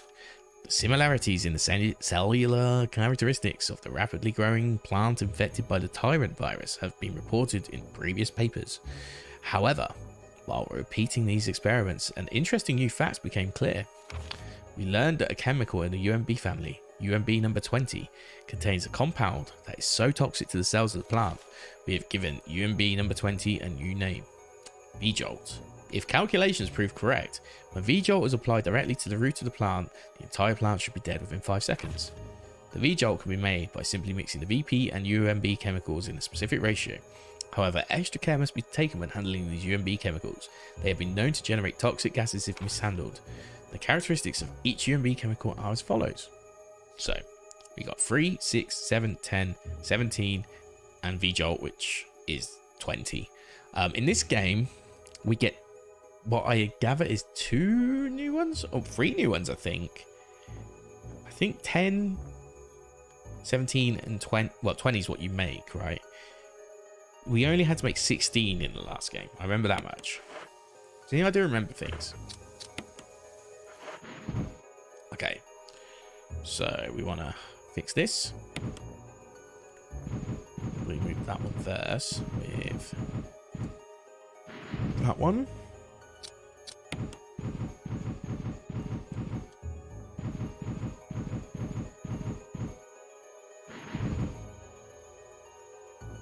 Yep.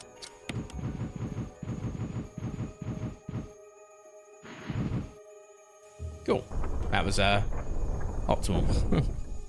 So don't go through that yet. Do not go through that yet. There's also a bathroom here by the looks of it. So let's just go in there. So, like I said, it has passed my 4-hour like mark for a stream, but I'm gonna get this guardhouse finished 100%. You have my word on that.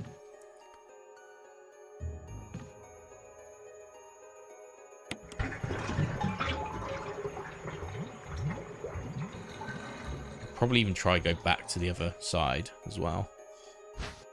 Nice.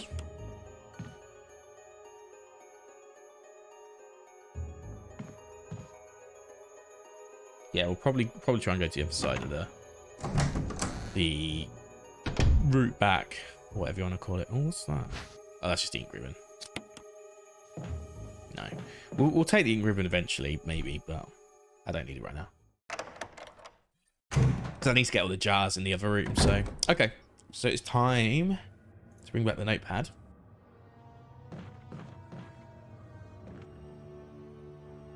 Oh, for some reason I lost focus again.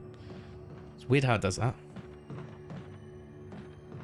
There's nothing this way, is there? No, I already got whatever it was here. Yeah, that was the whole point. That's why we put the thing on the other side.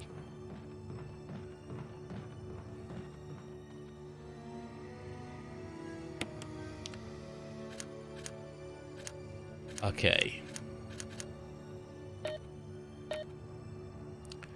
Gotcha. Okay, so that is orange. In fact, just the colors is going to be enough, right? So I with 3 top, 1 bottom. Oh no, hold on, that's pink. So yeah, it's not quite the same. Okay. So that's 2. So I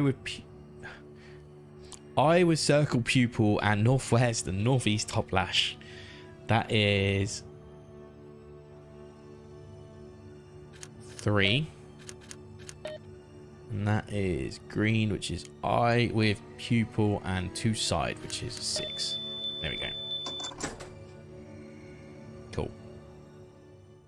There you go. It worked. My weird description worked. It may have been difficult to understand, but for me, it made perfect sense. So we'll take the empty bottle.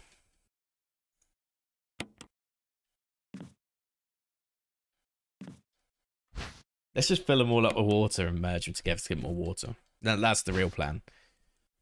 Like, we're thirsty. Although, I wouldn't drink the water from here at this point in the game. They're probably all poison. So, I know the first one, we definitely want to put water in. 100%.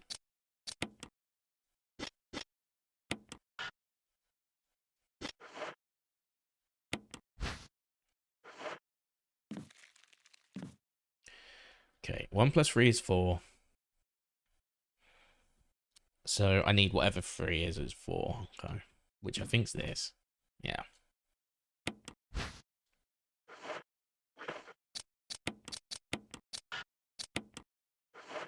Plus 3 is 4. 4 plus 6 is 10, which would be 2 reds, I guess.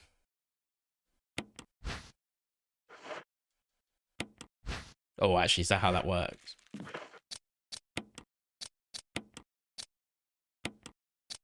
No, that's not how it works at all. Can I, like, do this? No. I'll probably need a 3 again anyway. So I need... Oh, what's 2? Is that 2? Oh, there's already a 6. Okay. Yeah, that would also work. We'll probably need a 3 in a second. So that's a 10. And then we need 1 plus 6 is 7.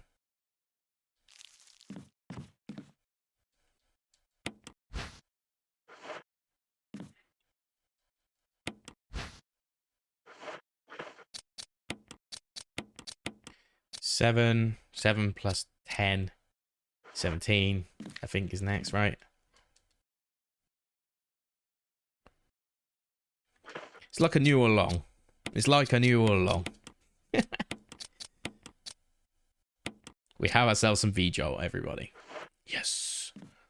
Maybe we'll just bring the other chemicals as well, you know, just for experimentation, you know? Because Jill be like that. Okay, so we got V-Jolt, so we know what to do. Just want to make sure I can actually access that room. I think I can. But let's double check. I can. That'll be this one, right? Yeah.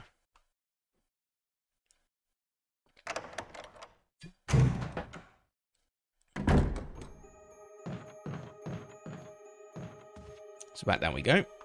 So we're going to V-Jolt it. I don't care. I know. Yeah, I'm skipping a boss fight. Blah blah blah.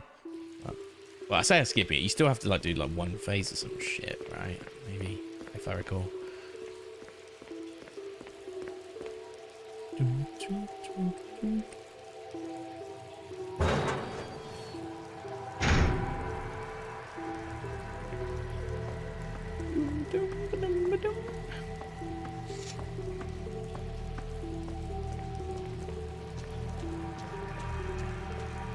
Oh, I'm down already. I was just like looking at the screen. All right. So the thing that scares me is like this will take 2 streams, right? But in theory, it might take 2 streams for me to fit like 3 streams to finish Resident Evil 0. I hope not.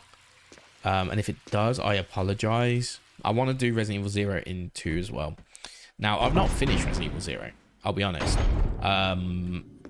Reason being, I had so I had an international disc of the game before the Wii. Actually, they released an HD version for the Wii or whatever. Well, it wasn't HD, I guess, but they released a version for the Wii, which was slightly better, right? Yeah, the Wii wasn't even a HD console, was it? That's nuts. But yeah, I had an American GameCube one, I think, because my friend from university was from America, funnily enough, from San Antonio, Texas. But he had Resident Evil 0. I couldn't play it, so I had to get the unlock basically on my Wii so I could play it. Okay, cool. So I played it for a bit. And I got I got to the first bat boss or whatever, I think. I can't remember what it's called, but it's like the bat. You have to fight a bat.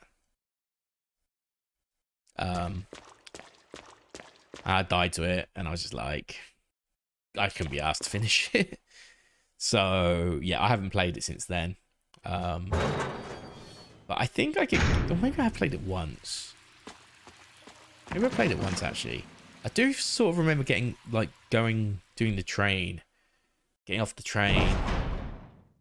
And starting the game. Maybe there is a world where I have played it, actually. I'll need to look into that. But rest assured, it's a game that I don't fully know about. I will read up on one thing. I'll read up on where to get the grapple hook or whatever it is that you need, because I know that's a big problem for the game. It's like an actual downside to the game. So I'll do my research on that, because I think it's worth knowing, so I don't end up backtracking. I'll probably still fuck up and end up backtracking, but at least I have a chance, right? So I'll try and do that. I want to see if we can get it done in 2, but if I'm doing 2, I'm gonna have to do like 2 longer streams, I guess, of like 5 or 6 hours. I imagine. I would imagine. I'll probably have to. Same with Resident Evil 4. I haven't played Resident Evil 4 in a long time. Except I did a bit of VR, but I didn't really get that far in. You know, I didn't even leave the village at the end of the day. So when I play the main game, it's all going to be very fresh for me, and I'll try and get through it as quickly as possible. But I don't know. It feels like a 10-hour campaign, right? So I'll probably be like a 2-stream sort of thing. So we'll see. I'm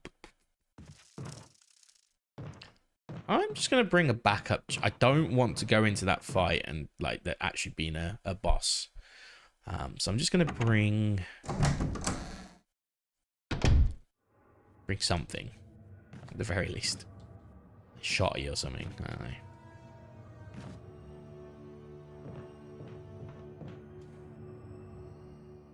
Probably just one tap it with a magnum.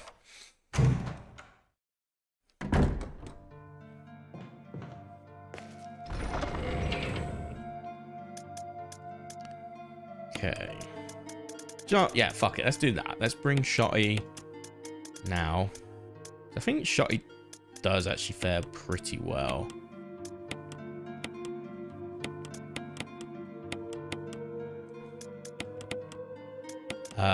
Crank we don't need to worry about. Mansion key. I'll need one space to pick up the emblem as well. But we're coming back this way. It's really not a problem. I should probably take those blue herbs and put them in the chest as well at some point. Just in case.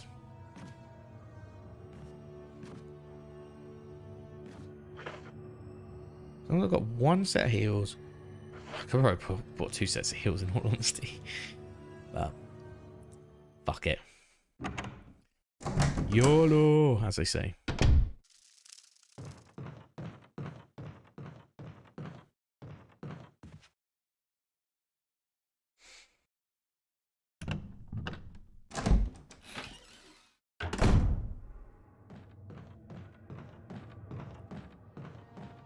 I think we should be okay though. It'll just shrivel as soon as we get in there. But I just don't want to be like super under. I don't mind being under prepared. I just don't want to be super under prepared.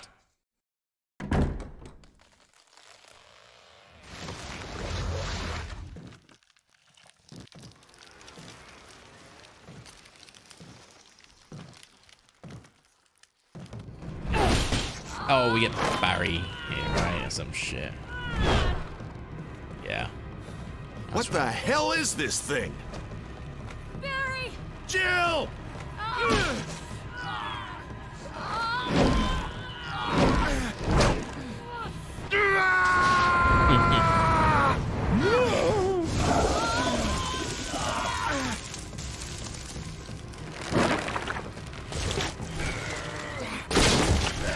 Nice. I thought much, but I just always want to be safe with that. At least safe with a shotgun, you know? I thought it was finished. Yeah.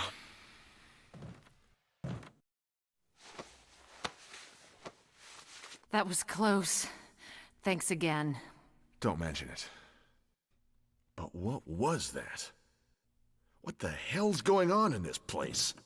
I like how he's just asking the questions now, like, we've not been through it for the last, like, 4 hours. Cool, so that's the next important key.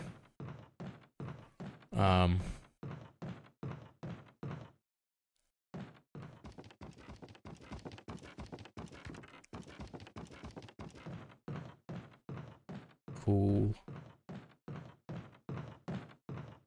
Just making sure I've got everything sort of done and dusted.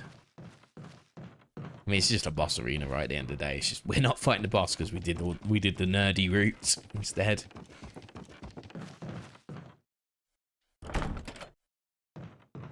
Well, that's a joy. So now we should get a Wesker cutscene if I remember right. Oh, cool! Did not realize that was there. Between this and the ink ribbon, we should have everything we want, I guess.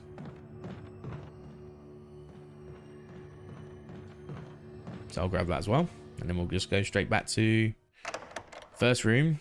We'll get those blue herbs all worked out as well, and then yeah, we're on our way back. So I'll get us back to the actual main house first. You know, the first hunters and all that shit.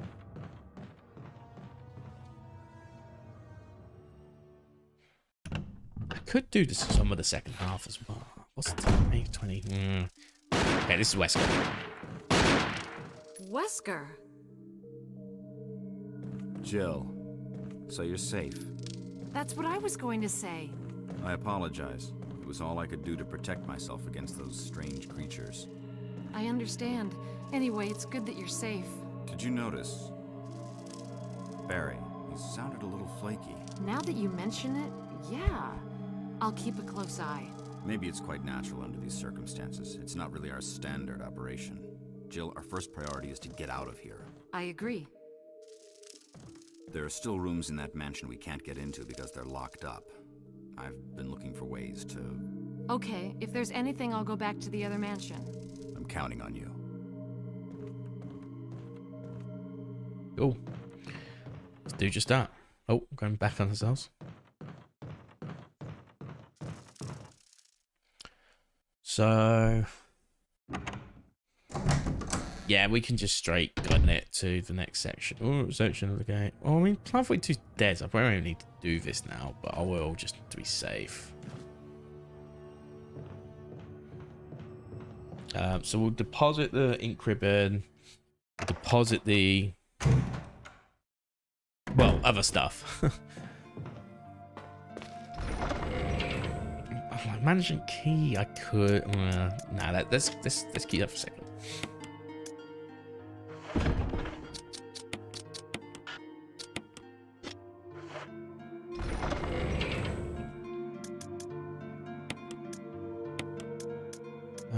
Them two.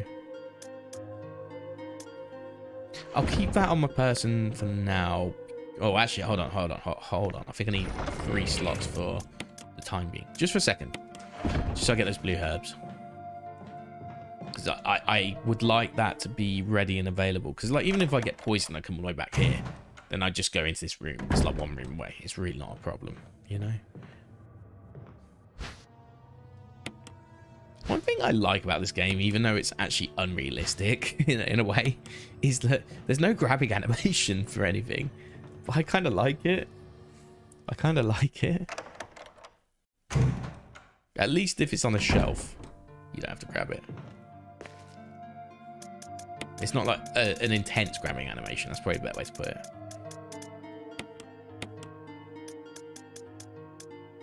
Wow, I've actually got a lot of items.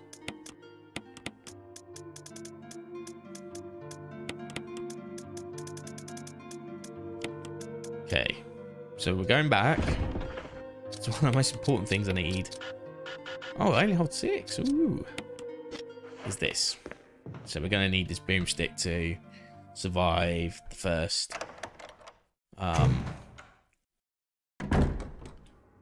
first hunter attack. And also I have to remember how to like aim the gun for a second there because it's been so long since I've had to aim the gun. So forgive me. Oh, I've got 1 slot for my crest, haven't I? So I'll need to pick that up on the way. Yeah, we're good. Avoid the snakes on the way.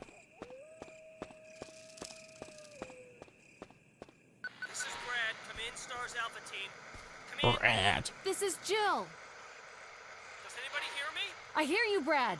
Over. S.T.A.R.S Alpha Team. Bravo Team. It doesn't matter. Respond. I repeat, this is Brad. Brad? Brad! This is Brad. If you can't This answer is me, someone give Brad. me a sign. Jill to Brad. Can you hear me? Brad! This conversation is one of the Brad! best conversations in the whole Shit. game. It's broken. Okay. So I should have probably taken 1 blue herb with me, but it's okay. It's okay.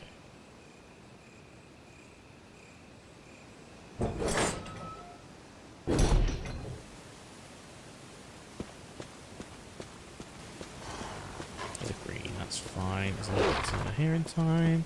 Oh, there's a blue thing there. If I have to run back, I'll run back. So when I get the battery, I need to come back out here, and that's when we go and do the cave.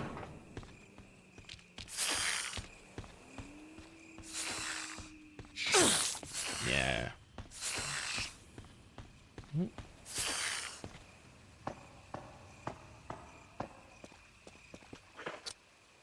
I'm fine. Okay. I might still get poisoned here, maybe? No. Okay.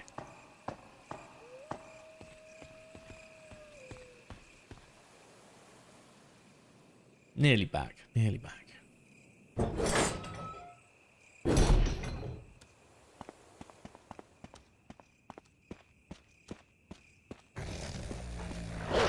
Nope. getting caught on that might have actually lucked me out a bit there, because it made it go right instead of forward. Yeah, this was the other thing I was expecting. Oh, I wish. I like my man Barry, but he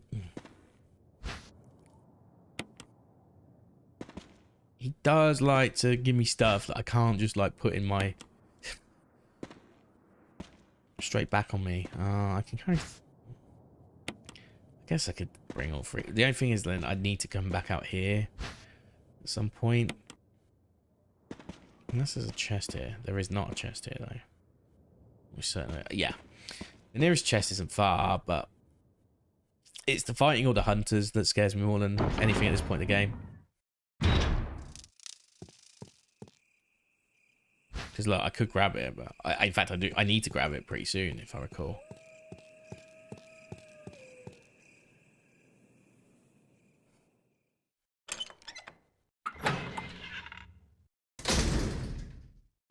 Here we go.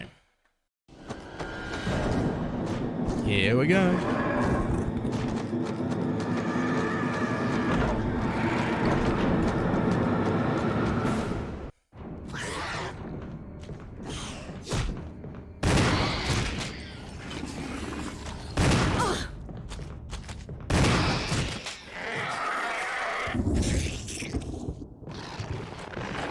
Okay, it's locked. Spencer family emblems carved into this door. Okay. What my health like? Caution. I mean, I've got plenty of healing items. I feel like this door gets fixed now.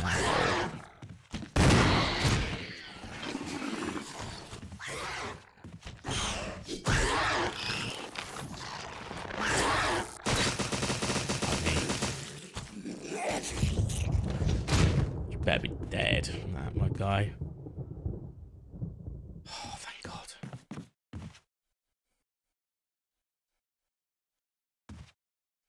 I can't leave that in there. It's need free passage.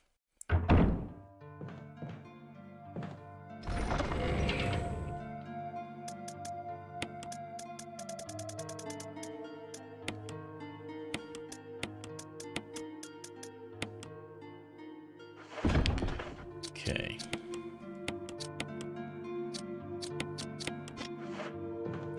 Let's quickly do this. Go back out.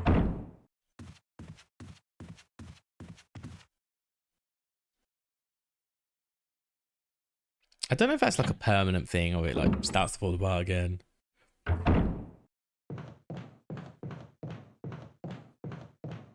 yeah, I need like even if I have to shoot a fucking hunter here, fuck it.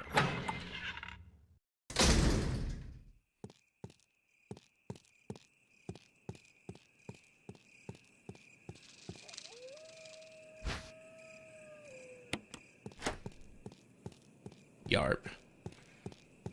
Gonna need that for now. At least I think I do. I'd definitely have to go back to the cave at some point as well, so it's probably like a multiple purpose thing. Carved into the doorknob.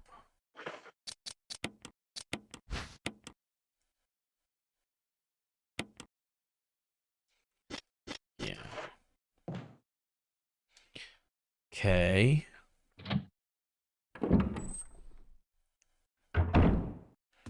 I'm in fine, right?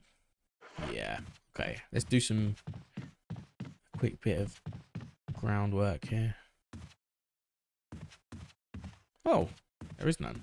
Yeah, that's strange. That room we don't need to go in. This way I want to go though. I'm just going to do this quickly. It's right nearby, I might as well.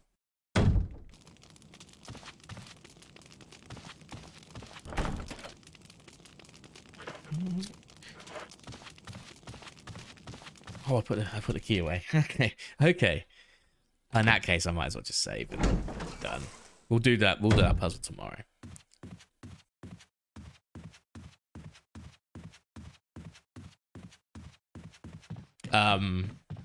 So yeah, I mean, this is kind of like ideally where I want to be after 4 hours. 4.5, I guess, technically. But so we've gone over by about half an hour. But I think any more, I'd be pushing it a bit towards like 5 hours. And it's fine, but, you know, I want to watch Last of Us tonight for starters. And then on top of that, there's a few other things that I need to kind of do anyway. So I need to put that somewhere eventually. I also need to think about the fact we're going to be fighting Yawn 2. Yawn 2 is like a grenade launcher boss, in my opinion, so we probably want to deal with that. But that is a problem for another time, so we'll save.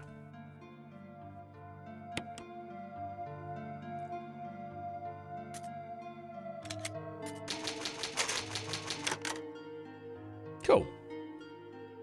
So yeah, we'll pick the second save whenever we play next time. So yeah, that's good progress.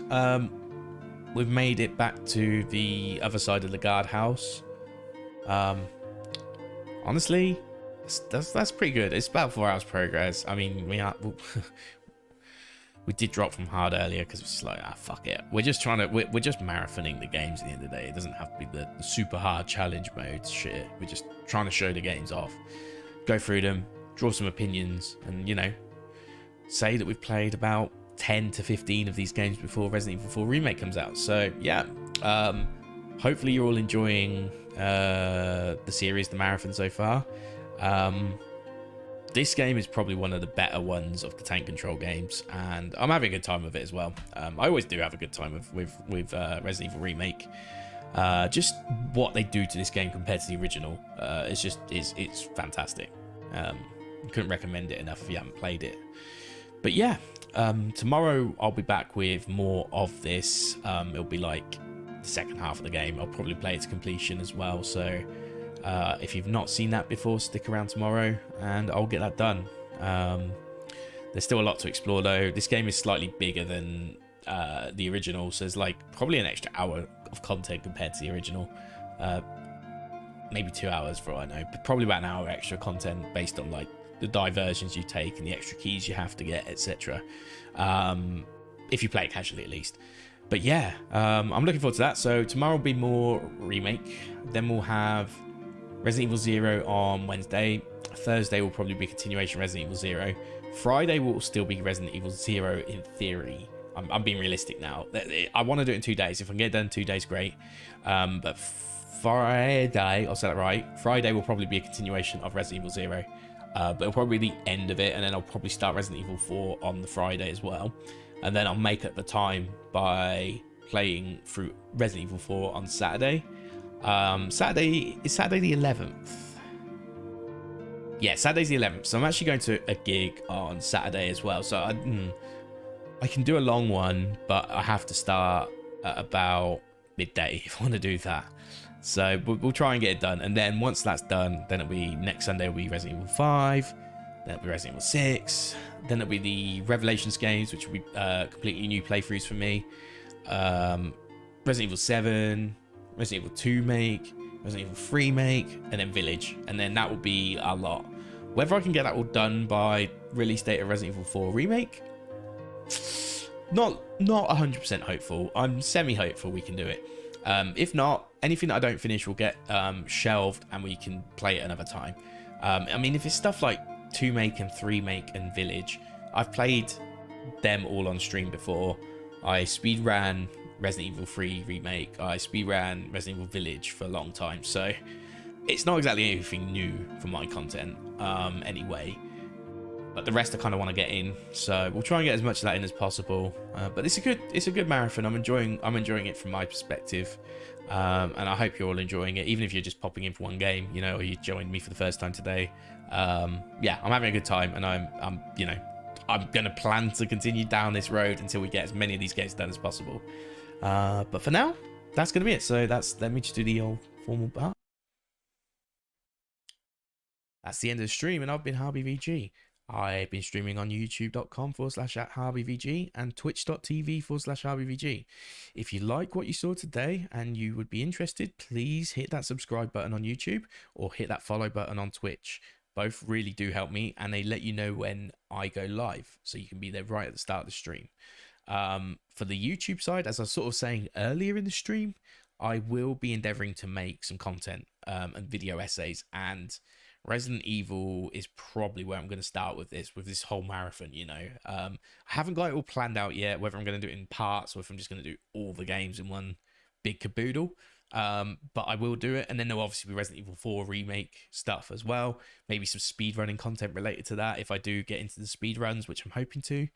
But yeah, please drop me a subscription whether you want to watch me on the streams or you like video content, because I will be putting video content out. And then you can find me on twitter.com/HarveyVG. I'm trying to put when I go live on Twitter now.